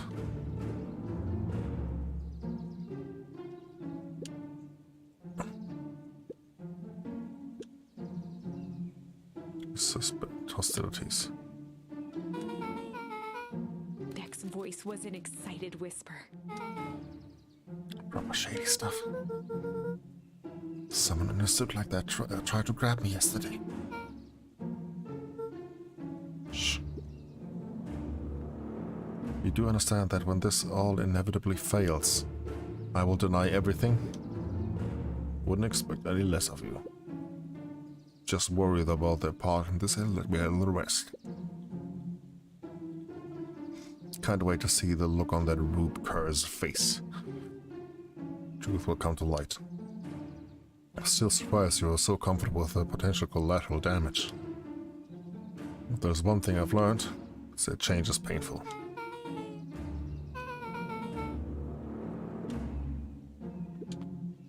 Why? Why are you doing all of this? A mysterious figure retracted their mask, hair pushing out from all corners. Grandma? Family. A chill ran down Luca's spine. Grandma tried to kill us? His vision blurred. Beck stifled a sharp wince, and Luca looked down to see himself wrenching her hand.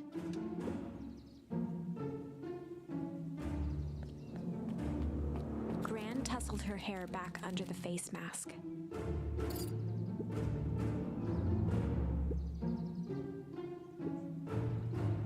Lessons and arousing suspicion. Gave Eris a curt nod and disappeared.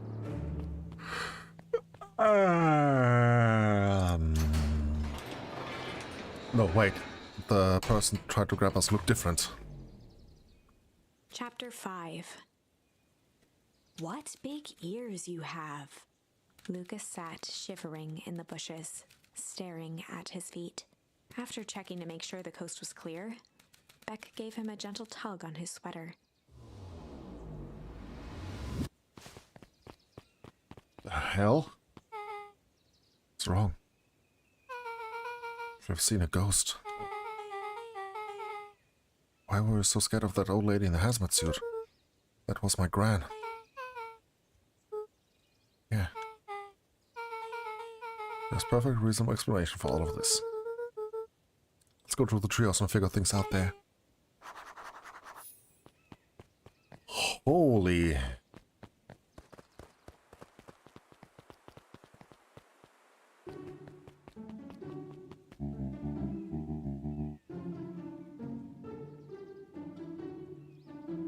They are creepy.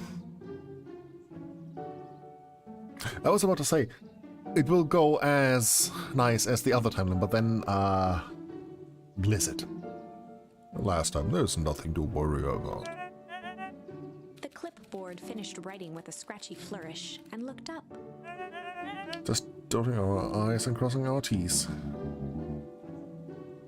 Well, maybe try minding your P's and Q's. Mr. Nuncreed, arms crossed over his paunch, gave an exhausted sigh.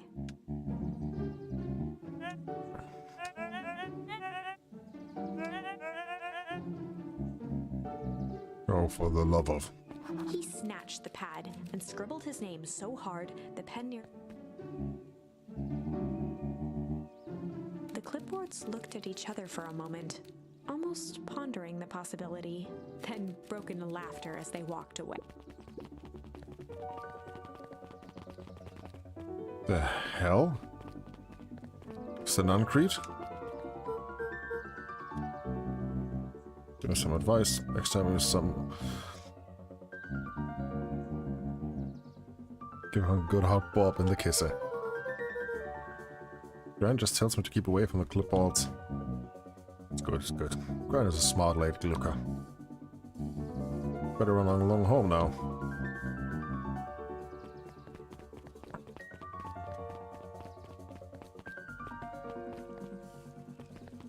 Those two.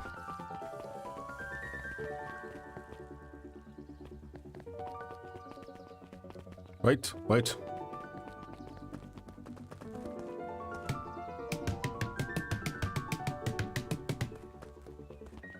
Smack the melon. Is it the same? Probably.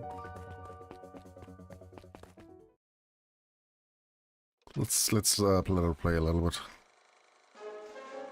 We all know Beacon Pines. Okay, yeah, it's the same.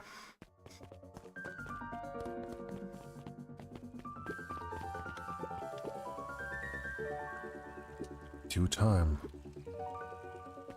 Are you prepared to live with a truth?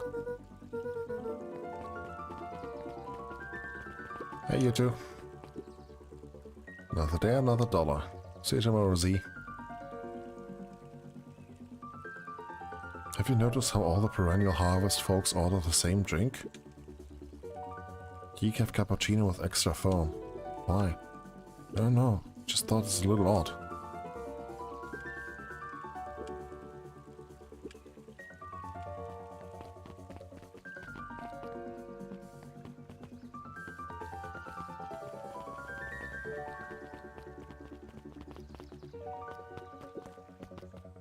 Let's just not talk with them. This is nice. Yeah, true, it's just a little further from here. So what's about Rolo like? Oh, he's Rolo. So, just never thought about it. Lots of energy. It's funny, even when he's not trying to be. Things have been tough for his family since the foul harvest. What damn time you tell me what this foul harvest thing is. It's kinda a long story. Hit me with the highlights. There used to be a fertilizer company here called Valentine's. Kind of a big deal. Big deal fertilizer. It was a big deal to us. Their stuff really worked, farmers loved it. So Valentine's grew and grew. Beacon Pines pretty much grew around it. Most everyone in the town either worked for Sharper Valentine or used his fertilizer. It's so good. Sensing a big but. Around 6 years ago, Sharper Valentine suddenly died. And something changed. Could have been a bad batch. Maybe it was in the water or air or soil. Nobody knows. But all the crops died. And everyone blamed the Valentines. Yeah, Valentine's first went out of business. Half the town lost their jobs. Next year the crops came back, but something was different. You plant a crop, do everything right, and it's sort of a crapshoot what happens. Nope. Dick and Roll's farm got their short end of the stick. Yep, for some reason their farm was hit harder than others. Things have gotten better since Perennial Harvest came to town. Yep, first things they did was gave the town a deep scrub. They even put us in hotels one town over for a week while they decontaminated the groundwater. Oh yeah, Night in the Woods is a good comparison to this game. Better get going. But damn, it's a really good adventure. It's about time. I was about to give up and go home. Who's the new kid? Name's Beck. Must be Rolo. I see my reputation precedes me. Welcome to Mission Control. Waggled his head with pride. You'll find we've spared no expense in construction. I've seen worse looking piles of junk. Thanks. You know the security concerns we talked about? While I was waiting, I made some improvements.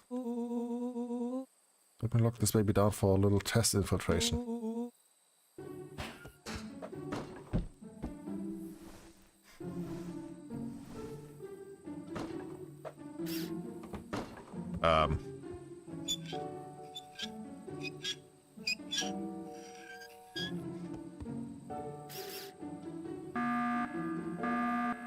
The frick?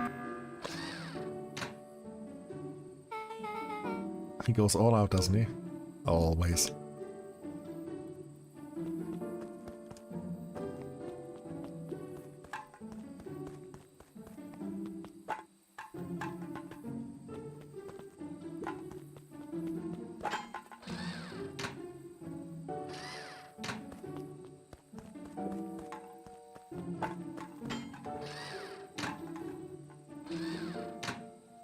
Rolo?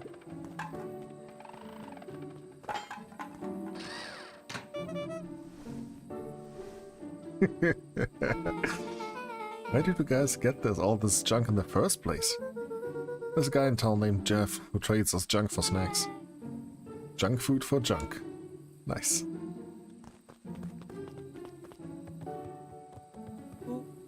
So, pretty sweet security, right? He was imaginative, I'll give you that. You trust this new recruit? I'll vouch for her. Luca sucked in a long breath.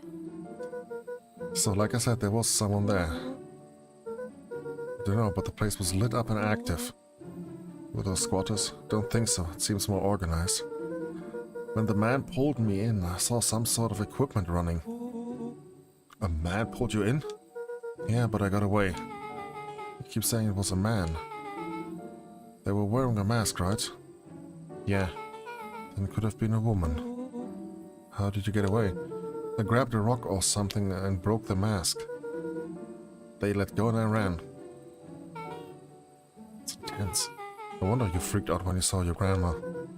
Yeah, that's the other part. On our way here, back in I saw Ares Valentine meeting with Gran, wearing the same sort of hazmat suit. Rollo let out a low whistle. They weren't there for idle chit-chat. It was a proper clandestine meetup. Let me get this straight. There's an operation in full swing at the Valentine warehouse. We're almost abducted by a strange man or woman in a protective suit. And then you saw your Gran, the same suit, talking to Ares Valentine. Pretty much. I'm beginning to think this town is kinda awesome. Rollo and Luca shot back a look. Just a moment, I need to close something.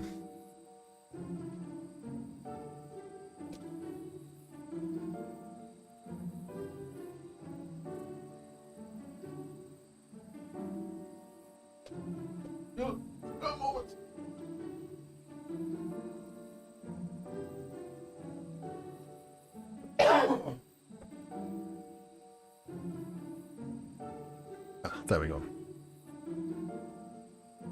It's a little bit frosty. I mean, it's December. No offense. Alien zombies have infiltrated the town. And their leader is your Gran, and she tried to murder you. First of all, and for the last time, there are no aliens. Second, couldn't have been my Gran at the warehouse. I broke that person's mask to get away. The mask Gran was wearing wasn't damaged. She's definitely hiding something. Maybe.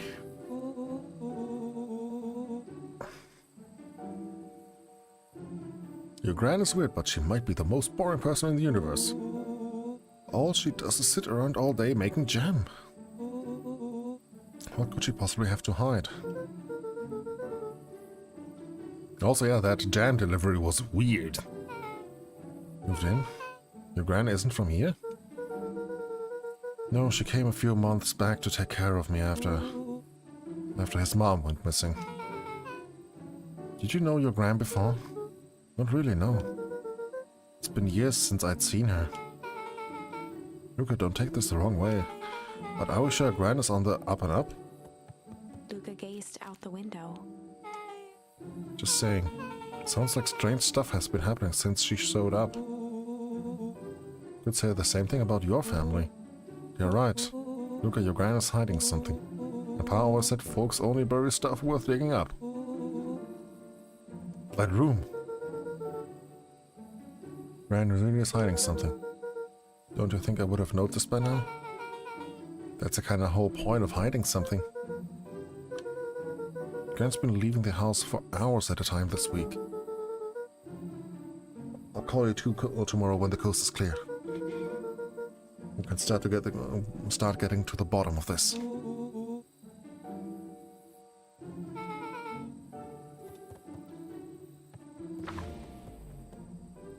Okay, this is 6. Secret lair. Summer forged ahead, but the nights only seemed to grow colder. Luca walked home slowly under the pale starlight, cautious to avoid any more surprises lurking in the shadows. Reaching home, he slipped quietly into bed, half dreading what they might discover the next day.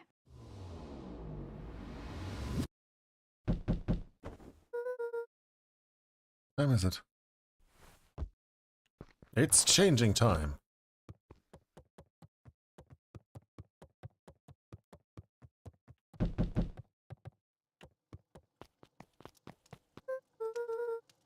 Rolo, what on earth is that? Hmm? That ridiculous thing on your head. Oh, this helps me think. Gonna need a lot more of those. Joke all you want, but who's laughing when I crack the case wide open? Most clear? Yep, whatever she's being up to this week, I've been keeping her busy most of the day. Luca and Beck rolled their eyes as Rollo strutted across the room. If I were Gran, where would I hide my deepest, darkest secrets? Rollo flung open the cabinet with confidence. He coughed as a veil of dust hit his face. I think it's safe to assume anything that dusty isn't what we're looking for.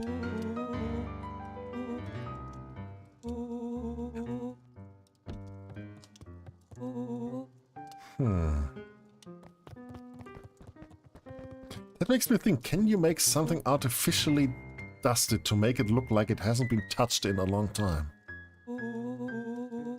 She didn't find out to burn the evidence. She keeps that fire going every day, Rollo. With the mounds of documents lost to ash.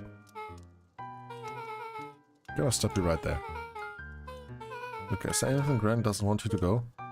Yeah. Closet upstairs.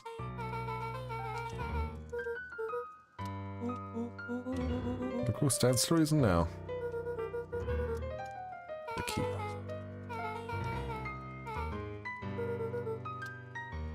She has a berry bushes.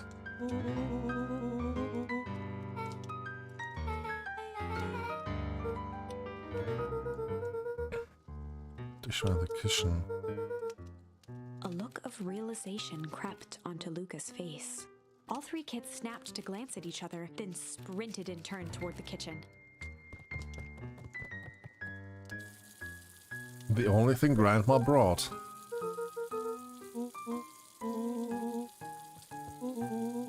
Before he could finish, Luca scrambled up Rollo's back. Hey, this is the Mighty Elf Detective Rock. Every squad needs a good lockpick. Every good lockpick needs a sturdy head to sit on.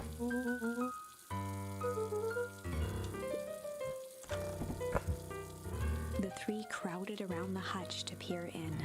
With the glass doors opened, a perfect porcelain display gleamed in front of them. Their eyes searched for anything amiss. But the only distinct feature was its impeccability. That was anticlimactic.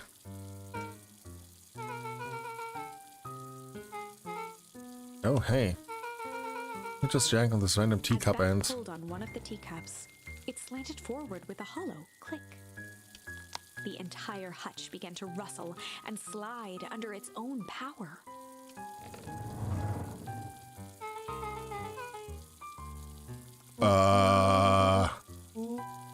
Evil masterminds and superheroes. About to find out. I love that the water is still running after I left it on.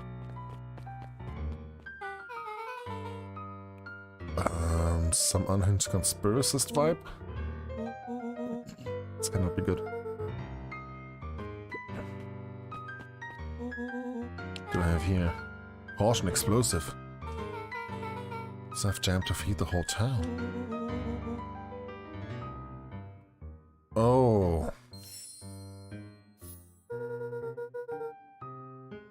She wouldn't have made me walk around town delivering bombs, right? Rollo casually spun open a lid and dipped his finger in the jam. He smacked his lips. The brown sugar. Ink. Rollo plunged his hand in the jar, fishing out a soggy slip of paper. Rollo offered the slimy note to Luca and licked his fingers clean. Miss Fratelli. A grand jamgram? Last night I used the disguise arrows provided to scout the location. The timing window should be possible. Operation Spark Plug is a go. This can't be good. So more a bomb shell than a bomb, right?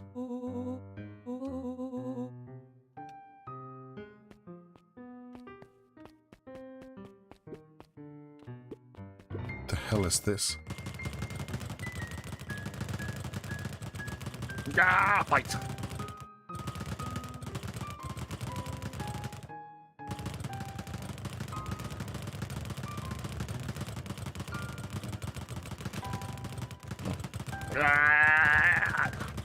I can't do anything with that. A spider web of string connected photos of people from the town, interspersed with hastily scrawled notes. She sure has kept herself busy. Is that Gran a serial killer? Since I'm to get a vibe.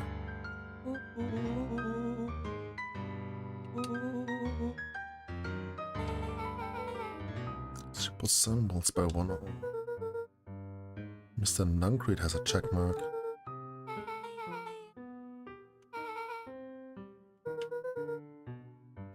Gus Valentine has a question mark.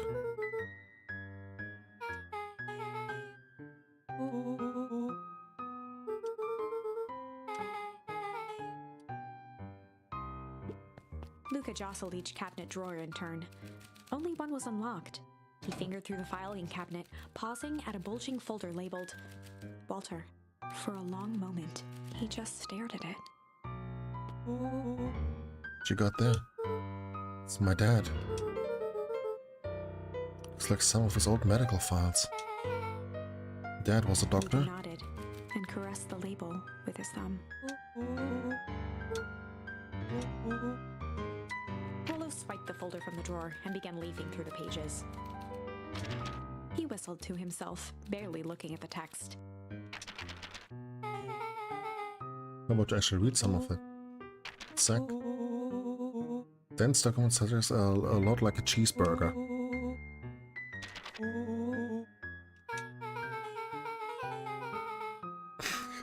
No idea who were in the presence of a preeminent scholar in dense documents and cheeseburgers. He stopped at a page and mimed, holding up a monocle.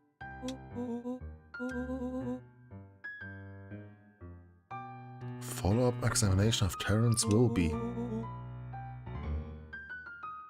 Patient shows further signs of paleness and malaise. Body temperature continues to drop. He now describes soreness of muscles and joints. Similar to symptoms exhibited in Mrs. Wilby just the past few days. Silver and laboratory.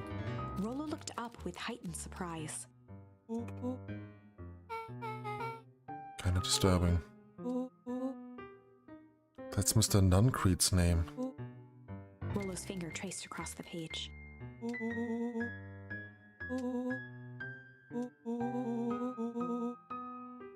Water in his home has been contaminated. Only raise more questions.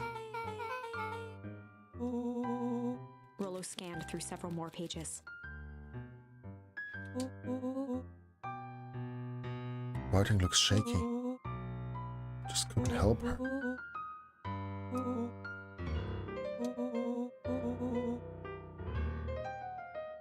And with his wife passing, Terrence's condition follows close behind. Luca, staring blankly at the cabinet this whole time, spoke softly. Rollo rustled the folder, trying to loose more pages. That's where it ends. Luca frantically shoved the remaining cabinet folders, trying to find another labeled Walter.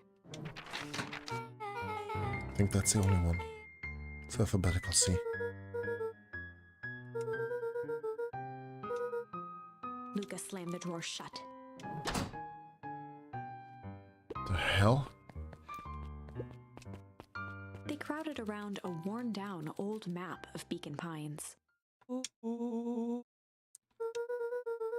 But every old map is a treasure map, Rollo. But every treasure map is an old map. Yeah.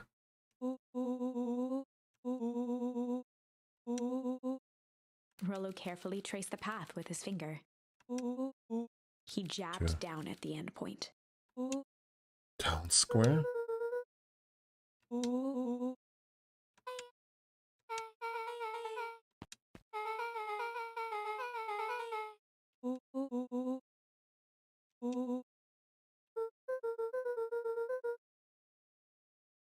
What's this thing that you've been excited about for the past month?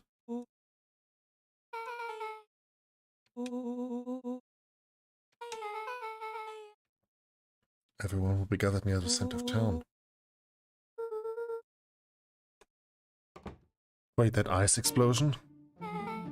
Luca looked up from the map. What's that?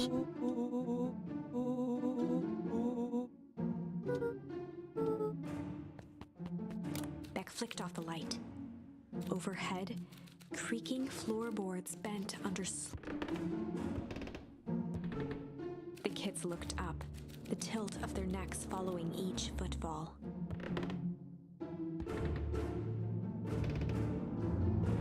Then suddenly, it stopped. Without realizing, they'd been holding their breath. All three exhaled shakily. A muffled male voice broke the silence. A final few footsteps reached the entrance above them, and the voice now echoed down the stairs. Anyone down there? The three kids shuffled to the corners without a peep. As he began to descend the stairs, the man's voice punctuated every new step. Thump. Thump. Thump.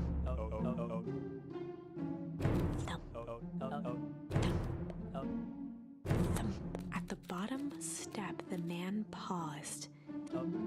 Huh. Rollo shifted. Luca gave him an intense, chastising look and whispered through clenched teeth. Oh, don't. It was too late. Rollo was already inching toward the stairway. He screeched as he charged toward the shadowy figure. With all his weight, Rollo tackled the man to the... From the dark corner, they saw something.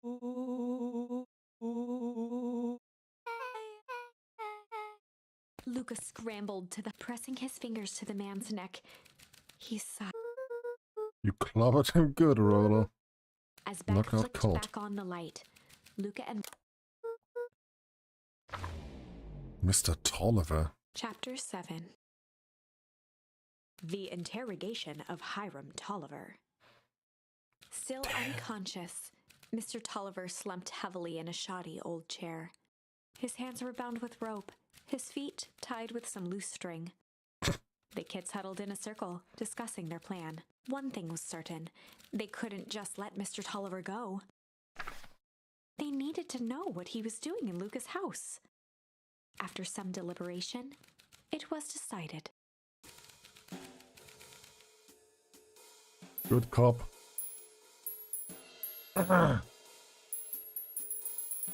What do we... Let's go with the obvious, not good one.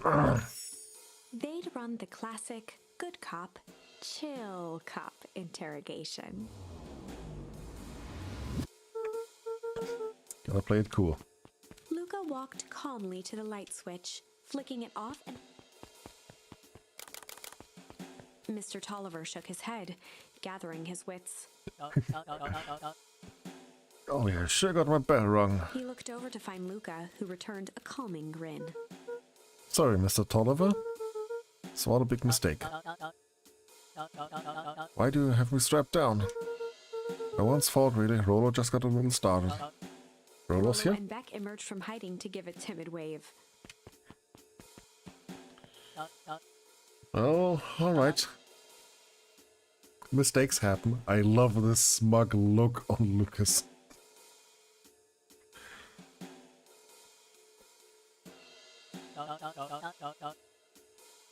The kids gave old Hiram a good scare. Slid me out of these ropes and call it even. Luca glanced over to Rollo and Beck, who replied with skeptical looks.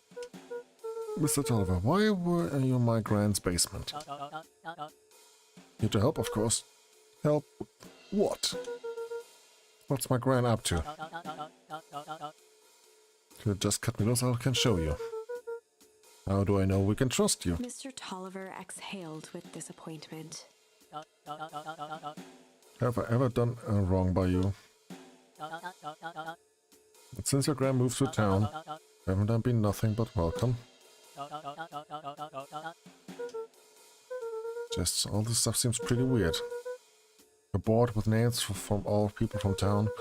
An archive of my dad's old disturbing patient notes. Luca gestured to the corner. Barrels of explosives. Luca looked again to Rollo and Beck. This time they shrugged. Luca began to slowly loosen the bindings. Mr. Tolliver gently rubbed his wrists. He edged imperceptibly toward the... A secrets, Luca. Very dark past, indeed. Before the kids had even noticed his movement, Mr. Tolliver was at the... He punctuated his final words by flicking the switch and rushing... Light. Beck darted to the wall and turned back on the lights. It was too late. Rollo confirmed what they all heard. He just locked us down here. Mr. Tolliver's muffled voice came from behind the door. I wasn't lying, you know.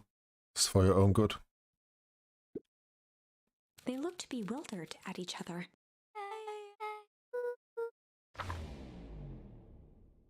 They heard the staccato thump of quick steps exiting the house. The kids looked down in resignation.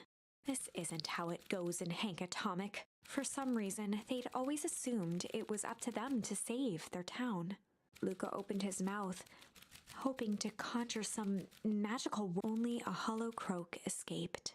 The end. Well, we certainly aren't going to find a grand resolution to our tale locked in a basement. Back to the drawing board.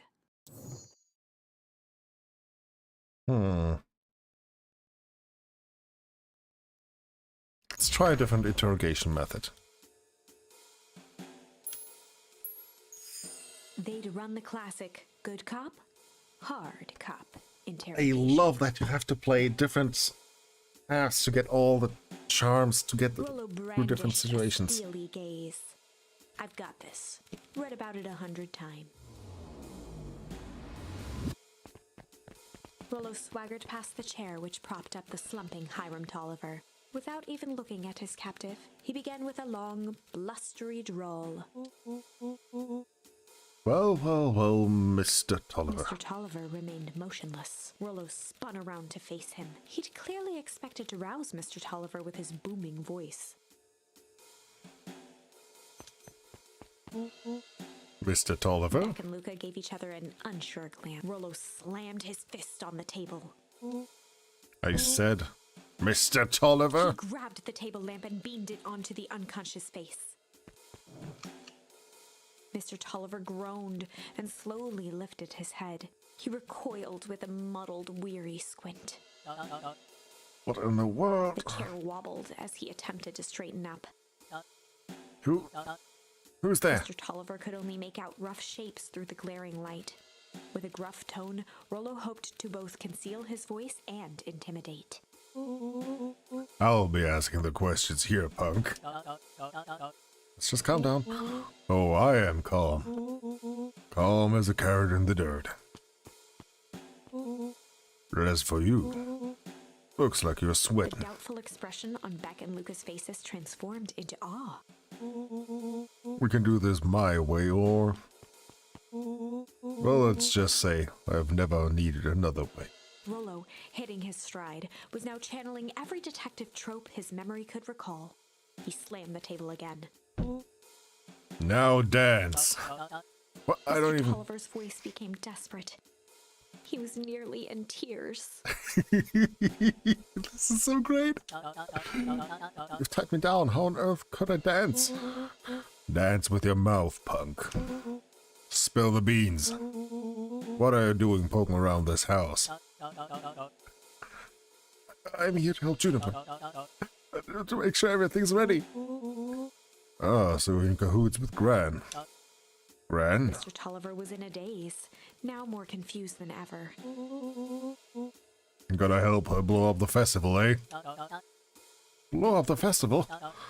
Good He lord. shook his head, feeling more and more dizzy. No, you got it all wrong. Where is he now? He's headed to the source. Source? What's the source? What's the source? It's where His voice faded to a whisper.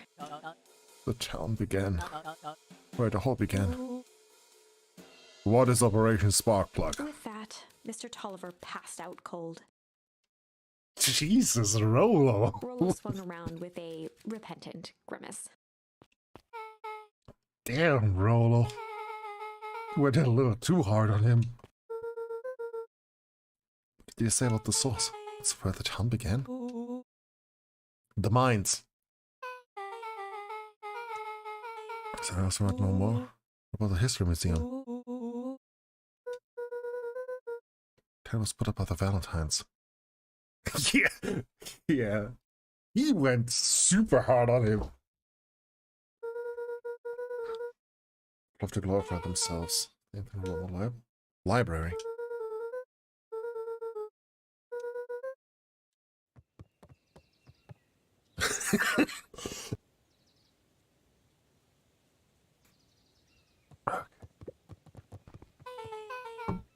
It's a dang nice library. Thanks, work hard on it. Aren't you a little young to be librarian? Oh, I don't know how there's so much... eventually they gave him a set of keys. Just keep an eye on the place for Miss Novak sometimes. Got you working for free? It's quiet and I get access to all the books I can read. Fair enough. What can I do for you all? We need a favor. Told you, Rollo. Can't put you any higher on the waitlist for the next Hank Atomic. It can't be bought. Now you're speaking my language. I think we still sort of don't know what you got in the history of the town. There's county record archives. Births, deaths, newspaper clippings, stuff like that. Really boring reading, but they do go all the way back to when the town was founded. Great, we'll start there. Chapter 8. Page 69. Nice. 6 feet under, 3 towns over. The kids spent the rest of the afternoon combing through dusty piles of old county records, desperately searching for anything that could help them make sense of Mr. Tolliver's cryptic utterance. Fuka tried to shake the thought of Gran's basement, but his focus wavered. Explosives, messages hidden in jam, dossiers on various town figures, and a corkboard threaded with photos. Gran was the only family he had left. He still couldn't bring himself to believe the worst. But the old map with the symbol of explosives in town square made that difficult. As the sun began to set, the kids were no closer to the truth.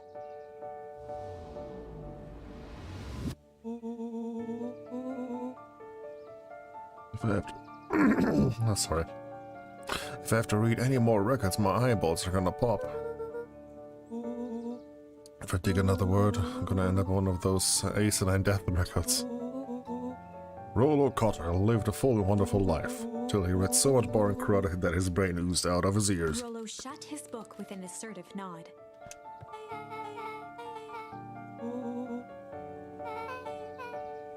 Keep pushing your luck, pal. Rollo muttered under his breath.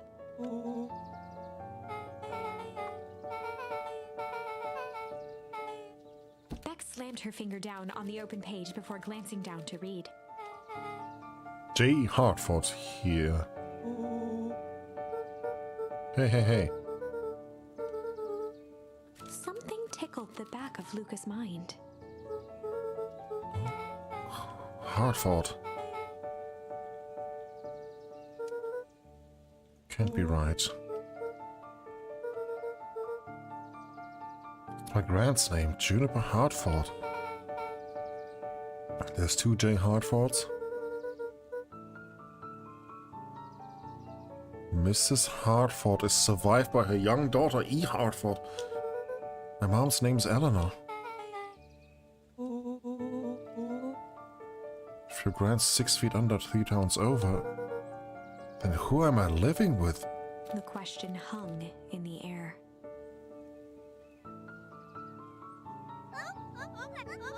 Beck rubbed her eyes. How late is it? Almost 10.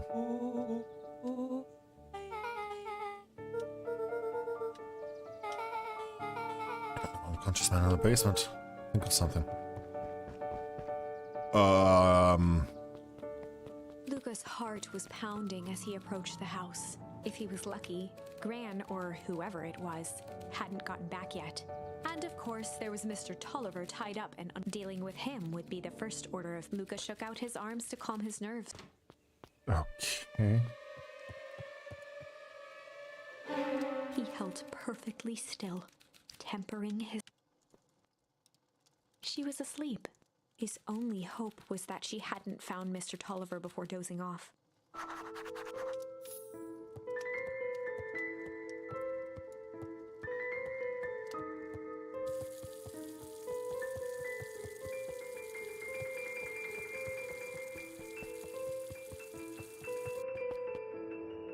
He's gone. Mr. Tolliver was nowhere to be seen. Or maybe Gran knew everything. Luca's hungry stomach, not realizing it, he'd gone the entire... Luca rushed over to the pile of jam jars and... He flipped the lid to read the label.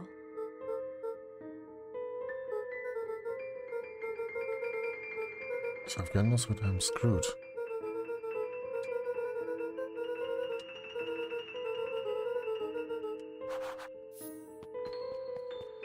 Oh no, oh no, oh no, oh no, no, no, no, no, no, no, no, no, no, no, no, no, no, I have... Oh, no, no, no.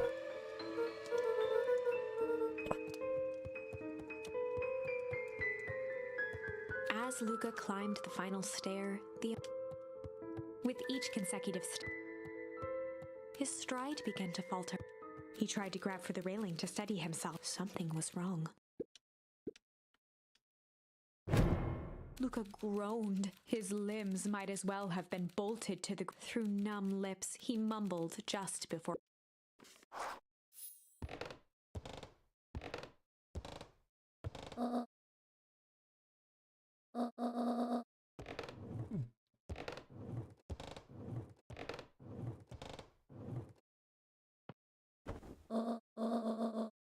Everything.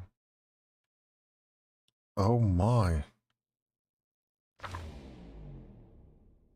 Chapter 9. A speech to end all speeches. Luca awoke to find himself face down in bed. He moaned into his pillow. Or rather, why was she trying to drug Mr. Nuncreed? Exactly. Shaking the questions from his woozy head. Can you stand, buddy? Or... Okay.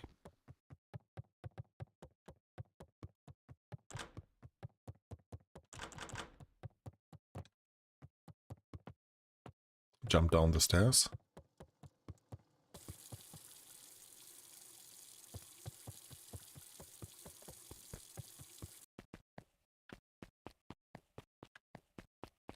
Nothing here.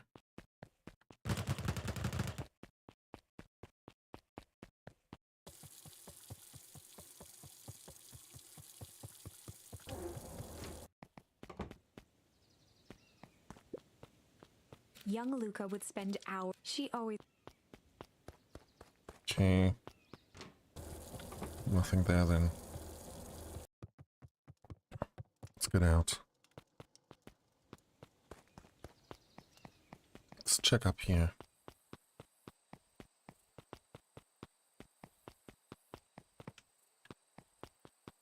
Nothing.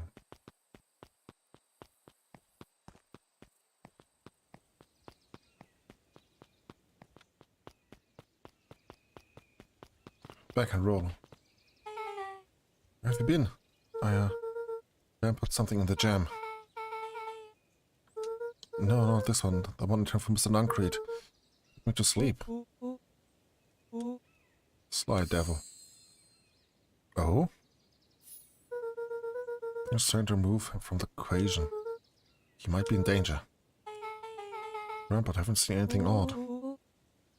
Gran is nowhere to be found, but Mr. Nuncreed is just loafing around waiting for the speech. Mayor Gus just got up to the podium.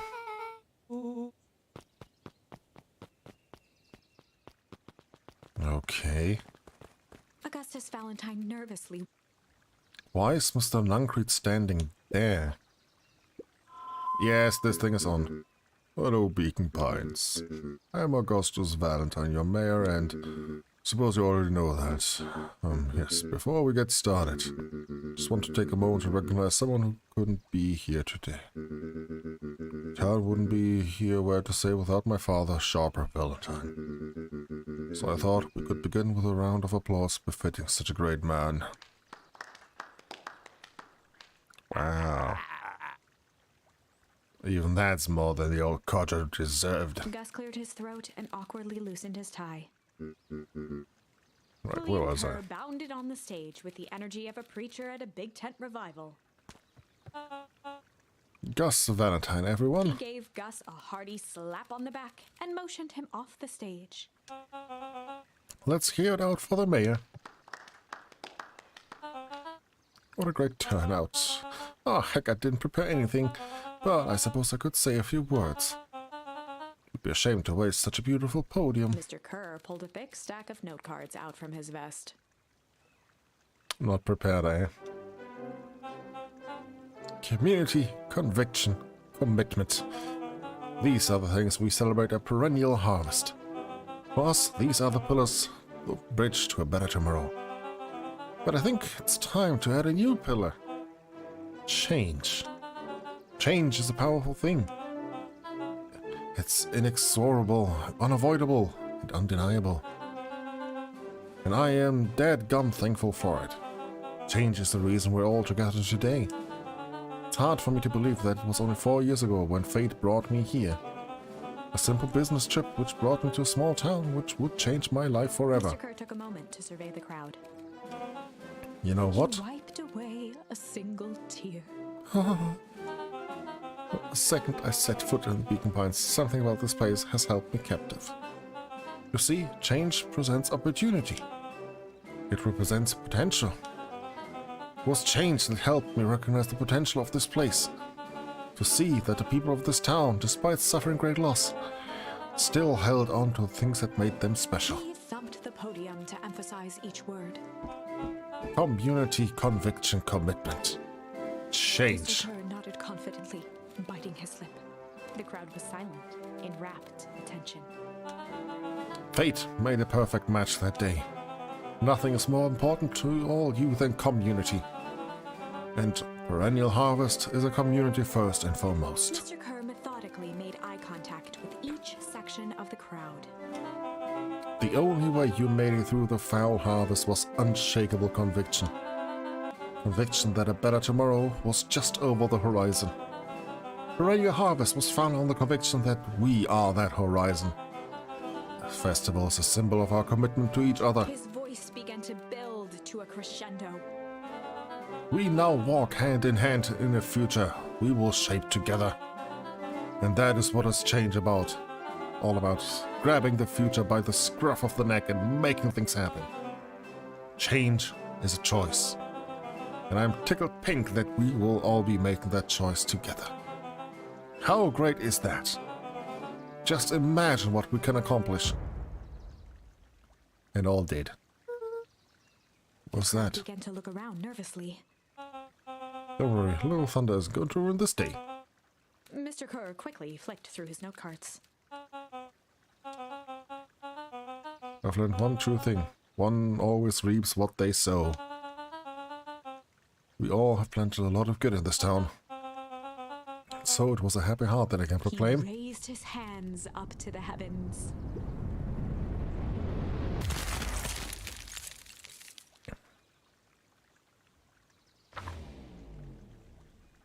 At that moment, a merciless wall of impossibly cold air ripped through the crowd, instantly freezing everyone and everything it touched. For a man like William Kerr, this was a fitting way for things to end. On a stage, with an entire town frozen in rapt attention for the rest of time. The end. No. There's that ice again! Whenever I think we're getting close, it comes along and ruins everything! Maybe we should just quit? Maybe you should just close the book, walk away, and never think of me again. No, I don't mean that. We got a little closer this time. We just need to try again. Please. Ooh, sly. Okay, we will try that in just a moment. I just need to go to the bathroom and grab a little snack. And let's say in about 12 minutes at... Does it uninstall the game? No, it's not that kind of game, but let's say in 12 minutes at 15, we will be back here. So, see you in just a few moments. This game is really great. We will finish this. So, stay tuned.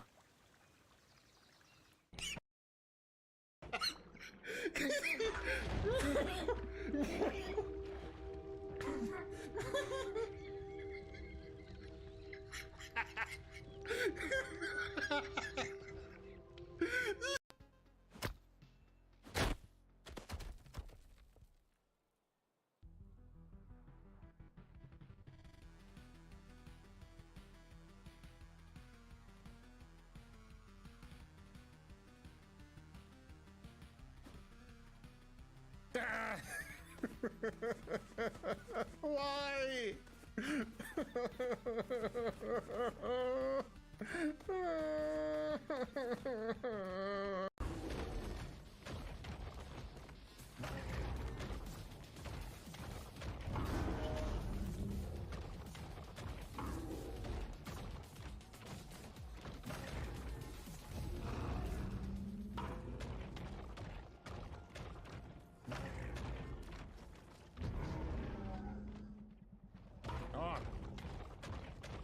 I'm glitching. Oh my god, his neck looks broke. I think I broke his neck.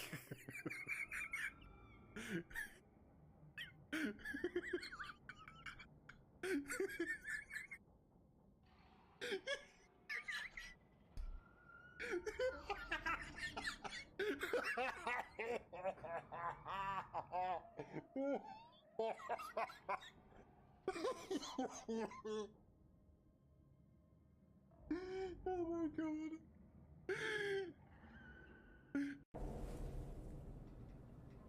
There we go. What else? Cup. Stick. Maybe we should move on.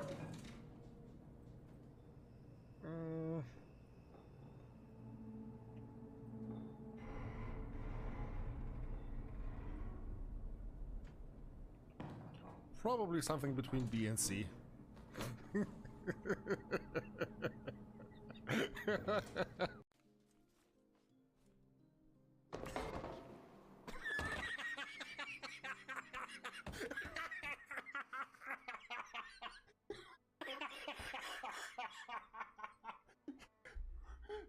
Oh my god, oh my brain, oh my head, oh god, breathe.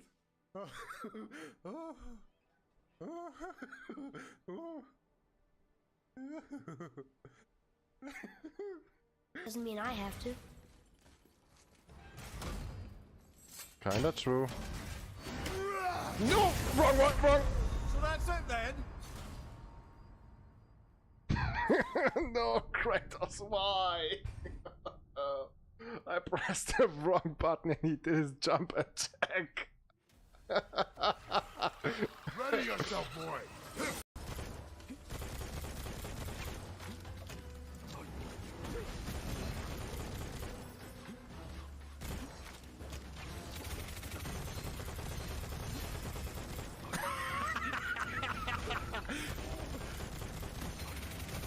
What the frick?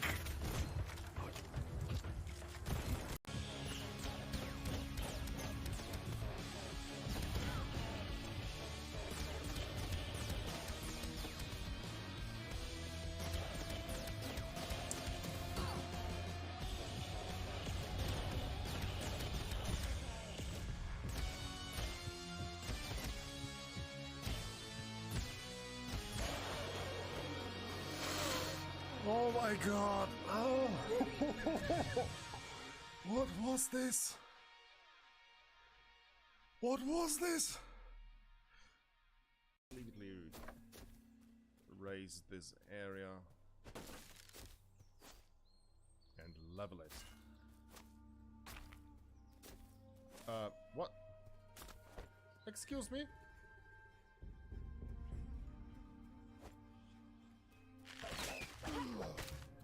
Could someone be so kind and flip this?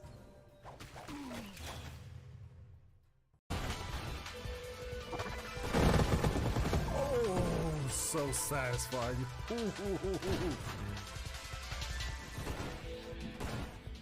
Oh boy, that looked awesome. Blame you and wonder why must we why must my why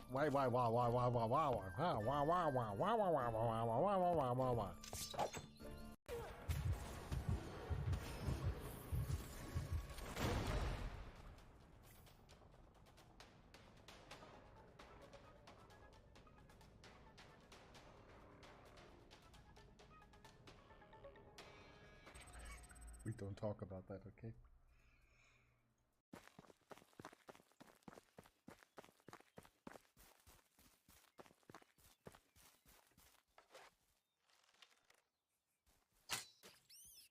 Oh, did you see that?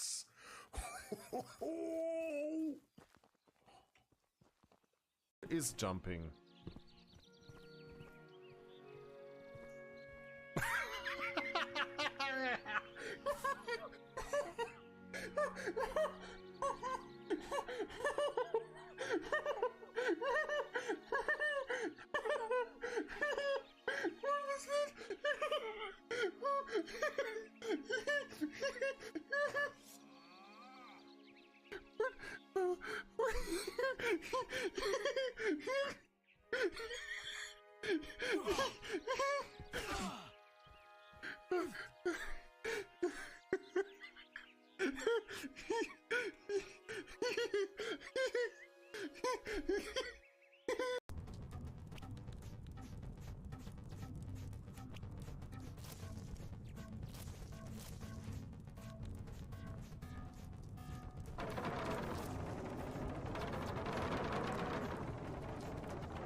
That's not the kind of cheese I wanted.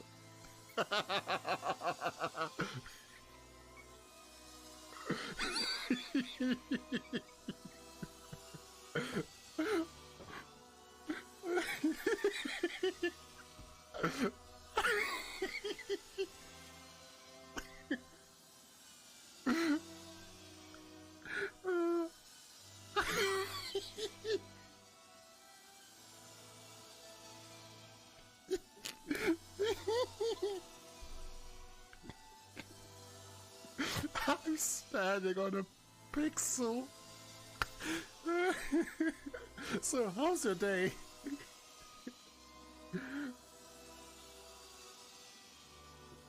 This is black magic. I'm reporting you to the Inquisition.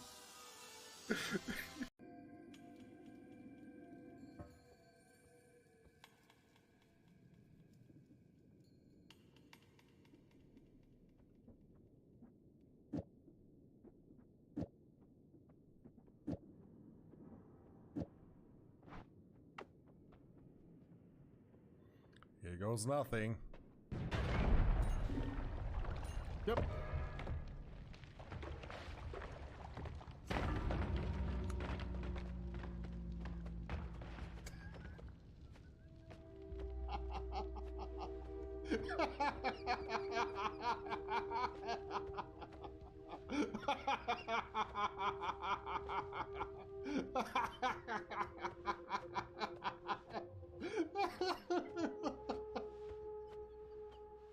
The game, and I was surprised to see it's the 9th.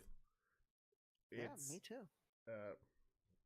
Sure, but at least then, okay, there's a robot.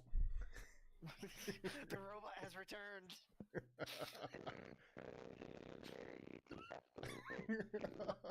Okay, I'm going to be honest. He sounds like a malfunctioning tactical droid from Star Wars. Yeah, exactly. Appears we are surrounded. Initiating self-destruct sequence.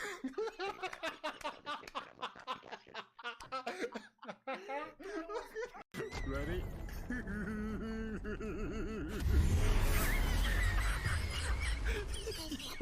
I'm out. Bye. That was... Oh my god.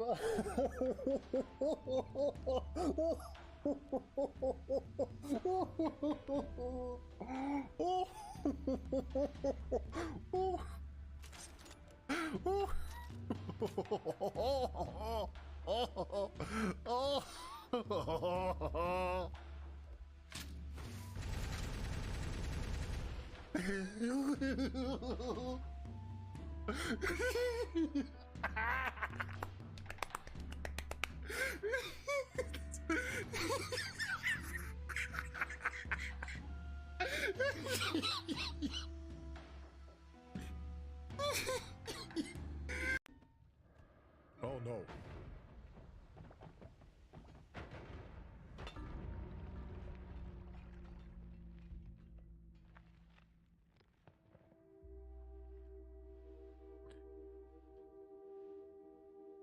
That was unfair. I thought I dodged them all.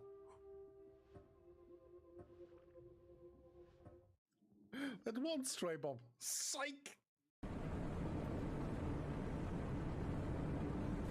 Base incoming.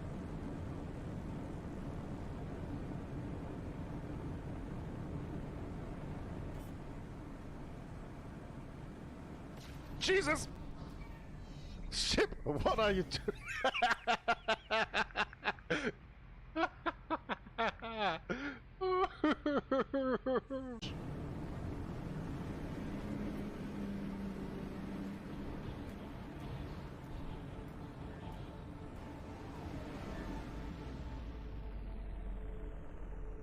You're all right, ship.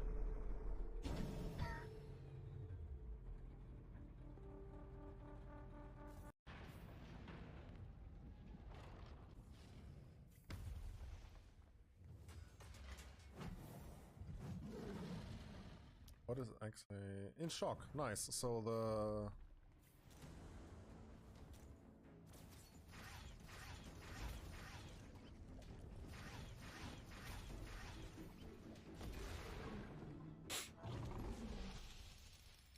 yeah. So about that.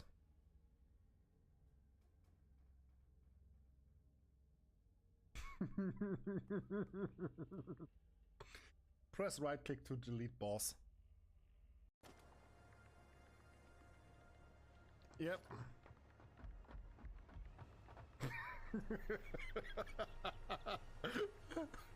Oh god.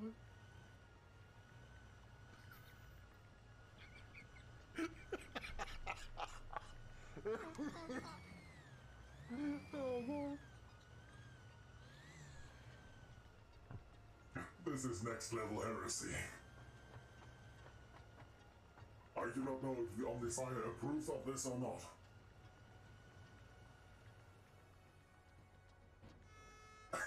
Alright, now it is approved.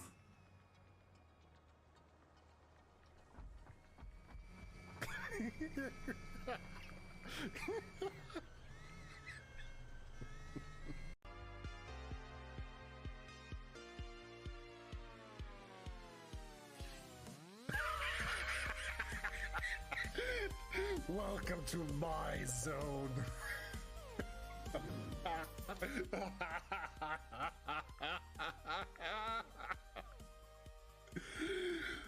This is my field now.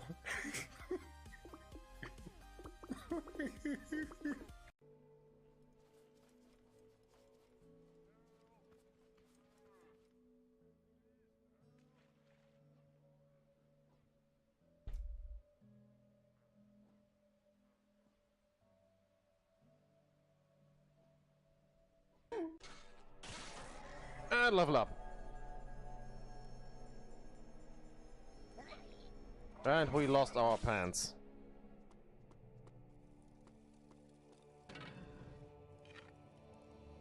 I repeat, we have lost our pants!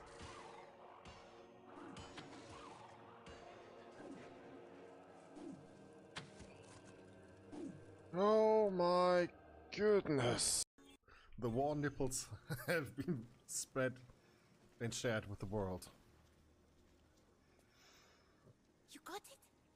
My essence? Just like we planned. What the frick Are did you just... ready? Can someone clip it? Something broke when we talked in the cup. There we go.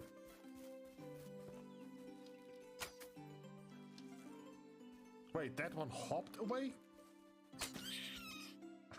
I gotcha.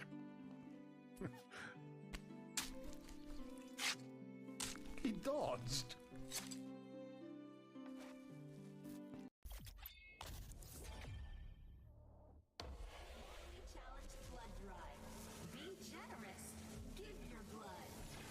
How many toys have I found so far? All of them.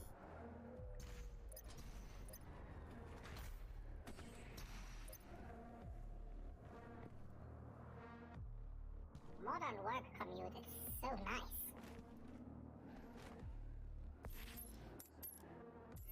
The ion catapult is designed to use... Alright, we're back. Sorry it took a little bit longer with snack preparation. Okay. I have something to drink. With ice and a snack. Let's continue. This is... Ooh, spicy. Let's... We haven't unlocked much in the other paths yet. Let's go here and go with Sly. Maybe Beck is going to do her thing now. Run the classic good cop, sly cop interrogation. Luca and Rollo ducked behind a barrel, leaving Beck to her task. Yeah, Beck. With a few crisp snaps, she roused Mr. Tolliver. What? What's going on here? You're that Moldwell girl. Please, call me back. Sorry about all this. Mr. Tolliver looked down and shifted a bit, testing his restraints. It seems there has been a mix-up. You see, I'm down here for some same reason here. Juniper sent you? Caught herself before letting the surprise manifest on her face. She'd already gotten him to reveal his relation to Gran. This was gonna be easy. You know how Juniper is with her precautions. Operation Sparkplug has us all on edge. I guess she thought you needed some backup. But she sent a child? What better to avoid prying eyes? Who would suspect a kid? Suppose that makes sense. Mr. Tolliver wriggled a bit in his restraints. Oh, I'm sorry. Beck quickly removed the ropes. That had to be uncomfortable. But you understand, we never know who to trust in this town. Mr. Tolliver rubbed the growing knot on his forehead. Very true. So it turns out we're both here to... Beck twirled her hand, as if to prompt Mr. Tolliver to finish. Destroy the Beck evidence. shook her head and clicked her tongue. Olga is nothing if not thorough. Mr. Tolliver let out an amused huff in agreement. She sure is. Can't blame her though. But they were to find out what we're going to destroy the source. How bad that might be. No one will know anything once we finish cleaning things up down here. Was on a roll now, playing Mr. Tolliver like a fiddle. You sure you can finish this up on your own? Juniper trusted me for a reason. Can leave the rest to me. Good, there's one more loose end I'll work on.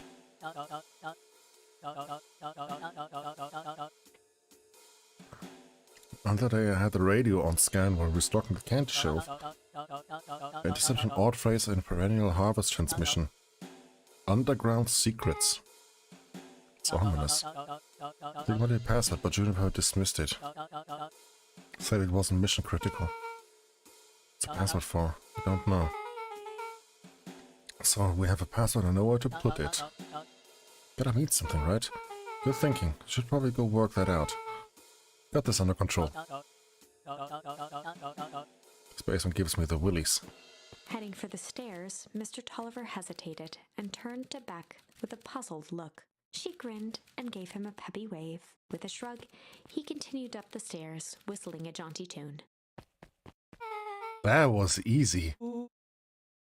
Whole time Mr. Tolliver's had a candy shelf. But all they ever sells is apples. Beck blinked slowly in disappointment. Selective hearing. The password, Rollo. And that he was about to destroy evidence.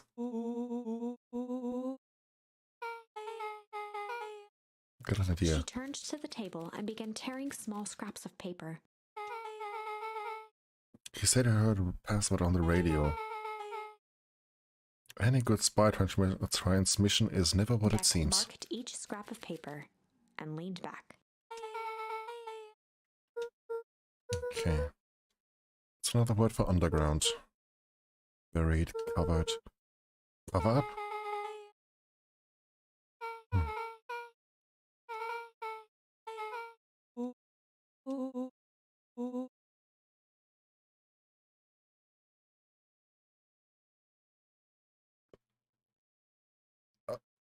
Okay, Rono.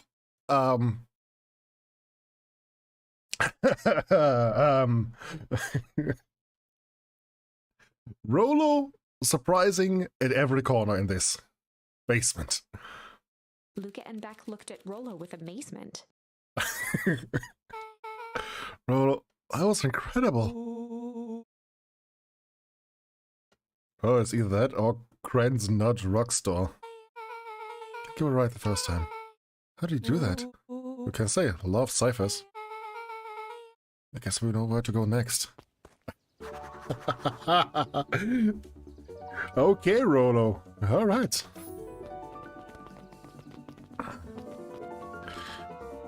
Oh. Scared me half to death. Sorry. Kids haven't seen Mr. Tolliver around, have you? Nope. You have me waiting like a last slice of pie. Man would be late to his own funeral.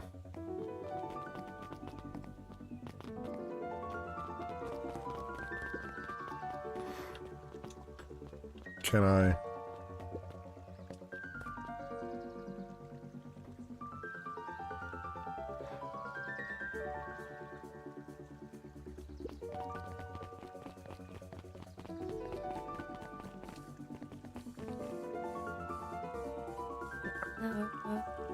You're late, Augustus. Sorry, sister. Was caught up with work. Work? You? I had a few more details to lock down for the festival. What do you have to report? What is this insipid town festival really about? I think looked around nervously. I think Mr. Kerr really does just want to do something good for the town. He actually is a pretty nice guy. You should spend some time with him. I didn't pull strings installing you as mayor so that you could make friends. Your job is to help me figure out what current perennial harvest's true intentions are with this town. We have a responsibility. This is our father's town. Was. Excuse me? This was our father's turn. He's gone, heiress. He isn't coming back. Father left us with nothing but problems. Mr. Kerr came here and offered to help. We accepted that help. We didn't agree to them turning Father's warehouse into a toxic dumping ground. That's just a temporary agreement. The glow can be seen from our damn backyard. They're dumping their nasty little secrets on us. When this all inevitably goes wrong, who do you think will be blamed? Cryorus's cry hung in the air. We have a new choice to make now, sister. This town's going to change, whether we like it or not. Are we going to choose to be a part of their future, or be forgotten in the past? Father named you Augustus. It will always be a Gus. Good night, heiress.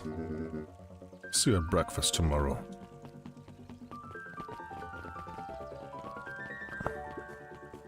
Getting late, children. Where are you going, though?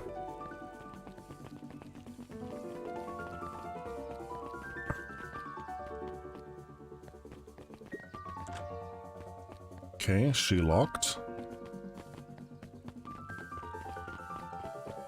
Miss Hatch? Knowledge, he spat with a sneer. There exists a gulf between knowing something and being able to do a damn thing about it.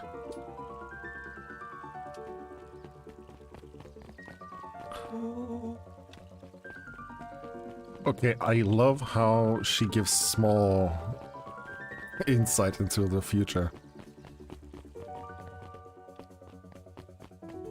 Wait, Solomon? The one character totally absent from start to end? Solomon stood proudly at the entrance to the drugstore, holding a brown bag overflowing with black licorice. Hi, Solomon. Looking for Mr. Langford. Is he still in there? I'm afraid not. And where to get the candy from? I'd say we have an arrangement. Solomon shoveled a surprising amount of licorice into his mouth. Sometimes it's the small pleasures in life. Though we might always not have family to rely on, licorice has never let me down. Licorice would be my first choice, but whatever floats your boat. I like sour gobs. Kept licorice in stock. Must eat enough of it to make it worthwhile.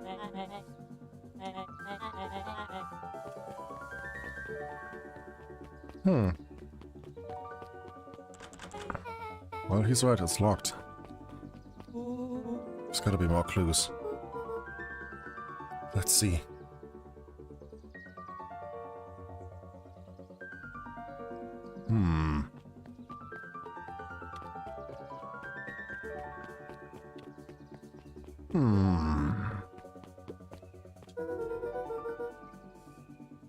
Have you ever seen anyone actually use this thing? Besides Mr. Langford? No. And it was installed by Parential. Beck cupped her hands on the glass to peek inside.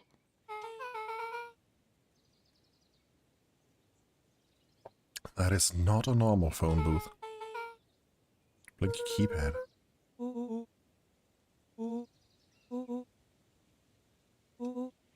Beck flung open the door and they all squeezed in.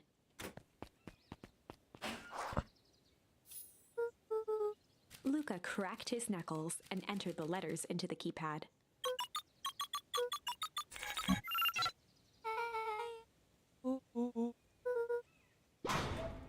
The inside of the phone booth dropped loose from its shell.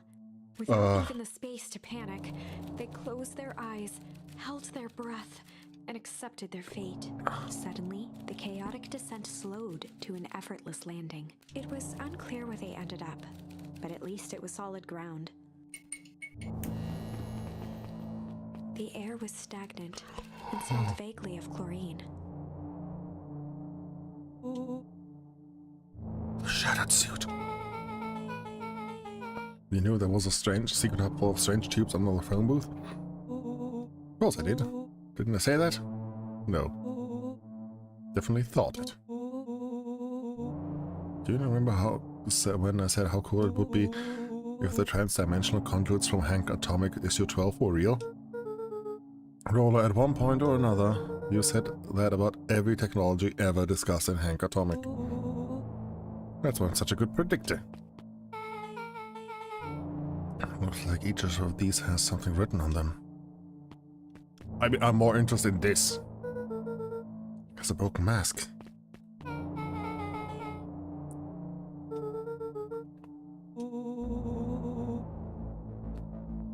If it walks like a non-creed, talks like a non-creed.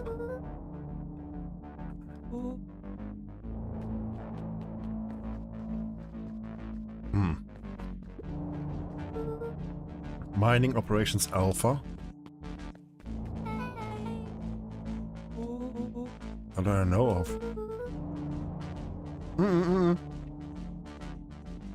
The town originally was a mining town.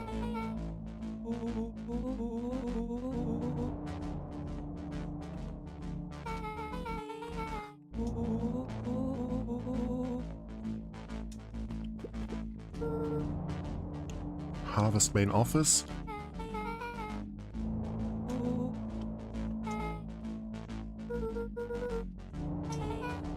We just moved here. Valentine Fertilizer Warehouse.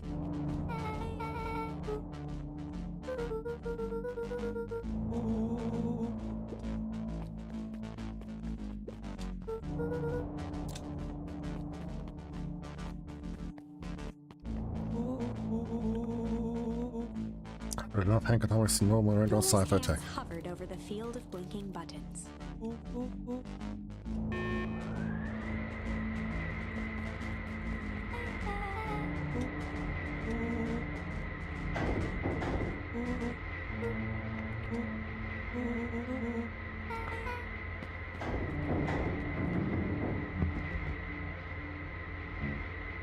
Shit.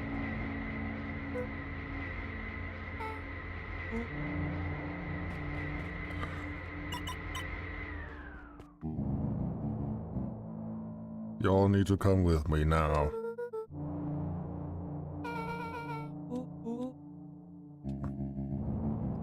I told them it was an absurd password. But they love anything that makes them feel clever. That's no matter. If I can keep it hidden until after the festival, might be able to save your skins. Well, I like my skin. Joseph waited for a moment in silence. You sound just like him. Who? Walt. Don't get to talk about my dad.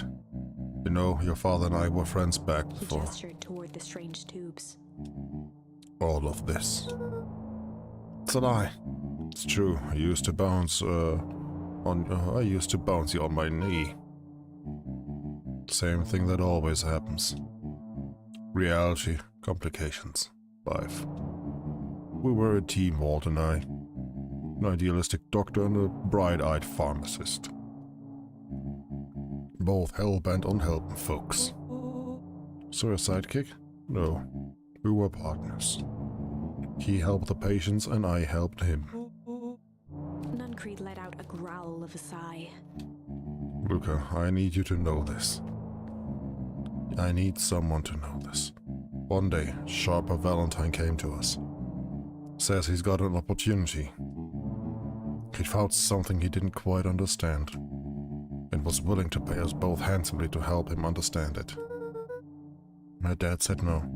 Your father and I both believed in helping people.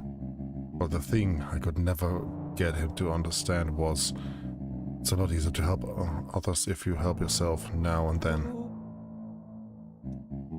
Walt loved being righteous, almost more than he loved his family. He was wrong about one thing though. When he begged me to not take Valentine's offers, he said, Joseph, if a person says yes one time to Sharper Valentine, he'll make sure they keep on saying yes to him until the day he's dead and gone. He shook his head wistfully. Sharper's long gone, but he still got me saying yes. Not really, no. There's an old man trying to delay what he needs doing. Nuncreed took a menacing step towards the children. I tried to keep you safe. Tried to keep you on Juniper out of this. But you forced my hand. Luca began to laugh.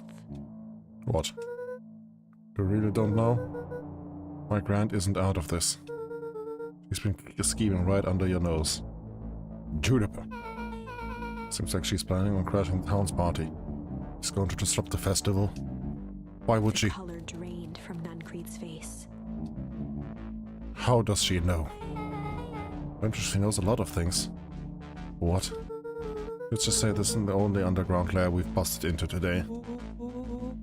Honestly, hers is way cooler. She got maps and explosive and bad intentions, big man. Nuncreed grabbed Luca by the shoulders. His eyes were frantic. You need to tell me what she's going to do right now. He doesn't understand what it is she's messing with. Tell me now, she's in danger, boy. I don't know. She had a map with a mark on the fountain in town square. The fountain, but why would... A jolt of realization struck Mr. Nuncreed. She knows about the source. What the heck is the source? If she tries to destroy the source, it could catalyze and... Dear God, she's going to freeze us all.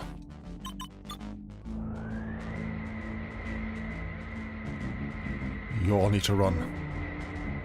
Away. As far as from this town as you can get. Head west and don't look back. That didn't go as I expected. You totally following him, right? Totally. We get to see what the source is.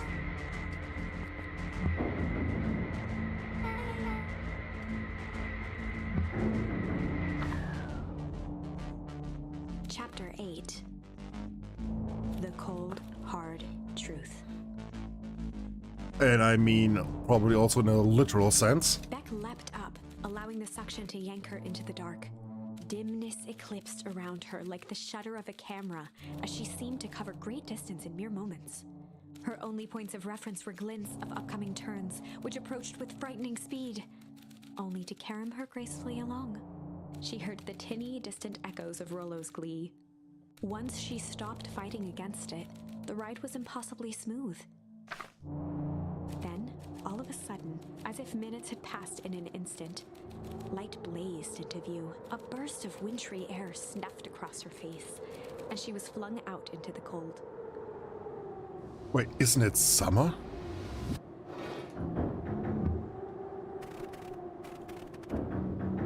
It's summer, isn't it? Was intense. I think I might have parted with some fluids in there. Doesn't look like it got any of us. Didn't feel like we traveled that far. So where did it go? He's worrying about his piss.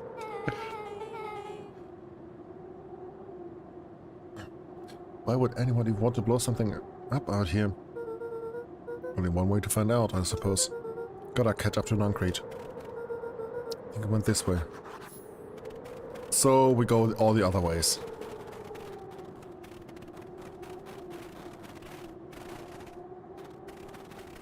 What?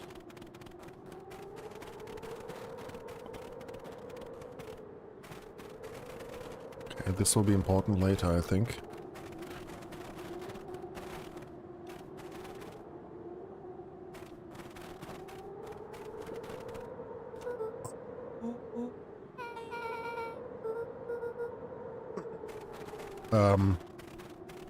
No, I do want to pull that.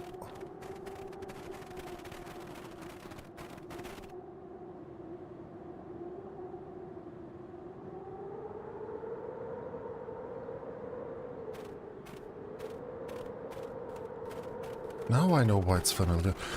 This is the exact same scene where Luca's house is. And this is towards... No, this is at his dad's grave. What the hell is going on?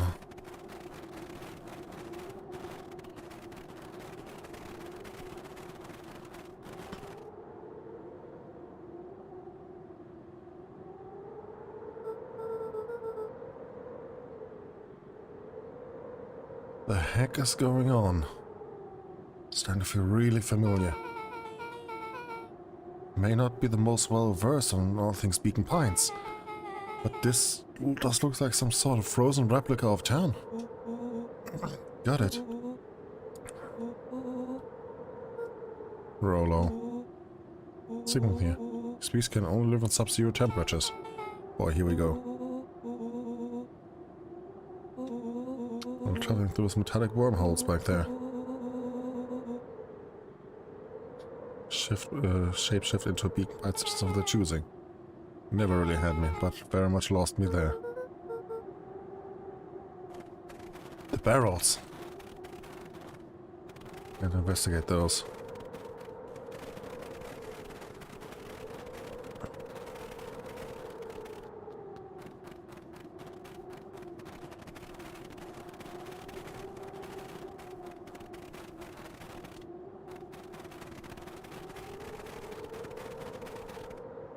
They rounded the corner to the frozen town square.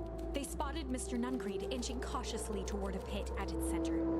He held his arms out gingerly, as if approaching a beast in the wild. What? Upon closing the distance, Luca recognized what Nuncreed was after. Gran stood confidently at the edge, one arm outstretched over the abyss. Nearby, a wheelbarrow had been emptied out. She held a lit torch, which flickered in the bitter wind.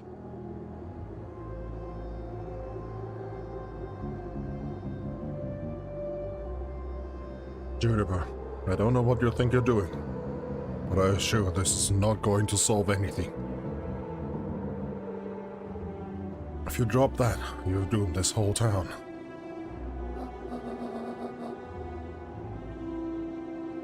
It wasn't me who doomed this town.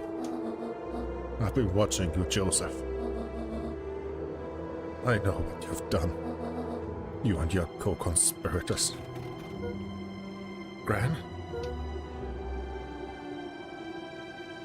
What's happening? Luca, you and your friends need to leave right this moment. Mr. Nuncreed turned back toward the kids, desperation in his eyes. Listen to your grandma, Luca.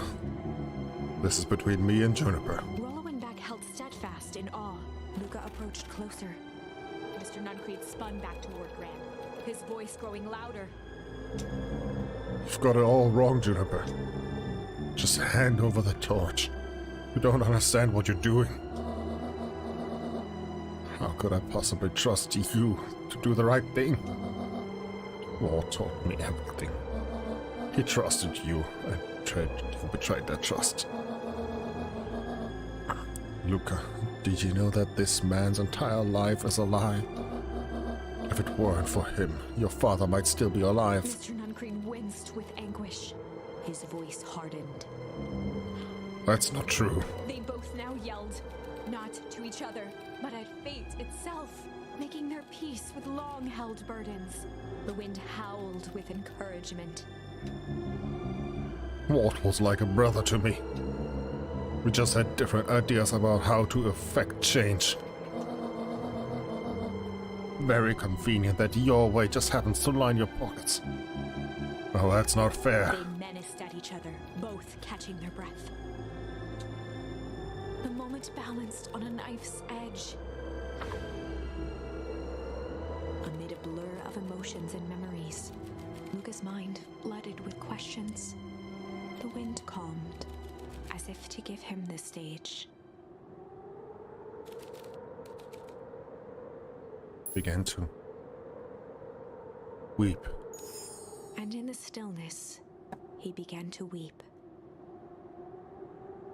It was all just too much. Falling to his knees, Luca whimpered softly. The tears crystallized as they hit the snow. Gran stared at Luca for a moment with warm sympathy, remembering why this was all necessary. This all makes sense soon, Luca. And everything can go back to normal. Promise. She stiffened up and brandished the torch at Mr. Nuncreed. You can't hide behind those people any longer, Joseph. Once their precious source is destroyed, we'll see where their loyalties fall. Juniper, don't. Ignoring his final plea, Gran flung the torch into the deep darkness. She smiled and exhaled in relief. Mr. Nuncreed moaned in resignation. The torch echoed as it ricocheted down the hole, punctuated with a thunderous thud.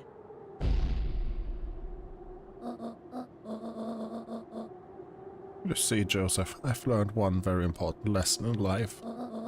If you want things to change, then you must be willing to. Before Gran could finish, the ground shook her.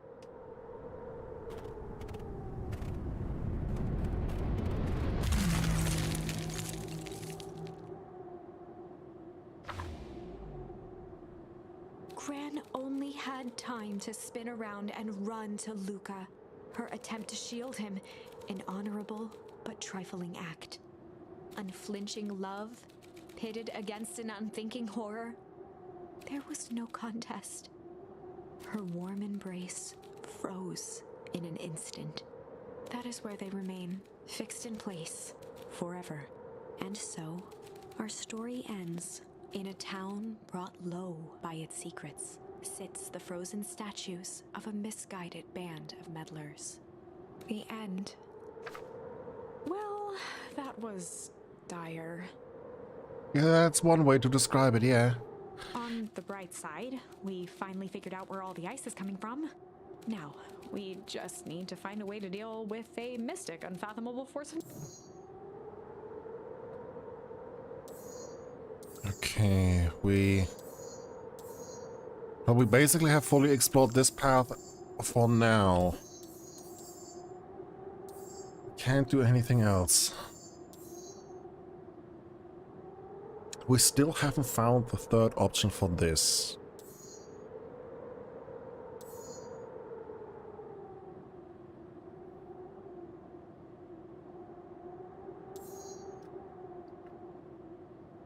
We have to continue with this line here.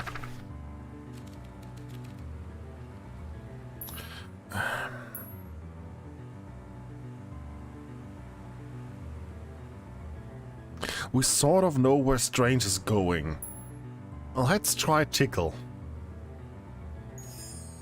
Well, time to bust out the tickles. Hey Tish, wanna see something cool? Beck lunged forward and began to tickle under Tish's arms.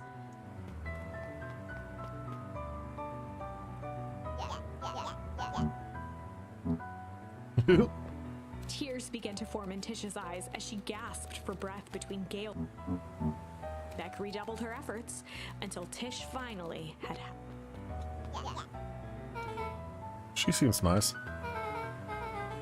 You were just threatening us? Started around, a realization dawning on his face that he was now outnumbered. Stupid rat. Mm-hmm. Iggy kicked at the puddle before making his escape. Oh shit. I think you got a little ooze on your hair. Shook the ooze out of her hair as best as she could. What are your feelings about having more mature, refined look? Chapter 4.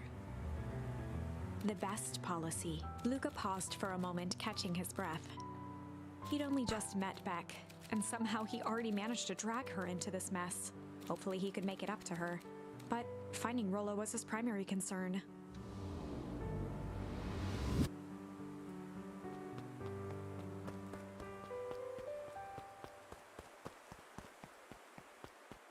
Okay, well, Beck only has gray hair now.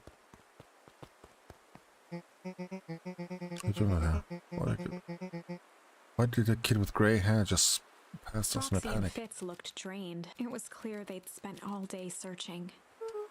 That's Beck. Yeah, who she is. What happened? Just helping to look for Rolo. I need you to start telling me the Roxy's truth. temper could often be dismissed as the impatience of an older sibling, but this was the most intense Luca had ever seen her. Her eyes were wild and unfocused, looking straight through Luca. We're running out of time. In a torrent of rambled words and tears, Luca broke down. Rolo and I weren't just playing in Weepwood yesterday. We were investigating the lights at the old Valentine warehouse, but someone was there in a strange suit. And we hid in the dumpster and had a heavy backdrop on us, and I think it was a body. So we ran, but we got split up. And I ran home. It's all my fault. I know my best friends may never come back. Roxy, still exhausted and angry, softened briefly as her eyes hunted the ground in thought. With a determined sigh, she looked up at Luca. It's not your fault, Luca. Rolo's gonna be okay, promise. Roxy drew herself up. I'm gonna fix this. Luca, go home. But I wanna help. It's too dangerous for a kid. I can't just sit around, I have to do something. Roxy tried to think of the safest place to send Luca. You go back to that little treehouse you two like to play in. Wait there in case Rolo shows up. Sounds like a plan? Luca wiped his cheeks and gave a quick nod. You did the right thing telling me the truth. Now scoot. You really believe his story? What other option do we have? Things have been strange around here, leading up to the festival. My dad has been acting weird lately. Well, weirder than normal. Looking into the puddle, Roxy rubbed her arms to warm up. Why is it so cold here?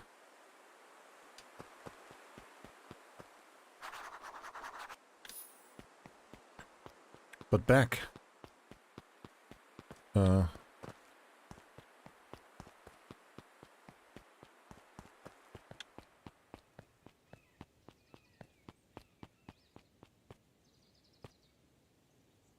Wait, do we know in this timeline that she lives there? I don't think... No.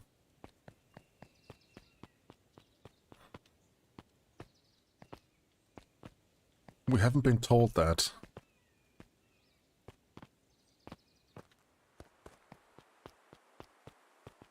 Mr. Nuncree jumped with a start. Oh, I don't sneak up on an old fella like that. Sorry. Who were you talking to? What? Luca motioned to the phone booth. Oh no, I was just checking because I thought I heard it ring. The dang thing never does, of course. Never see anyone use it, really.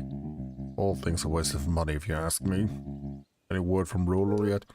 Not yet. Long time for a boy to lose his way. Rolo knows these woods too well to get lost. Suppose you're right. Silly boy's antics have this whole town worried sick. Antics? We all know Rolo likes to play his little pranks. You think this is a prank? What other possible explanation could there be? He's not playing a prank, and he didn't get lost. Someone took him, I know it. How'd you know that? Unless... Luca, is there something else that you know? Mr. Nuncree gently placed one of his substantial hands on Luca's shoulder. Dang it, boy, if there's something you know, something that can help your friend, you need to tell folks. Luca peered up at Mr. Nuncree. Kind eyes warmed a stern face. Okay, this is intense. Knowing all the secrets from before, from the other path. And normal. If we had played this path before, we wouldn't know that Mr. Nuncree is head deep into this. But now, this game is great. There was a deeper emotion hiding beneath it all. Yeah. It was subtle, but Luca could sense something eating away at him. Oh yeah, there is something eating him, all right. Shame here. There was a shame lurking back in More those branching eyes. paths. A deep sadness, If Mr. Nuncreed was that worried about Rollo, maybe he could help.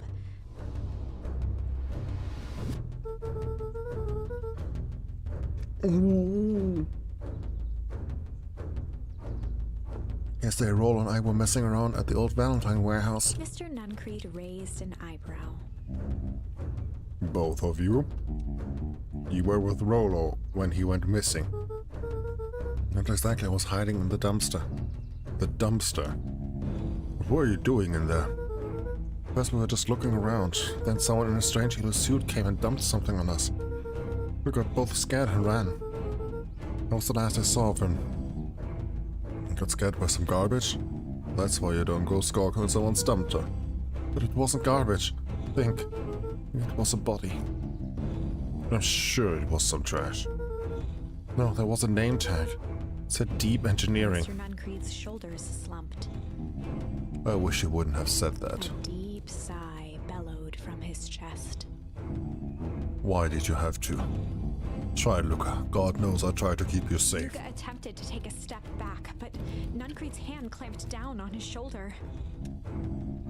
But you Fernhorns just can't help yourselves, can you? We were all so close to being done with this. With a firm shove, Nuncreed manhandled Luca into the phone booth. What are you doing? It's out of my hands now. The door latched shut with a mechanical hiss. Shit. As Luca pounded the glass, the floor dropped from under his feet. The inside of the phone booth was now a loose capsule, plummeting at gravity's whim. Luca winced and pressed his hands to the walls. As he braced for impact, the capsule hurried to a surprisingly smooth stop. He felt a cold rush of air and opened. Two large figures in hazmat suits occluded his view. Luca heard the deep, resigned voice of Mr. Nuncreed over an intercom. What? He knows too much. The end. Whoa, okay, Wait. No. This isn't the end. I know there's still much more. Somehow this went wrong. Okay, let's try something else.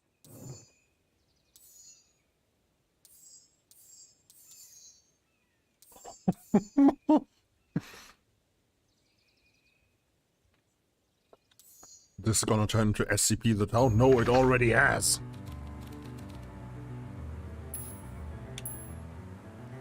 I guess, Clef, you weren't around for the last time.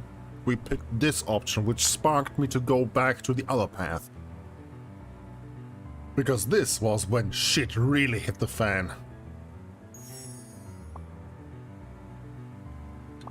Well, time to bust out the strange.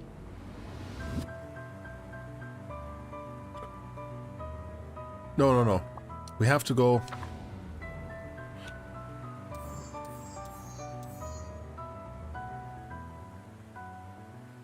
So, a little catch up.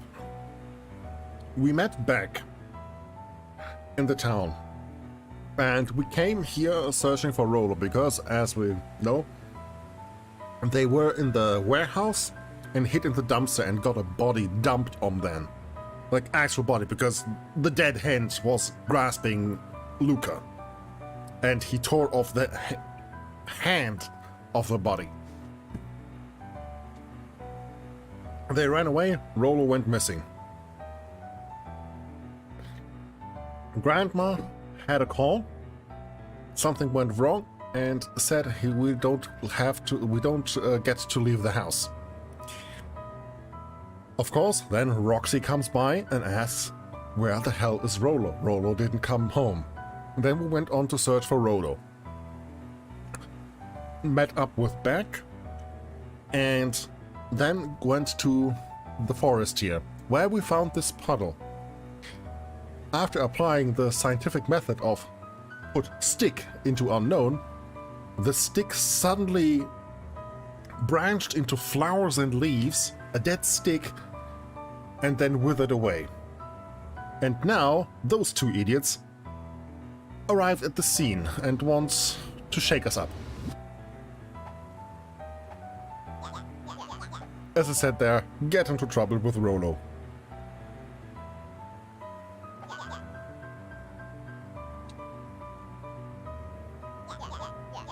What's wrong there, new kid? About to pound your friend? Beck stared in silence, the only sign of life being the twitch of an eye. It's weird when people don't talk. Yep. Stop being a weirdo. Hello? A kind of wackadoo? Makes sense, wackadoos travel in packs, eh, Dad? At the sight of Iggy taunting Beck, something in Luca snapped. Iggy's smirk shifted to a look of shock as Luca launched himself into his stomach. Yeah. And the boy landed in the puddle. Glowing ooze. Note the barrel behind. His half is completely covered in the stuff. Iggy's voice began to slur as he struggled to get up. Don't feel so good. Mm-hmm.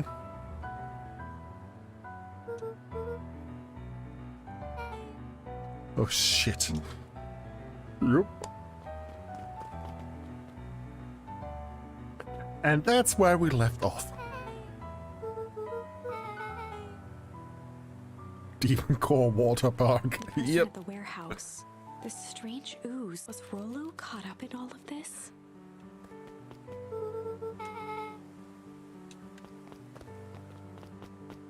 And then this guy came along. Oh, the little buddies, you startled me. What in the dickens are you up to in this part of town? We're just helping look for Rollo. Oh, you haven't heard the good news? Rollo showed up safe and sound a bit ago. Really? So where was he? It's really funny. He just got a little turned around in the woods. Can be disorienting, you know. I'm starting to get that impression. Rollo's at his house now, getting some well-deserved rest. That's a relief. You should scurry along before you get lost yourself. Can I introduce you to Rollo? Luca, your grandmother was looking for you. She was? She was worried sick. Yes. I need to talk with Nelly about work either way. Beck glanced toward Luca. Guess all's well that ends well.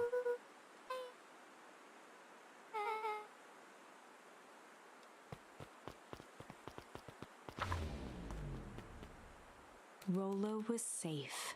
A wave of relief washed over Luca, which was quickly replaced by a sense of dread. Gran is going to kill me. If he hurried, he might just make it home before sundown. Chapter 4.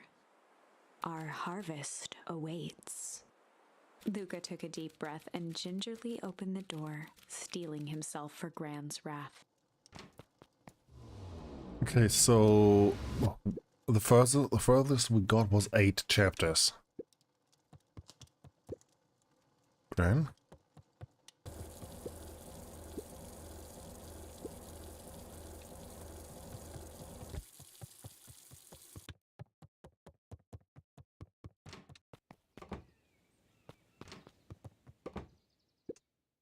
Roxicam, she was worried about him, so I figured he wouldn't mind if I helped look for him.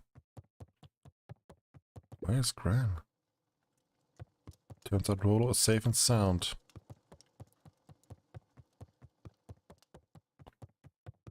Luca was alone. The house was empty. Guess that's a good thing.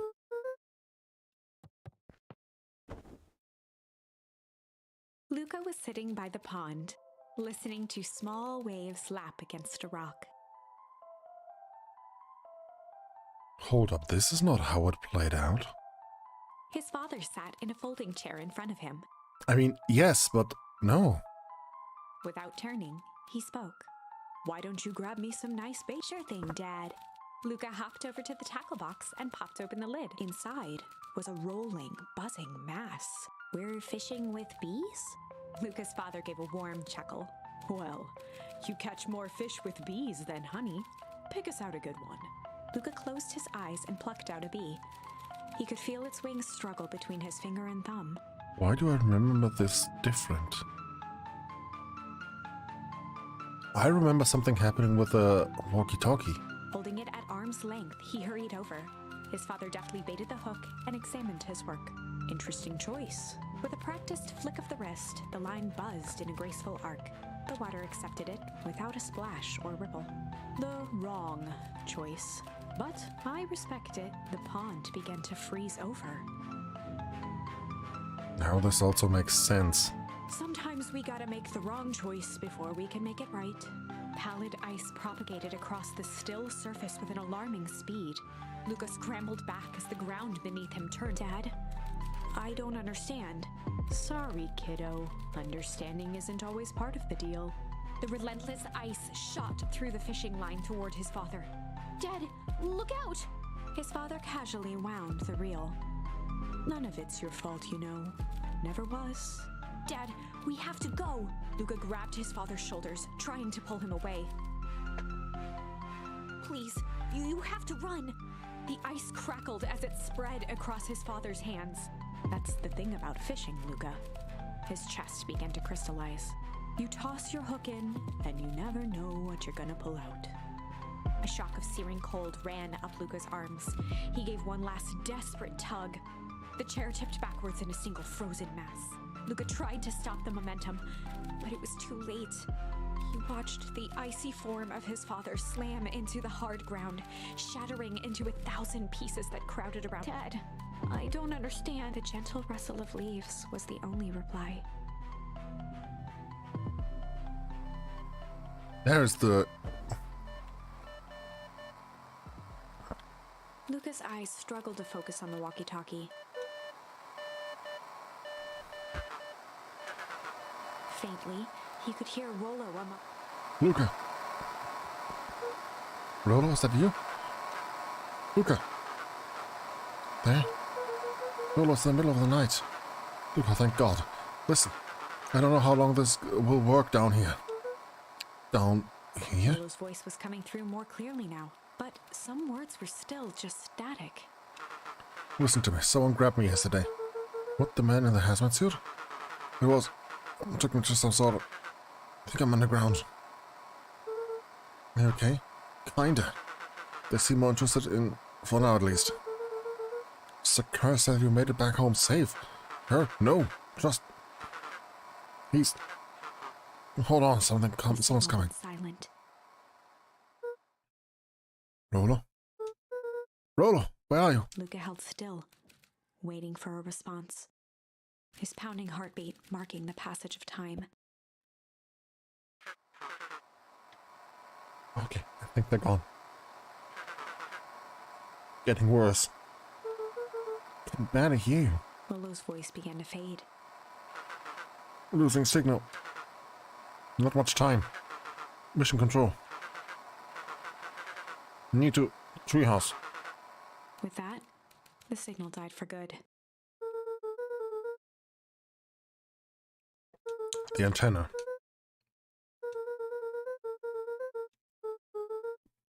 Luca grabbed the walkie-talkie and sprinted to the treehouse.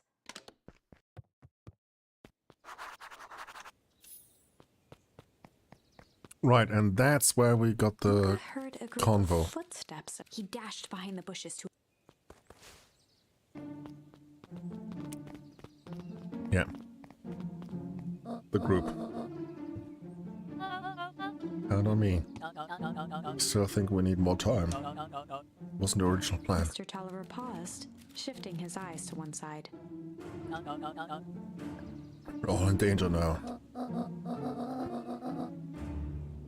I, for one, refuse to sit idly by while the danger persists. Hiram, you just keep your wits about you. Mr. Tolliver took one long, quiet breath.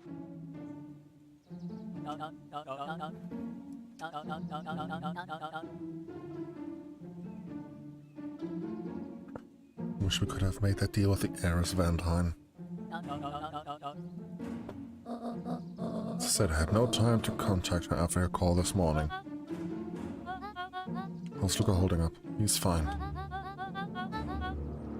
I shouldn't lose sight of the fact that this is all... I know very well what all of this is for. We have no choice. Operation Sparkmark has a new objective.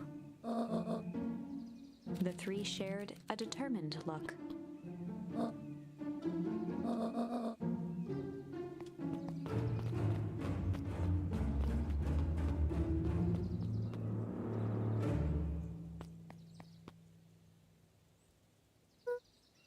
And now dawn.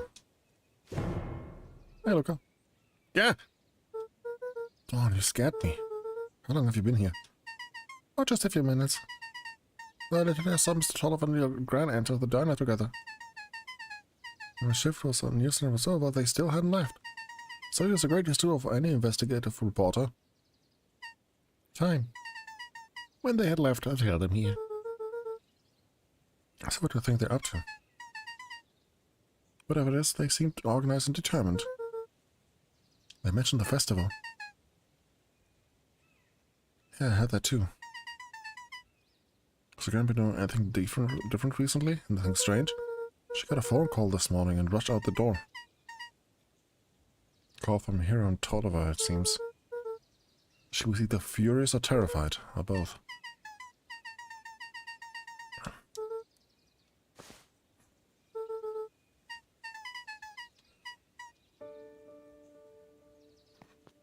And now everything is new for me as well.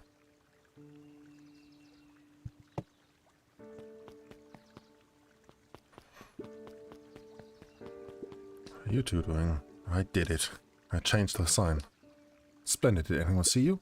Don't believe so. You were right. It was simple enough to just rearrange the letters. No choice for a prank, though. Considerations such as these. All is good. The two boys shared a mischievous grin. Should be quite memorable. Oh?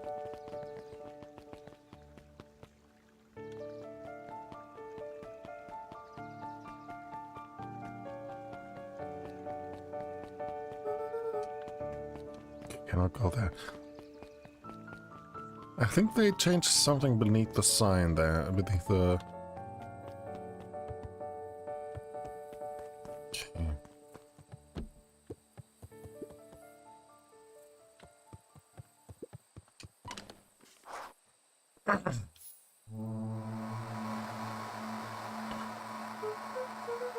Roll, are you there?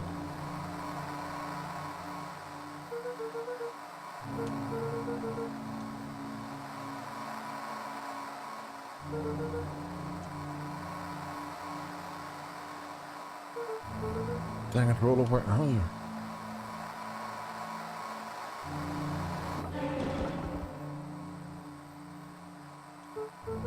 Luca could only see a cloaked shape behind the rocket. Got buttons in here, so better come out right now. Strained to hear as a muffled voice.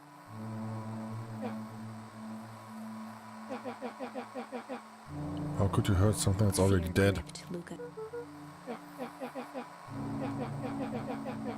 Luca stared at the ground for a moment, trying to place. The figure shifted slowly from behind the rocket, revealing itself to Luca. I'm a monster. Now they help me like the beast I am. Iggy. Luca reached over empathetically. Iggy's tone jolted to dejected anger. Don't touch me. It's all your Luca fault. slumped to the ground. Over. So sorry, I didn't mean to. I lost control.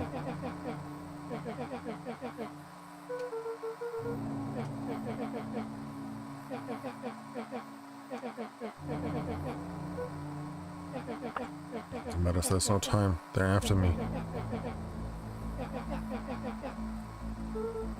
Hide from who? Who's after you? Rolo. It's not safe, Luca. Treehouse.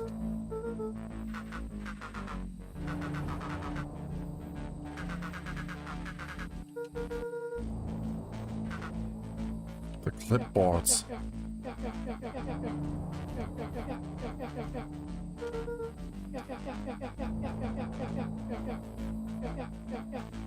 More threat? What? Yeah, well, thanks. This arboreal domicile. Good, they found me. Don't panic. Stay here and I'll see what they want.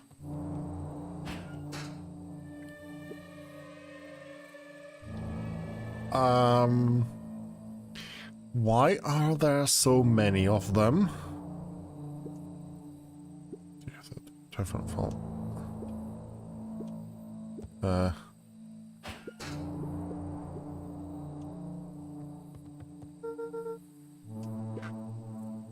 Gotta get out of there. Is it them? Yeah, it's the clipboards. A bunch of them. Maybe all of them? Yeah, you were right. They're saying the same stuff but with the creepy knob cranked to 10.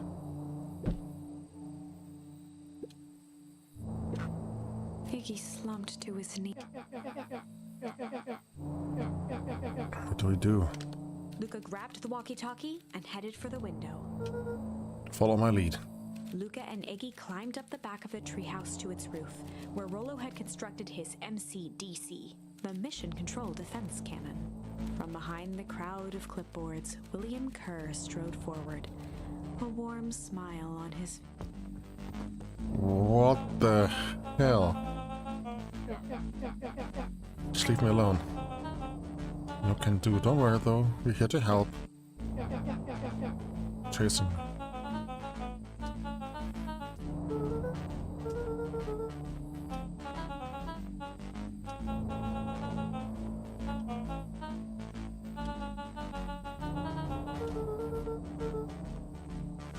Was back at his place resting.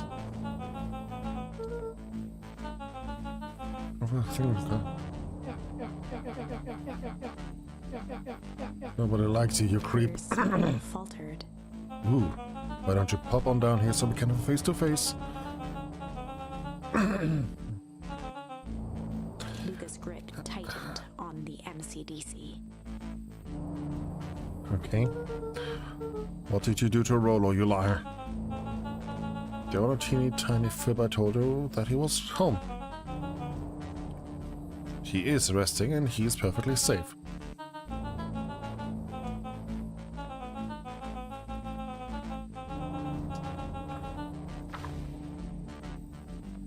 Luca's mind raced. He was caught in a trap. What do you do? He wiped his cheeks with a sleeve. What are you gonna do, Luca?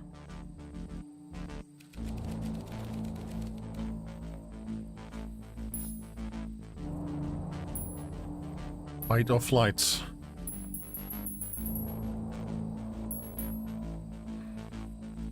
Yeah, this option is flight.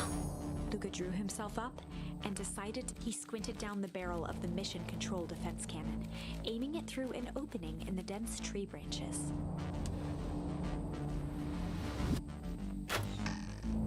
He looked up with surprise as...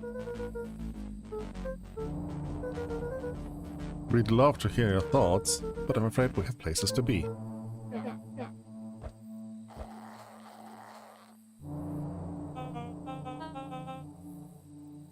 We know where that leads them. This way we'll take the tunnels. Oh my God. Luca and Iggy winced as they sprinted through the thicket. The branches clawed at them, reluctant to give passage. After what felt like a marathon, Luca stopped in his tracks as they reached the clearing. What the? That was all he was able to say before Iggy slammed into his back. The boys tumbled down a steep decline and crashed with a wheezing thud on a surface. In fact, it was ice. Chapter 5. Signs. They stood silently, catching their breath. The sky was like sapphire. With each breath, a plume of steam escaped from Luca's lungs. Let's keep moving. Luca pulled Iggy to his feet as they gazed across a snowy terrain. Wait, we're here. It's actually pretty badass. I think we lost him. Are we up in the mountains? I don't think so. I think anything we went downhill.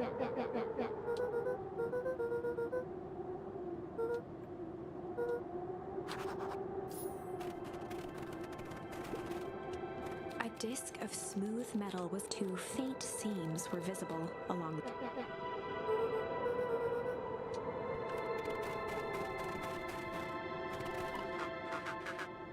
the... Are you there? Had almost forgotten the walkie-talkie he was carrying. It said Bozo Kerr. Nothing bad has happened to you in those woods. Luca looked at Iggy with hesitation. No need to be With a rude. resigned sigh, Luca responded. It seems the only dangerous thing in the woods is you. The young man of the hour. How in tarnation do you end up with one of our radios? Just lucky, I guess. Why, howdy, you von Horns are full of surprises, aren't you? You knew my parents? You never had the honor of meeting your father, but your mom sure was a handful. Luca winced, shoving the walkie-talkie back into his pocket. More about the mother now.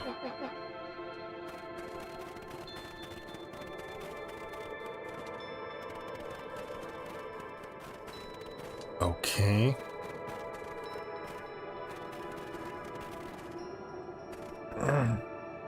What's the readout? Sitting just above 258 Kelvin. That's a bit down from last time. Still within safe ranges.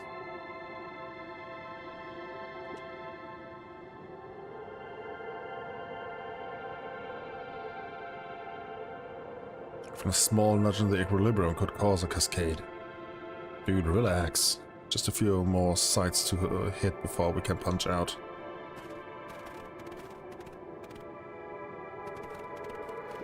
$258 Kelvin. That's frosty.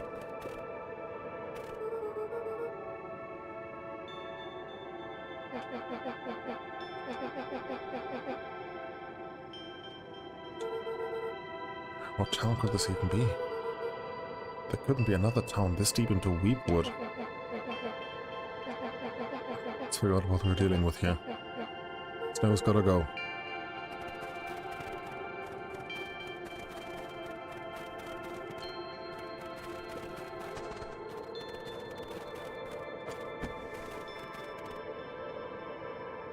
The boys stared in disbelief at the sign that now clearly read, "Welcome to Beacon Pines." Doesn't make any sense.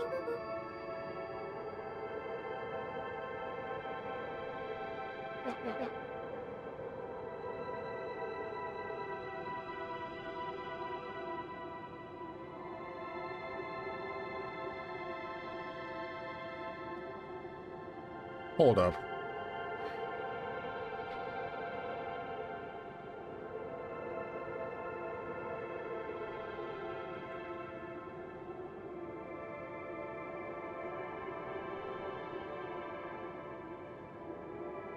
His wrong side is mutated.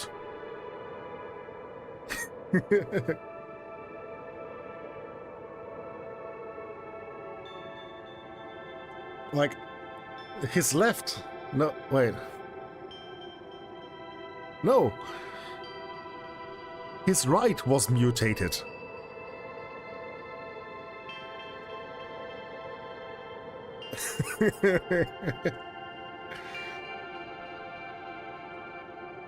Oh, no, I don't get this wrong, no.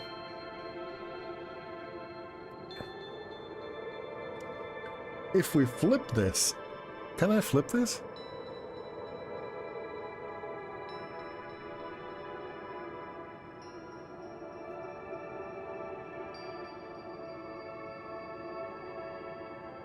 It's like the Mel Brooks film, Mole Hump Move. Yeah.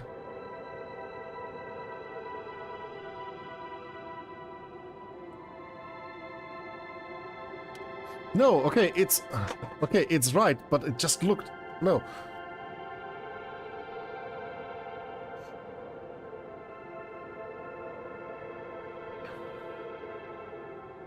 No, if I logically turn him, that would be his. If I turn him to the other side, that his cheek and mutated side should be in a different place.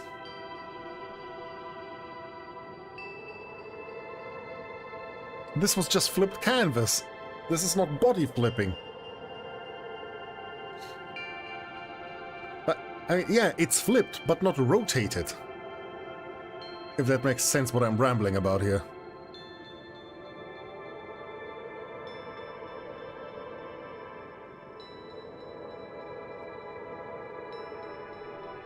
Time crunches will do that. Or just trying to take the easy way.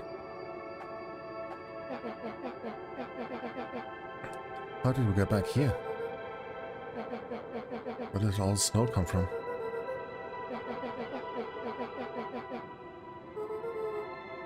Probably we fought that before. It was cold too.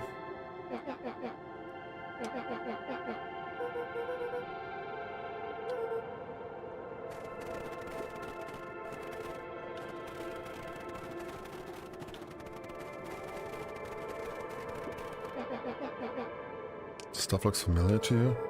It's the barrel near the puddle I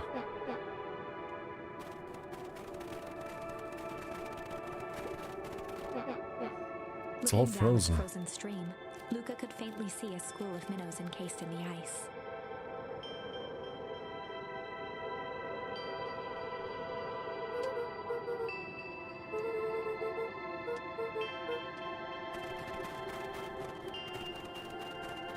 The crunching of footsteps trailing Luca went hush. He looked back to see Iggy's face twisted with... Everyone's gone. There must be an explanation for all of this. And look all you want. I quit. You don't get it, do you? This is one of pathetic Hank Atomic stories. We aren't going to save the day. We're gonna save ourselves. My face is mangled. Town is destroyed. And everyone's ever...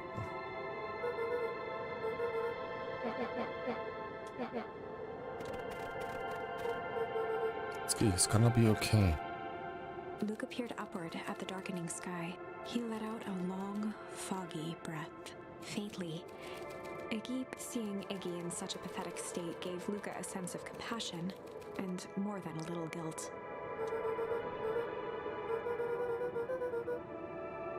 Probably not a good idea to stumble around in the dark anyway. Luca allowed himself to collapse next to Iggy. The boys huddled together for warmth and comfort. If not for exhaustion, their minds would be racing, trying to make sense of the events of the day. As it was, all they had energy for was to sit in silence, numb.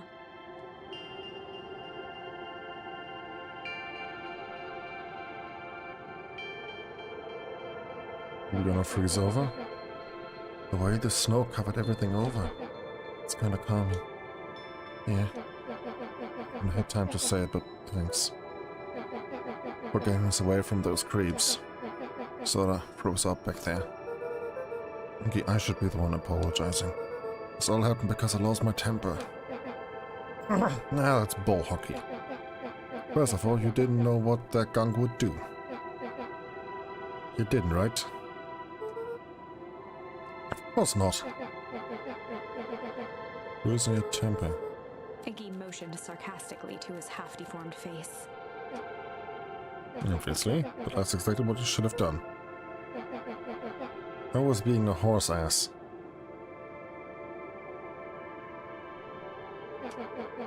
You're supposed to be a horse ass in response. That's how it works. You wanted me to fight you? Of course! Jeez, you goody types take forever to understand this very basic point. Why would you go around saying cruel things to try and get into fights? He shrugged. Something to do. You're an asshole because you're bored? Sometimes I just feel empty. You wouldn't understand. You and Rolo have always been having a blast together. Laughing and calling that dinky little treehouse mission control. Wept openly. Perfect little Luca Van Horn. This perfect little life. My life is not perfect. Everybody in town likes you. Not everybody. Hell, that new girl hasn't even unpacked yet, and even she already likes you. You have Tish. He wiped his nose with a sleeve. I love Tish. Tish is great. But she ain't exactly the world's greatest conversationalist, you know? Luca gave a warm chuckle. Get that impression. He cleared his throat as he wiped his eyes. Must be raining out here. Definitely. Iggy arched into a wide... Yeah. Luca's eyelids began to slowly drift shut. No, no, no, no, no. Don't sleep in the snow. Don't sleep in the snow. I still want to see what the inside of a dinky little tree has. Not bad. That's all Luca could whisper before succumbing to sleep. Iggy snuggled in some more.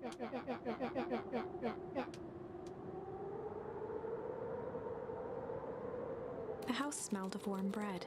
Luca was playing with toy blocks on the living room rug. He looked up to see his parents on the couch. His mother held his father's head in her lap. She idly stroked his hair while humming. A voice behind Luca spoke. "This is how you remember them, huh?" Luca turned to see his own face. The doppelganger from his dreams, still clad in a yellow hazmat suit, still carrying a look of disdain behind empty eyes. Aww, look at this perfectly cozy scene. You know it wasn't really like this. The figure picked up a toy block and inspected it.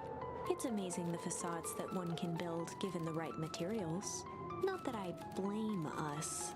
These are a child's memories, all warm and fuzzy. You don't remember, do you?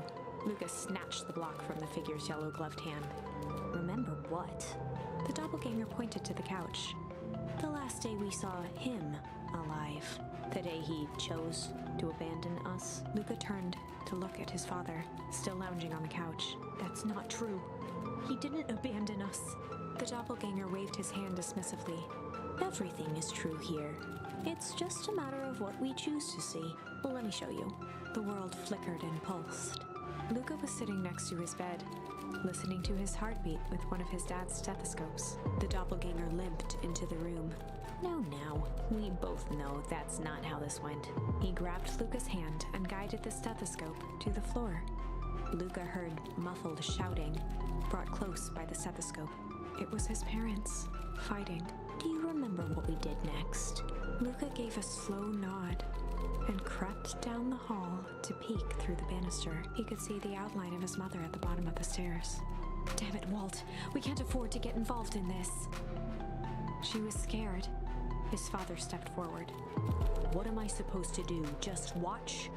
There's a sickness in this town, and we both know who's behind it. I swore an oath to help people. I won't turn my back on them. Luca's mother grabbed Walt. She was crying, pleading. I can't lose you. Walt calmly removed Eleanor's hand from his shoulder. What's right is right, and what's wrong is wrong. I could never live with myself if I let Sharper get away with this. Eleanor raised her voice. Spare me your bullshit platitudes. What about our son? Luca flinched, dropping the stethoscope down the stairs. Walt turned with a panicked smile. Luca, is that you? With tears in his eyes, Luca descended the stairs. Mom? Dad? What's going on? Walt dropped to a knee to meet Luca eye to eye. Nothing, buckaroo.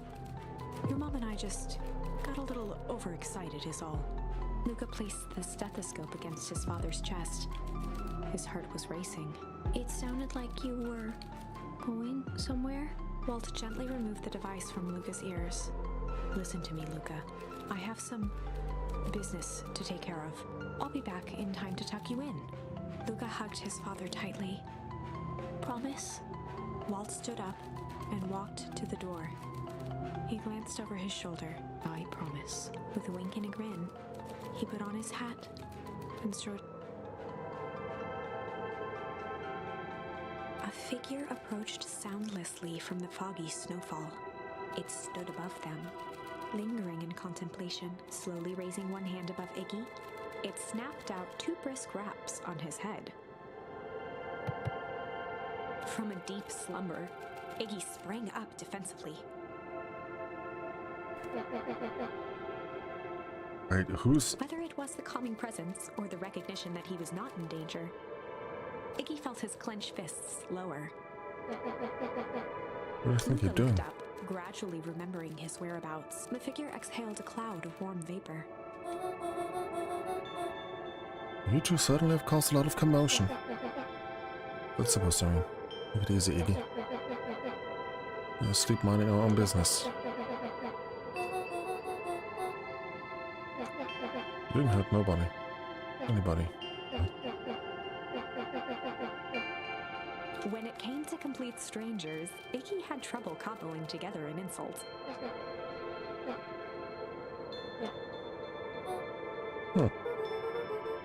Let's lower the temperature a bit here. Interesting choice of words. Oh, calm down. Who are you? A friend. An observer. A hitchhiker on the infinite expanse of possibility.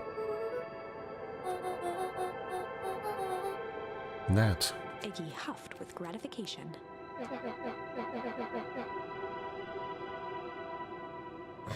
How about you make like a Nat and buzz off? Nat began to turn away and... You might say that. You might also say that.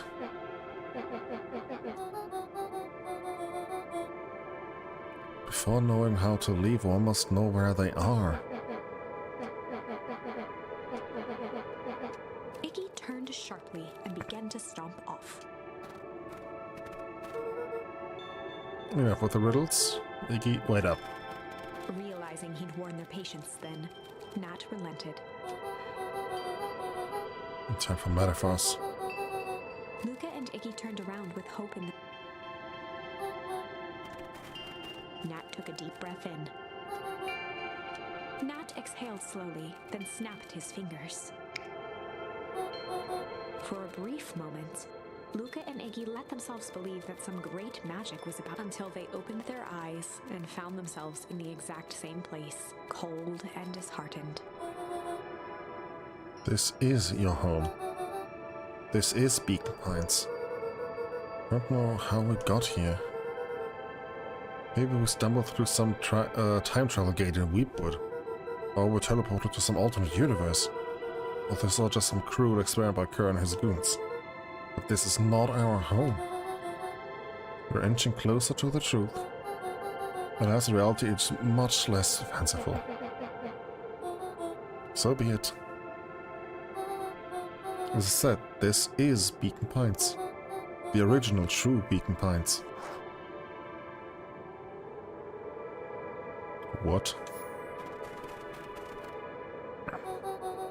You both grew up here. But the town you've called your home for the past several years is a replica.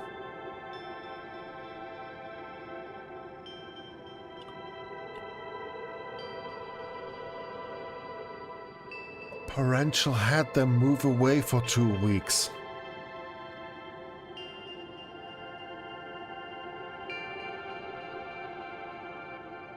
They had to leave the town, every single one.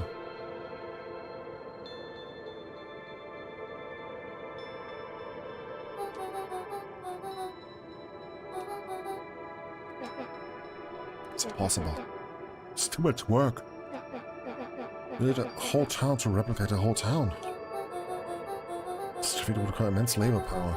That which could be moved would be moved. That which would not would require a precise duplicate. Would have noticed. Someone would have noticed. I would think so, unless the auditing was impeccable. And mind-numbing attention to detail. As for the innumerable trivialities which complete the tapestry. All the brain.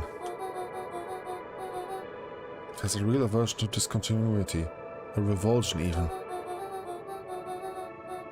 Luca and Iggy looked around uncomfortably. When an entire new town moved us all, no one... Why is the one question that can never be answered with certainty. Best one can do is to uncover. Nat narrowed his eyes, furrowed his brow, and... The source. Why indeed? Luca began to laugh uncomfortably. So ridiculous, there's no way He it looked could. down at his feet. His eyes started back and forth in contemplation. With a sudden pain, a thought struck him. If this is really home. He sprinted off into the pale distance. As Iggy turned to follow, Nat called out. Iggy, it's not too late to turn back. Simply head west through Woodwood.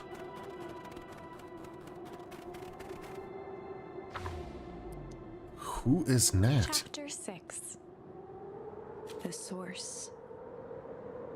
Nat expressed his sympathy with a shrug and sauntered off as unassumingly as he'd arrived. He'd given Luca and Iggy what they needed, and nothing more. As Luca sprinted across the snow, the events of the past few days became clearer, pieces to a larger puzzle. Rollo said he was underground somewhere, captured. Mr. Kerr tried to cover it up with lies. The clipboards were hell-bent on capturing Iggy. It all seemed to point to perennial harvest. But right now, there was one thing that Luca needed to know. His father's grave.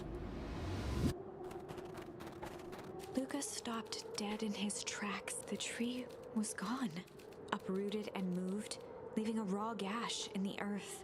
He dropped to his knees and dug wildly. His numb hands hit something hard. A dry whisper escaped Luca's lips. You're here. All this time I thought I was visiting you.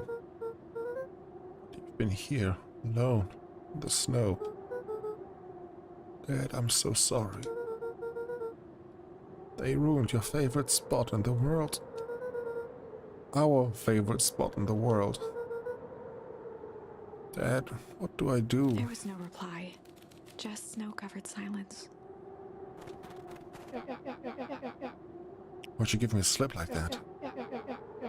Iggy finally noticed the tears welling in Luca's eyes and the snow-covered grave. Oh. Iggy, they stole his tree, Iggy. Suddenly, they heard the crunch of approaching footsteps in the... We gotta hide.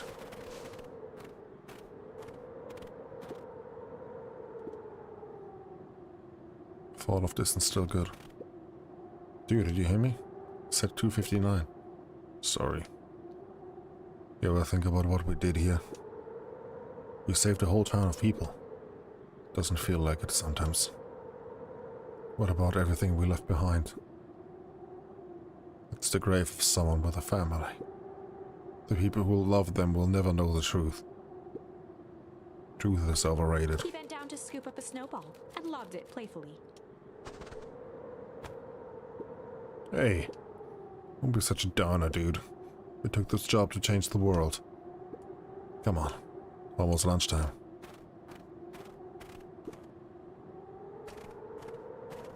Oh.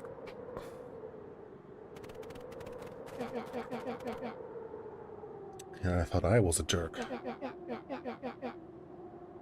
Thing is out there who literally danced on graves. Stuttered through heaving sobs. Thought I was visiting him. Thought he was with me. It's a bad break. Here's some advice. Gave Luca a solid smack on the back of his head. Hey! Who's any of this helping? Sitting here in the snow crying like some pushover. Who you helping? What they did, they lied to everyone. Blah blah blah blah. Luca Van Horn, you're a lot of things, but you ain't no pushover. What the hell did I tell you before? When some jerks come at you, acting like a horse ass, I should stand up for myself. Hell yeah. Kerr and his merry little band of clipboards pulled out this switcheroo for a reason, right? Nat mentioned something about a source. Luca wiped his eyes with a sleeve. Awfully valuable to perennial harvest. Sure, it would be a shame if something unfortunate were to happen to this precious source, wouldn't it? If it's small enough to steal, we snatch it. If it's too big to snatch it, we smash it. If it's too big to smash... He flashed a mischievous smile and cracked his knuckles. I'm always up for a challenge. Gonna make this right, Dad. Let's do this. So yeah, they moved the whole house. Can get awful cold out there in the woods, Luca. Probably best to stay put and conserve energy. Where's Rollo? Where's my mom? Did you kill her? Oh, heavens no, did I seem like a killer to you? He and Luca shared a skeptical look. Well, do I? Oh shucks, now that hurts my feeling. Wow. Okay, let me tell you something. This, in my opinion, really has, for me at least, writing-wise and game and story. I mean, everything just fits together. It's really one of the best games I've played this year.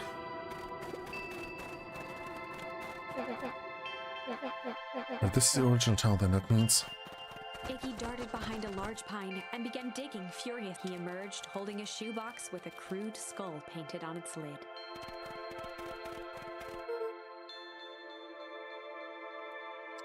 Replicate what you can't move. Long story. So a few years back, I came into possession of some premium-grade fireworks. Not the wimpy firecracker stuff they give kids. The good stuff. So why did you bury it under a tree? It's a long part of the story. You and Rolo were doing chores at Rolo's chicken coop. You guys pissed me off for some reason or another. Luca rolled his eyes with realization. The chicken coop. No, you didn't. Iggy stifled a chuckle. Yep. Just wanted to give you guys a little scare. But like I said, these were some primo fireworks. So I might have underestimated things. You blew up the chicken coop? I prefer to think of it as an incendiary redecoration. Sorry, but you should have seen the face on your looks on your faces. Rolo got grounded for months. Which is why I needed to stash the evidence and lay low. So I buried them under that tree. But when I came back for them later, they were gone. Figured some grown-up found them and tossed them. Iggy triumphantly raised the shoebox. Turns out it wasn't the fireworks that got moved. It was us. Unbelievable. I mean, good, but also bad. Do you think this is a game? Newsflash, boyo, you're not a hero. You're a little brat who's in a way over this head. A hero's just someone who refuses to give up. Comics these days are rotting children's brains. Everyone thinks they can be a spaceman heroes, yeah. I was always partial to Hank Atomic myself. So that's so. You really think you have a chance against us? You have no idea how powerful we are. Prepare for blast-off, loser. Okay, so... Crook looks like a whole stinking place.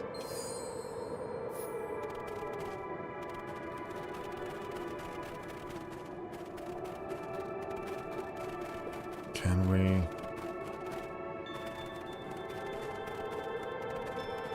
Abrackaboom! Or alakablam! Luca and Iggy inched up to the Arctic air breathed out of the cavern in heaving gusts.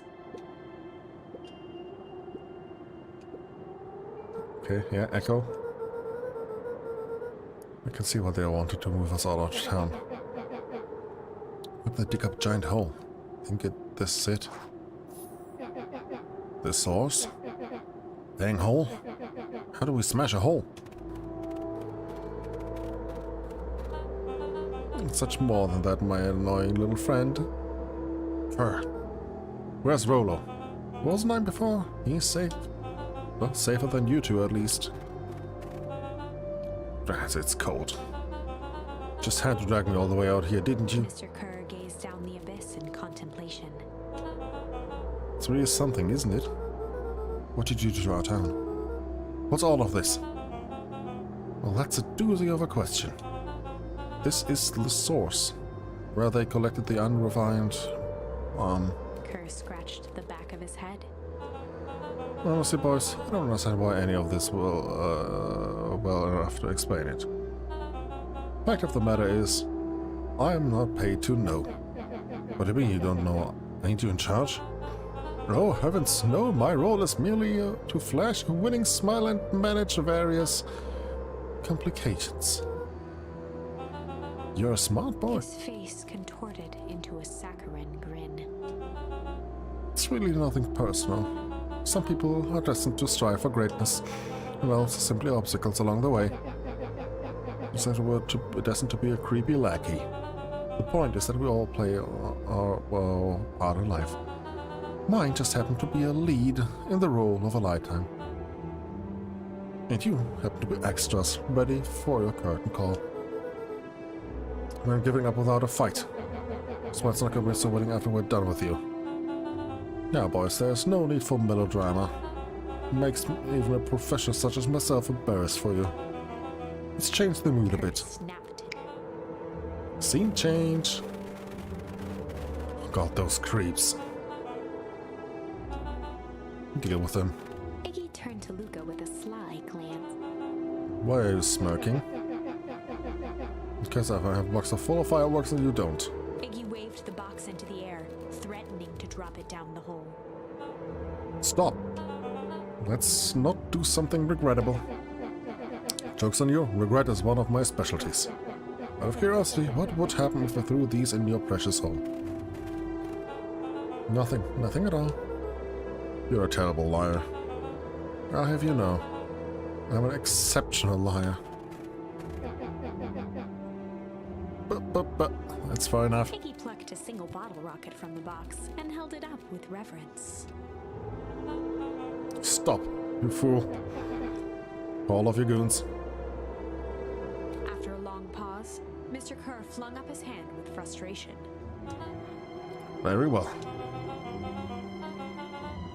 You can call back, you can head back for the night. It's been a long day. Handle these two from here. I don't like those rat panda. Into the frigid air. I swear. Put that down. What, like this? With a nonchalant flick, Iggy tossed the firework into the hole.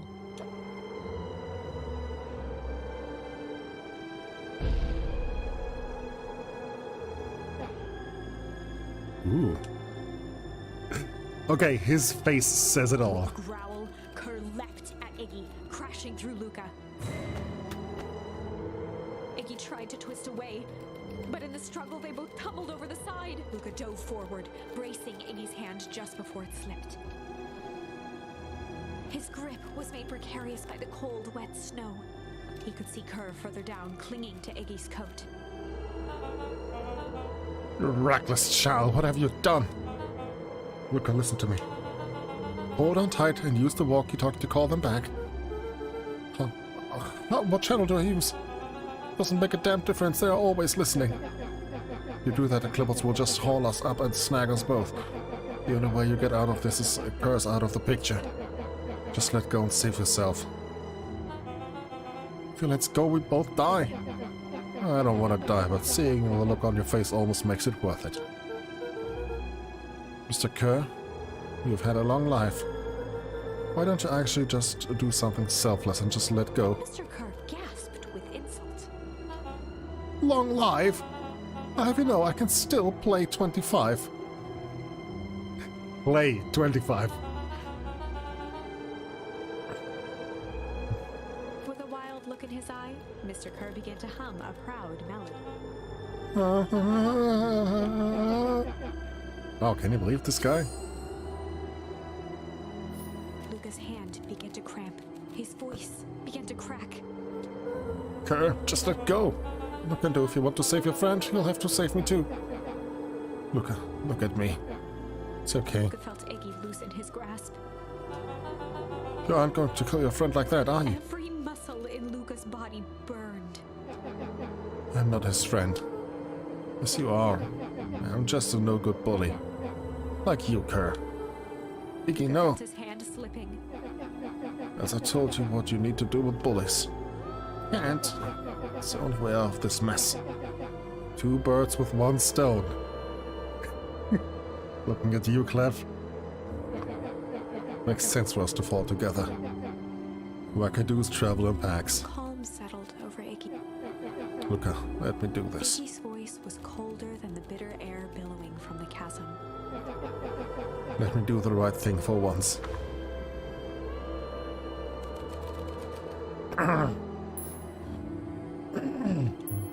Okay. Good that we got the accept one, but... Oh, what do we do?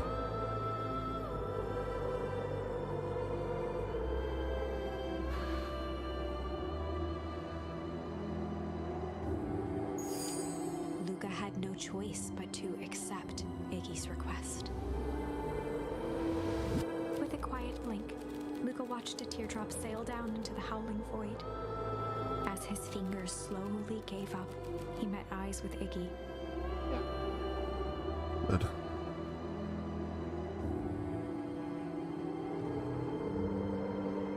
The two silhouettes were swallowed by darkness.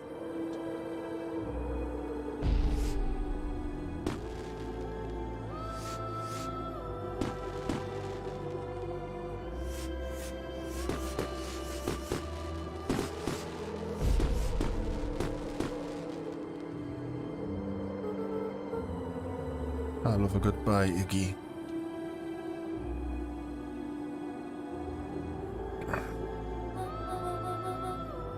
Luca, you should really step back. What? Quickly.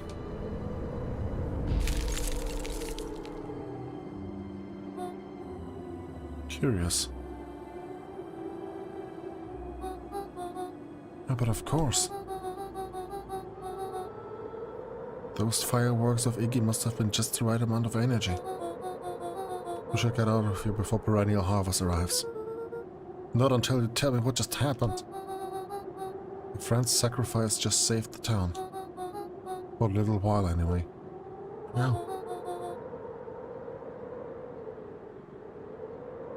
Tempus liquamine is a peculiar substance. Can change the relationship between matter and time itself. But doing so requires unfathomable energy. In a closed system, that energy can only come from its surroundings. That's why everything freezes over. A useful side product of this property being, by adding precisely the correct amount of energy to it, one can create a cryogenic cascade. So the gunk makes things cold and the fireworks made the whole freeze over? As Dumblock would have it, the fireworks weren't strong enough to generate a runaway reaction. I shudder to think what would happen if they're in the case. We have some idea what that would look like. It will take them a good while to safely break through and access the source again. You know all this stuff, why haven't you been helping? I have been, in my way. Each one of us has a role to play. Iggy's role, turns out, was to buy us precious time.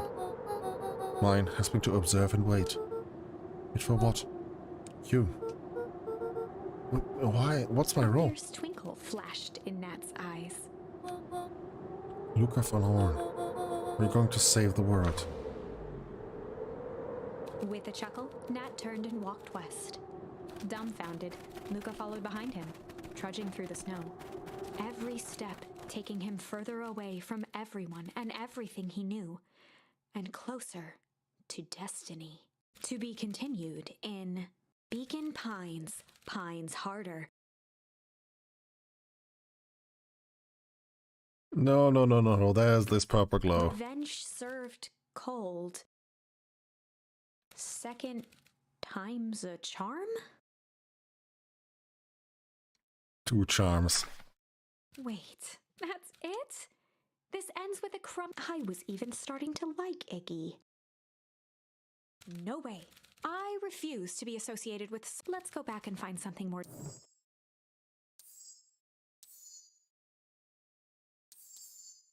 Okay.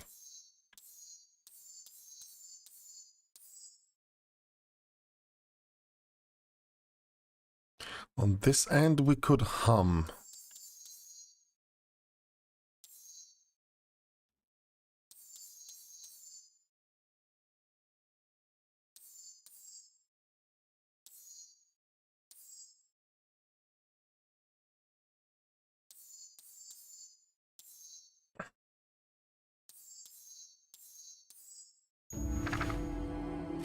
Let's go back to refuse. Luca had no choice but to refuse Iggy's request. He tightened his grip and reached for the walkie-talkie. A wild delight crept onto Mr. Kerr's face. That's a good lad. Now, Iggy begged Luca with his eyes one last time. But Luca, we need it. wasn't long before they were once again surrounded. Mr. Kerr sighed with relieved frustration. There you are. You really are a worthless lot, aren't you? Mirror, now. A clipboard dutifully produced an ornate ivory hand mirror, and Mr. Kerr began preening his tousled hair. Ah, that's better. Mr. Van Horn, I applaud your sharp thinking under duress. I'll put in a good word for you with the founder. Take them away.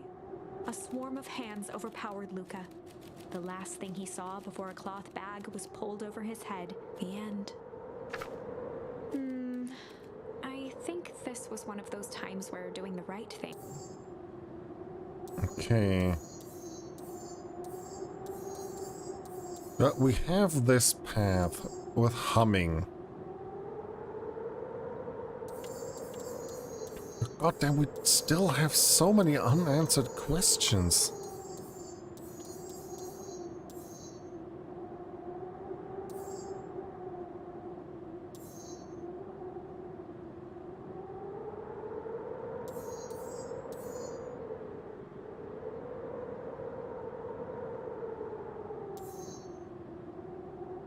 Where should we start?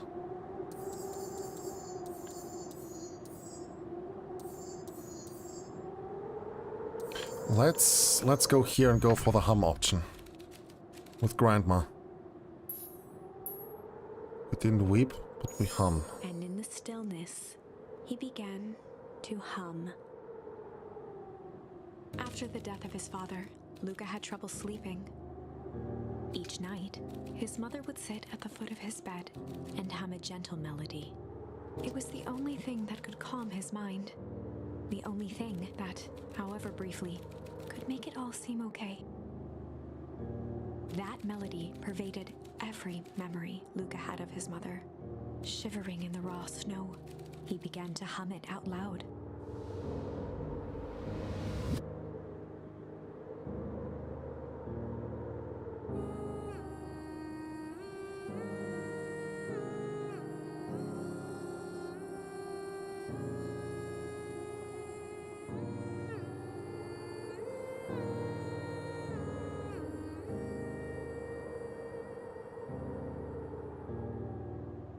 Gran lowered the torch, listening closely.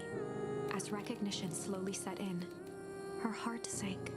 Those countless nights of consolation, the incomparable loss they shared together. She let the torch fall to the snow and sizzle out. A few steps toward Luca was all she could bear before dropping to the snow herself.